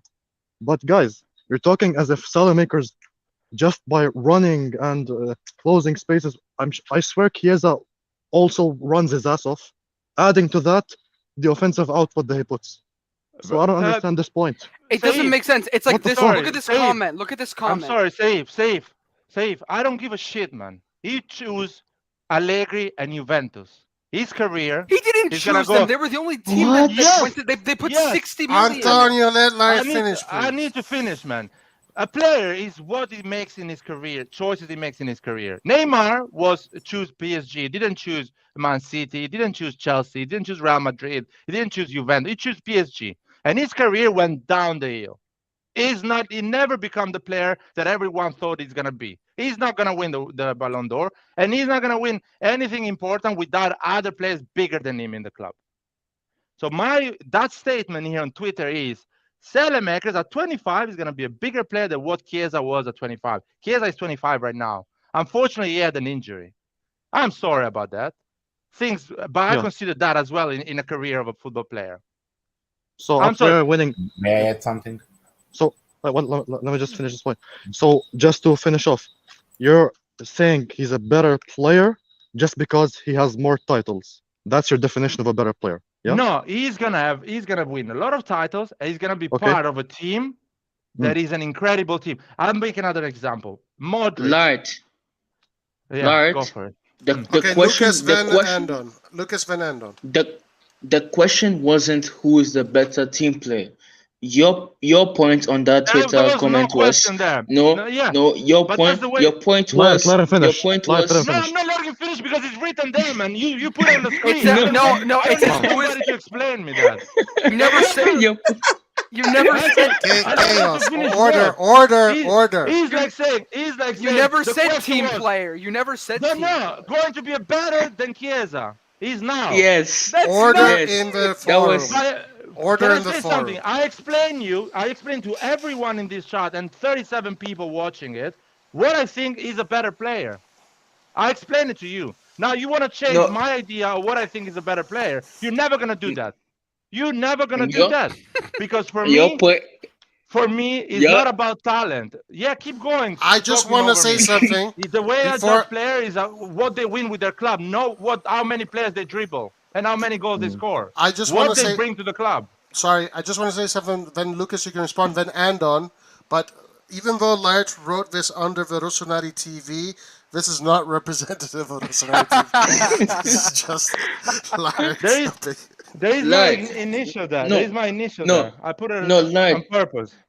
Lart, your comment wasn't Makers is a better team player than Chiesa. Your Oh comment my was God. Makers was a better player than Chiesa. So you Yes. can't come here. Yes. No, you can't come here and say, oh, Chiesa doesn't fit a system as well as No, I Makers. never So say that. I Makers never is say better. that. I You're never just say finding that. excuses. No, I right now never you're say finding that. When I excuses. say that. When I say that. No, you ask- you said it right now. You said it right now. Clint was explaining everything. I explained it to you. It was so simple, man. You don't understand because for you, football is dribbling and crossing. For me, football, what do you bring to your club?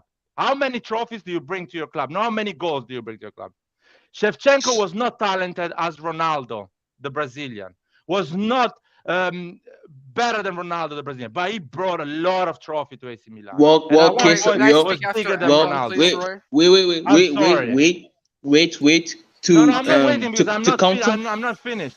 No. To I'm not counter finished. your point, to counter your point, Chiesa has won more trophies for Juventus than Makers has won for AC Milan. So your point is Oh irrelevant yeah, he has now. a teapot. I forgot Yeah. about the teapot. Yeah, I forgot about that. What do you True. mean teapot? The Mickey you mean Mouse or teapot? the Also, piggy why are we Mickey going on with cup. this Okay. Okay, Euros? guys, Andon Why had are we something going to on say. with just No, I Andon wanna- anyways? He won the I Euros, wanna finish. man. I Lart, wanna finish He Van won the Andon. freaking Euros. That means nothing, I guess. Lart, finish Van Andon. Let's go. So, okay, he won in Euro is better than Erling Haaland. Okay, you're right, Antonio. He's gonna be always better than Erling Haaland because Erling Haaland is never gonna win. What have I said fucking that? Euro. Yeah, but that's your logic. Your No, logic is if a it's not player- my logic. It's Yes, your he's gonna logic. Euro, so It's he's a- yours. he's Guys, a- guys, everyone else. it's I'm no, sorry. yours. guys, It's Keep Roy's. guys, no, guys.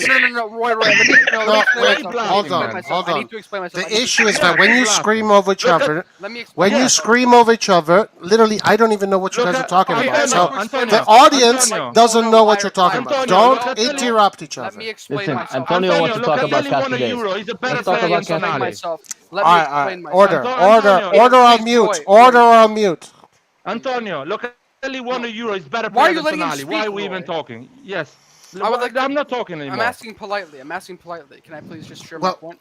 Okay, fast, Really, because super Andon, fast. Andon That's wanted to not say my something. perspective. It's Roy and yours. When you and Roy says it's about trophies. If we're going by that, it's the Euro. And if it's by your definition of only club, Never. that makes I no don't sense. It But I makes don't no sense. consider the I national trophies. I don't consider them, Antonio. I don't consider. Okay. I never considered them in this And life, your man. comment was Keza. better player. That's not. Lart, You Lart. never specified All right, this. That makes let's no move sense.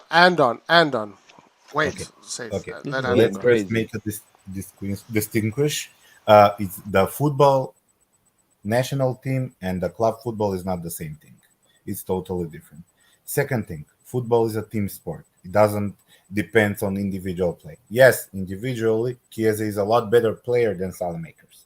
That's not even a point debating that. But what Salamakers brings to the team is much more valuable than what Chiesa brings to or could bring to Milan. I'm speaking directly only for Milan. But mute, Style of mute, play- mute, mute, please. Lucas, I disagree. let him finish. Damn it. Style of play and how we play and the team atmosphere and everything that represent Milan, Salamakers is a better fit. Yeah, he's not that great at finishing. That's the only issue that he has. But the work rate that he does, the defending that he does, the kilometer that he covers with running is something that you cannot dispute. Because again, football is a team sport. Every great team has players like that, and they have to be respected. Not all 11 players are technically gifted player, and football is not just scoring goals. You have to have some kind of balance, and that's the balance that Salamakers brings. For me personally, I would always have Salamakers over Chiesa in Milan, but that doesn't mean that Salamakers as an individual player is better than Chiesa. Can I please follow up, Roy? He agreed with you, right. Andon agrees with you. All right, and the point is true. Gattuso, Ambrosini were those players that made us win a lot of trophies. Can I follow up, Roy? Okay, Antonio, go ahead. Yeah, so 2 points. First of all, he did say that on an individual player, obviously individually, Chiesa's better. That was my main thing that I just wanted to make sure we could all agree on. I don't know if Laird agrees, but that's at least one thing that's undisputable in my opinion.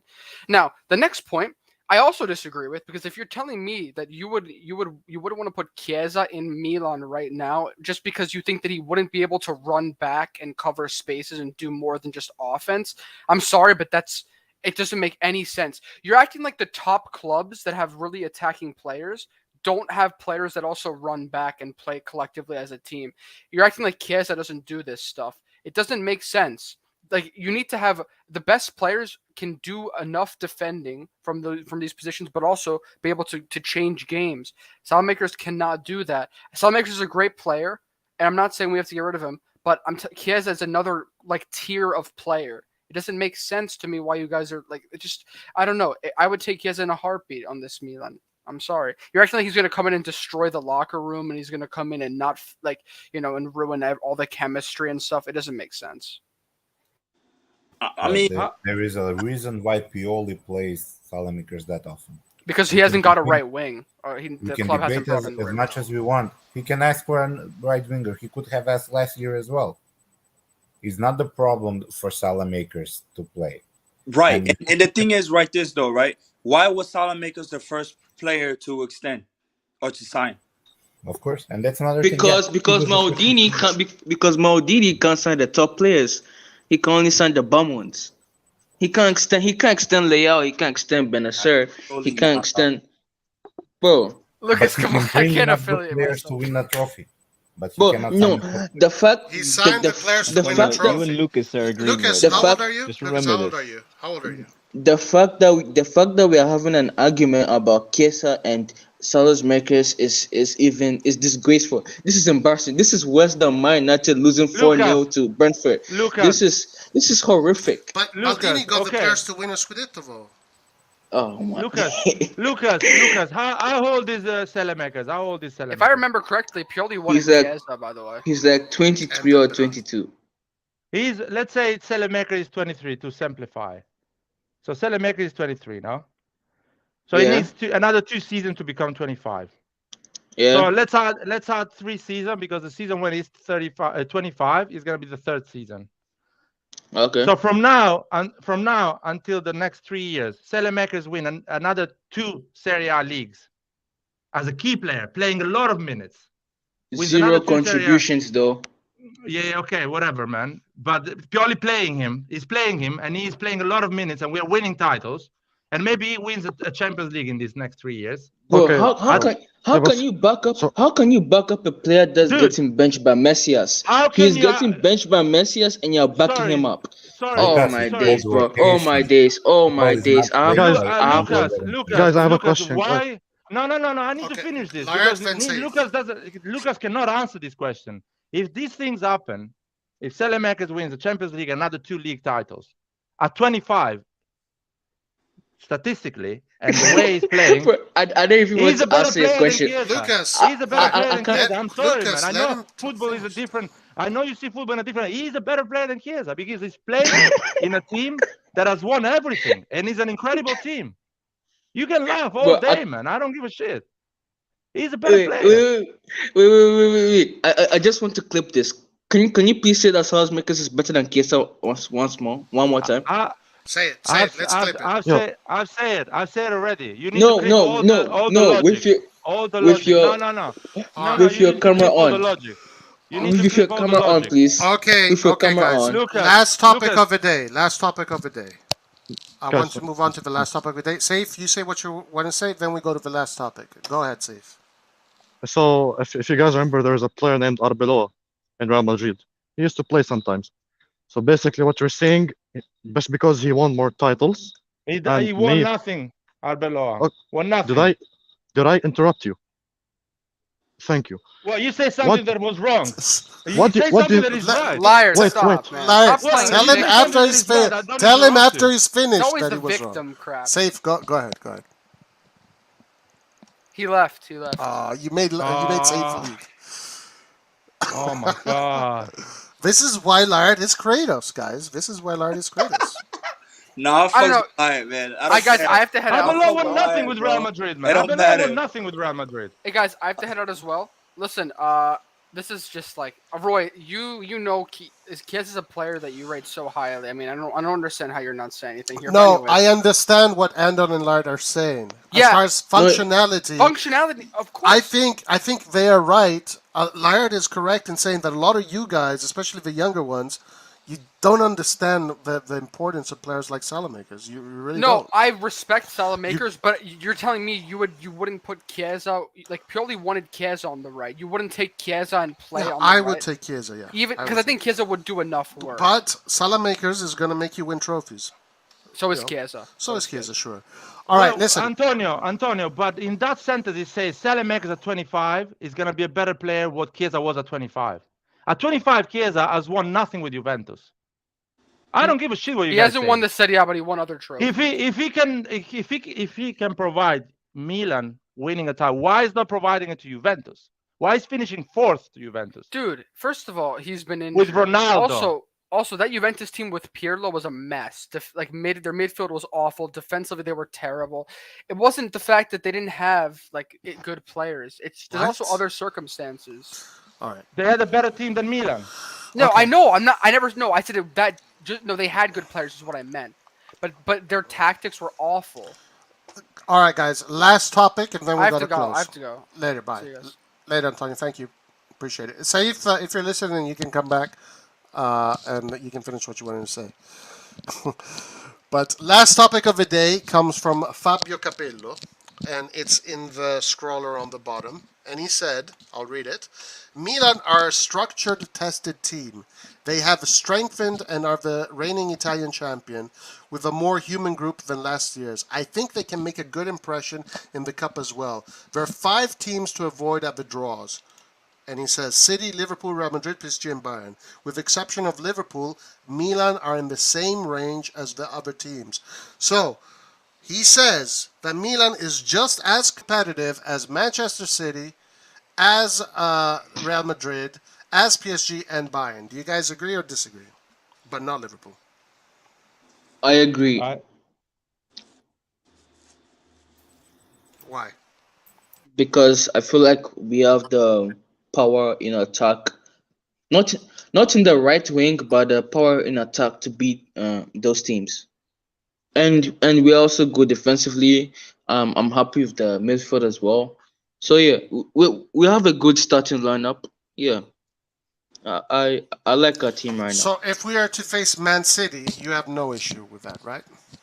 Yeah, I have no issue unless Messias or Salazar starts. Then I have an issue. Okay. From the competitive part, as far as players, yes, I agree with Capello. But from a tactical analysis point now, at the European level, that's why I have question marks for Pioli, because, you're going against a guy like Pep. The problem when we lose these games is not because our players are not as good, right? It's just tactically we just get outclassed and we create holes and we don't know. What I sense is like when it's not going his way now, right? He's not quick to censor like, okay, let me do this 1 or 3 tweak, right? I don't doubt our players going in. They're hungry guys. It's just from a tactical standpoint with the coach. When we get outclassed, even with the whole club, it's like, does Pioli now has answers, right? And players are not always the answers. It can just be a system issue. That's where I have question marks for him. Yeah, we only had answers last year for the Serie A. We have to see for the European games For Serie A, he had those answers. Because in a lot of those games, don't forget, either we were down or tying. He made some tactical tweaks that helped him win the game. Yep, I agree. But we have to see that in the Europe. I agree. All those 5 teams that Capello said, it's not that we are weaker than them, but we still have to see how Pioli handles them and how the players will handle them. Because last year we played with Liverpool. We weren't that bad. At one point we were even winning. But they have more depth and more physicality, and they won. But now, besides all of those five teams, I think we would have no chance with City, let's be honest. We're still a little bit behind on City. And the other team that would scare me a little bit is Real Madrid. Not due to the quality of players that have, but the winning mentality they showed last year. They were playing all the top European teams. They were losing, and they still managed to win. It shows what kind of team Real are. And we're a little bit behind on them. I think we can catch them up in a couple of seasons, but now it's just a little bit too early. And I'm not saying that it couldn't happen, but I think we're a little bit behind. So what about you, Laird? What do you think? About what? About what Capello said. Capello hasn't watched Liverpool this season, clearly. Wow, so you think Liverpool is in the category as well? Yeah, of course. Okay. But I don't think we are at that level with those names mentioned. I think you mentioned PSG because we don't have players that can change a game by themselves. We need players that actually work in a system, that work together. We don't have we don't have Chiesa basically to win the Champions Leagues. Juventus has it, so probably Juventus is gonna win this season the Champions League. Juventus is in. Wait. So you don't agree with Capello? You don't agree with him? No, I don't agree with Capello. Okay. Can I just say something? We need to work collectively to get that. They can win a game without working collectively as well. They can, for 30 seconds, change a game. I agree that we are more of a collective right now, for sure. Yeah. Go ahead. Large, you don't think Leao, CDK, Tonali, Theo Hernandez are game changers?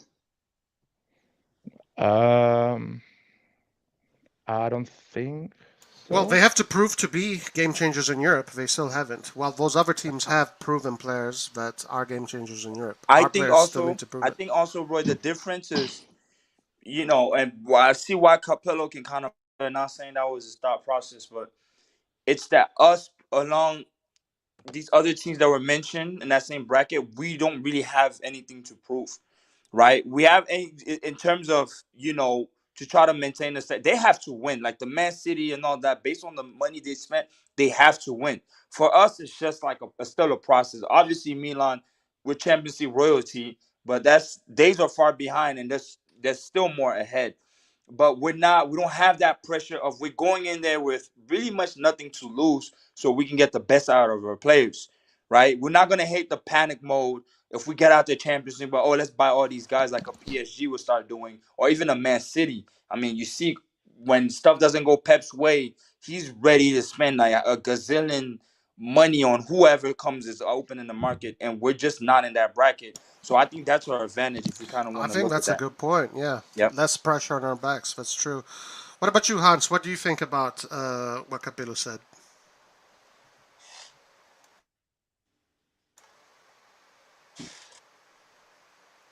I don't think Hans can hear us. Hans, are you still there? His thing is not. Okay, guys. Well, it seems we're at the end of the forum today. It was a great conversation, 4 hours almost. If anybody wants to say one last thing, go ahead. When's the next forum? Well, the forum is every Friday, on Fridays. The next, I guess we're doing. Laird, are you going to do like a post match kind of thing? Sunday, yeah, or I can do one before the game. Okay, so after the game, I'm doing a player rating, which is going to last about 45 minutes. And then after that, we're going to do open live post-game. All right. What about watch-along? What about watch-along? What about the watch-along? It's Sunday, man. Yeah. Anyway, guys, tomorrow we have... Okay, let's finish... Okay, tradition. Let's go to tradition. We'll finish with predictions. Serie A predictions. This is how we always used to finish the forum, so we'll do the same thing. And then we'll call it a day. I just want to say that Saif Yeah, go was ahead. right. Arbeloa won a lot of trophies with Real Madrid. Oh, so you're apologizing to Saif? I'm not apologizing. I'm just saying he was right. Okay. But Arbeloa was a good player too, though. On Liverpool, man, when we got to Madrid, it was Madrid just that. But that's not. He ain't no small player either.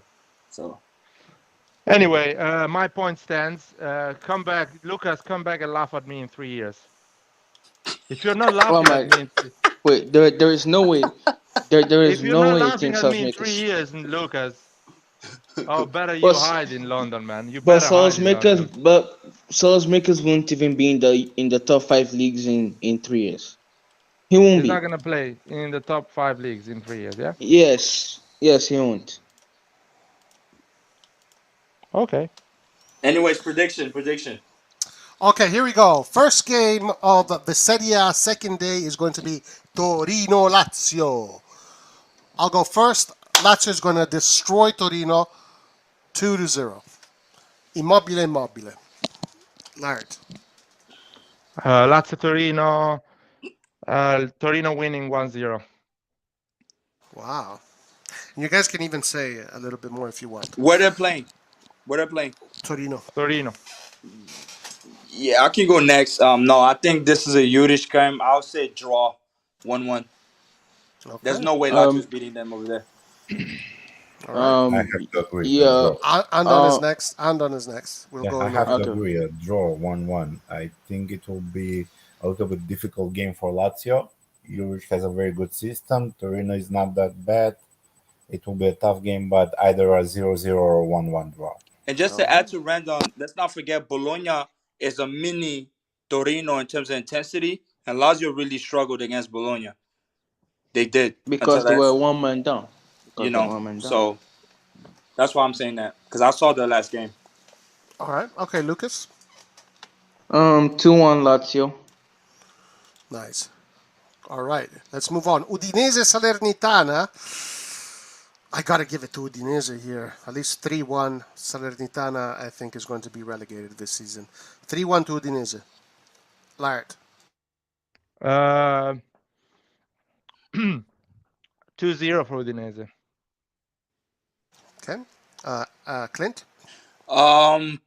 Looking at this, yeah, I think Udinese wins 2-0 because, Udinese wins 2-0. Yeah, And I have to agree with that. I think Salernitana cannot handle the Udinese physicality, so it will be 1 or 2-0 for Udinese. Got you. Lucas? 4-0 Udinese. Wow, 4-0. Okay. What about Inter Spezia against Daniel Maldini? I think Inter's going to win this one easily, but not with a high score. I say 1-0 Inter. Lukaku. What about you, Lart? 2-0 Inter. I'll say 5. I think they're gonna go fucking rampant on them. Yeah, I think Spezia is low-key like a bitch team, man. I'm sorry. I know Inter is slacking, but I say 5-0. Wow. All right. What about you, Andon? I'm gonna go 3-1 Inter. 3-1. Okay. Lucas? 5-0. Damn. You guys don't rate Spezia at all, huh? No, I read Spezia, but it's the first game of the season at San Siro. Good point. That's a good point, actually. And Spezia is also overdue to go down. I reckon they're actually going down this year. All right. What about Sassuolo Lecce? I'm going to give this one to Lecce, actually. I think Sassuolo is in a weird spot right now.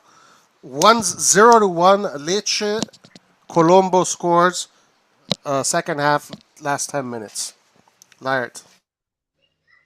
Sassuolo Lecce. No, I take that back. 2-2 Sassuolo Lecce. Berardi gets assists and goals. I need him for the fantasy league. All right, go ahead. Yeah, I think 2-2. A lot of goals, I guess. Lecce and Salernitana, by the way, they have some good players. I saw some technical players in there, some quality. If they are young, they're gonna stay in Serie A next season. Somebody's gonna Yes. get them. I reckon actually I'll say it'll be a draw. It'll be a draw because I think Sassuolo is going to try to bring the game and not lose to them. But seeing what Lecce did against Inter, I think they also got a momentum to go in there. Like how but I'll say draw. I'm not even sure about that result, but I'll say draw though. Yeah. All right. I'm gonna have to give it this one to Lecce because what I saw against Inter, I really liked it, and I think they will be a little bit more motivated to get something back on because of the way they lost to Inter. I'm gonna say 2-3 to Lecce. Nice, nice. 4-0 Sassuolo because I have Pinamonti and Berardi in my fantasy league, and also Dionisi, is that his name? Yeah, Dionisi needs to come back because he lost the Coppa Italia game and now he lost the Juve game, so they need a huge comeback. Yeah, it'd be pretty bad if he loses 3 games in a row for him. What about Empoli Fiorentina? Fiorentina is on a roll right now, while Empoli is not. I would say 3-1, 1-3 for Fiorentina, and Jovic is going to score another goal. I think Jovic is going to have a good season. Lart. Empoli Fiorentina. Empoli wins 1-0. Wow. It's a derby, man. No, I got money on Fiorentina because I have Cabral in my fantasy league. So, and he scored yesterday. I think today actually or yesterday whenever they play that conference stuff. So, I have Fiorentina actually going up. I mean Fiorentina, they're loaded. They're going to win this game. I say 2-1.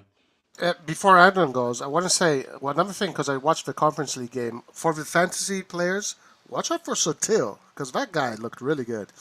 Anyway, I don't Adnan, think go. he's going to play though. I don't think he's going to play. That guy Italiano makes too many rotations. Okay, Adnan, go ahead. I would have to agree. I would say Fiorentina wins this 3-1. All right, Lucas.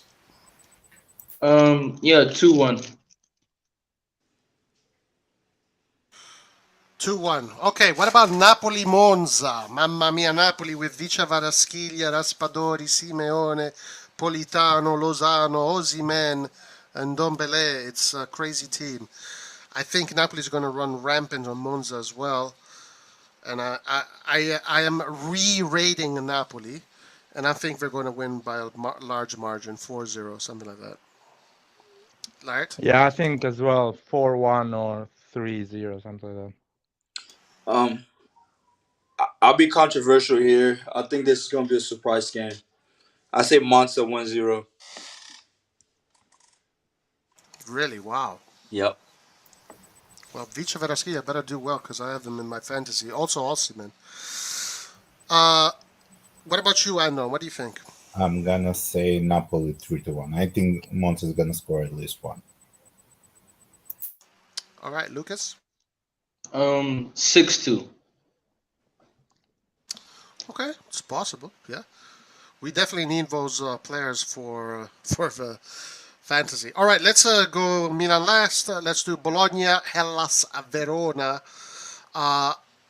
This one here to me might be. I'm gonna go 2-1 for Bologna. I think Bologna has a better team than Verona. It's 2-1. Lart? 0-0. That does sound like a 0-0 game, man. Yeah, it's not the most exciting game, right? Yeah. Yeah, I have to agree. 0-0. But I'll go for Bologna winning just because my boy Musa Barrow is over there, man. I'll say 2-1. 2-1 Bologna. I think that's a game Bologna can win. I think right now Verona doesn't have that confidence, especially losing that big score. They're going to want to redeem themselves, but I think it's still fresh. And Bologna, they still have Artanovic. I can't even say this guy's name right. But Arnautovic. Guys, because I of need to him. go, by the way. I'll Later. Grazie. Yeah. I can say that Roma is not gonna win. It's gonna draw with Cremonese, and Milan is gonna win with Atalanta. All Ciao. right, beautiful. Ciao. Yeah, but going back, finishing my point up is that I reckon that's actually what's going to happen. Is I think Bologna, like, they score. If you notice, since that guy came over, like, they've been scoring. So I think they'll win that game 2-1. Right. Andon, you said 0-0. Yeah, Huh? 0-0. Okay. Lucas? 1-1. 1-1? Yeah. All right. What about Roma? Dybala, Abraham, Pellegrini, Zaniolo, Wijnaldum, Matic, everybody. Roma Cremonese, I think this one is going to be a big game at the Olimpico, 3-0 for Roma, and Dybala is going to have his first goal. Clint? Yep, same. I'll say it's definitely a 3-0. Yeah, 3-0. I think, I have to agree. Roma has the momentum. I think this is their usual start of the championship, and now they have a little bit more what to be happy about, and they will be motivated. So around 3-0. 4-0.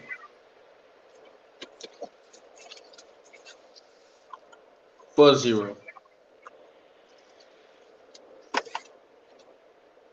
What's up? Right. What's up, Vasil? How you doing? Yo, what's going on over here? Good, man. We're about to close in 5 minutes, Vasil. Sorry. That's my luck as usual, man. Yeah. But we're doing some predictions, so maybe you can jump in the predictions here. Roma Cremonese, Vasil, who's going to win? Roma Cremonese, Roma is gonna win. Roma? Like, like pretty in a convincing way, I would say, for sure. All right. Very good. Sampdoria Juventus. Vasil's and Nemesis, Juventus. Yeah. Where are they playing? Sampdoria or Juve, man? Sampdoria Stadium. Actually, shit, man. Probably Juve is gonna win, but I'm gonna be hopeful and I'm gonna go for a draw. Okay. I'm going to go next. I say Juventus wins this one 2-1. Ugly game. Ugly game. What about you, Clint? No, it's definitely a 1-0. Ugly game. There's going to be a scrappy goal. Di Maria going down for injury. I think it brings us back to Juve of last year. Even though I know Allegri had a great start, but I don't see creativity for them to be running rampant unless, what's his name, has like a crazy game, Vlahovic. But either a penalty, it's not going to be a pretty game. So 1-0 for me, for Juve. All right, yeah. Andon? I have to go with a draw, 1-1. I Really? think Controversial Maria, draw. yeah, I think Di Maria injuring, and still they're a little bit confused in the midfield. They didn't play that great last game. There were some scrappy goals, so I think they will struggle in this one. And Sampdoria are not that bad. They're playing at home, Yeah, so they I would actually say did pretty 1-1. well against Atalanta, yeah. Okay, one draw, 1-1. What about you, Lucas? 2-1 Sampdoria. Really? Wow. Damn. Yeah, everyone is hyping Juve too much. I saw them against Sassuolo. The first 30 minutes, they were literally so bad. Sassuolo was bad, but Juve was worse. So I feel like Sampdoria is going to win that one. You guys know my opinion about Juventus, everybody here. Yes, we're very familiar with what you think about Juve. All right, so last one, Atalanta-Milan, guys. Atalanta-Milan. So I'll say this. I watched Sampdoria play against Atalanta, and I'm going to keep on saying, if Sampdoria created all those chances against Atalanta, I think Milan is going to create more chances. Also, Atalanta is not the force it used to be. They still have very good players that can hurt you if you're not careful. I think Milan is going to win this one. Milan can win this one. Rather, let me say this. Milan should win this one. I'll leave it at that. Clint. This Atlanta-Milan game, I'm hesitant between a 2-1, 3-1. Just because both of us play attack, but it's definitely a 3-1. I said 3-1 Milan. But my only fear with Milan is the site. if we score those goals, we're not good at closing towards. We only score in the first half. If we go 3-1, and then this just becomes quiet in the second. So I reckon it might be something like that. So I'll say a 3-1, between 3-1 2-1. I'll just go with 3, man. 3-1. All right. Okay. 3-1. And done.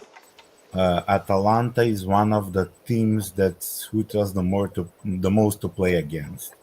I think the taboo that we had over Atalanta is long gone, so I'm pretty confident that we can win at least 3-0. I think this game we cannot allow to have the same defensive mistakes.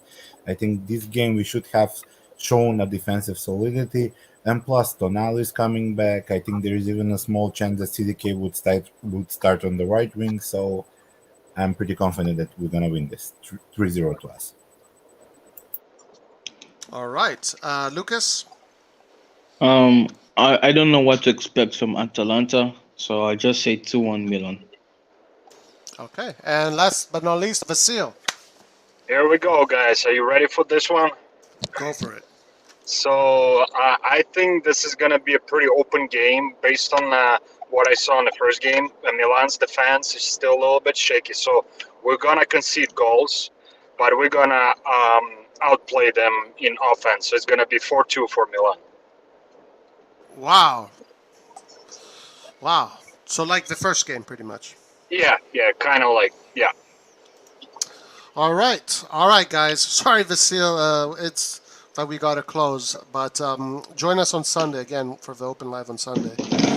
But anyway, guys, that's it as far as the Milan Forum goes today. It was a great show, 4 hours and 11 minutes. We had a lot of fights, a lot of discussions, good arguments. Guys, we'll be following the Serie A during the weekend. And Sunday, there's going to be a lot of activity on the channel, so be there for you. If you have not already, smash the like button on your way out. Subscribe if you're not subscribed. 30% of you guys that watch are not subscribed, so make sure you click that subscribe button. I want to say thank you to Clint. Thank you for joining us today. Yeah, man. The crazy part is I'm working from home and I have this on and I'm talking. I'm just doing two things at the same time. But yeah, it's always good talking to y'all. Yep. Awesome. And Don, thank you for joining us. Really appreciate it.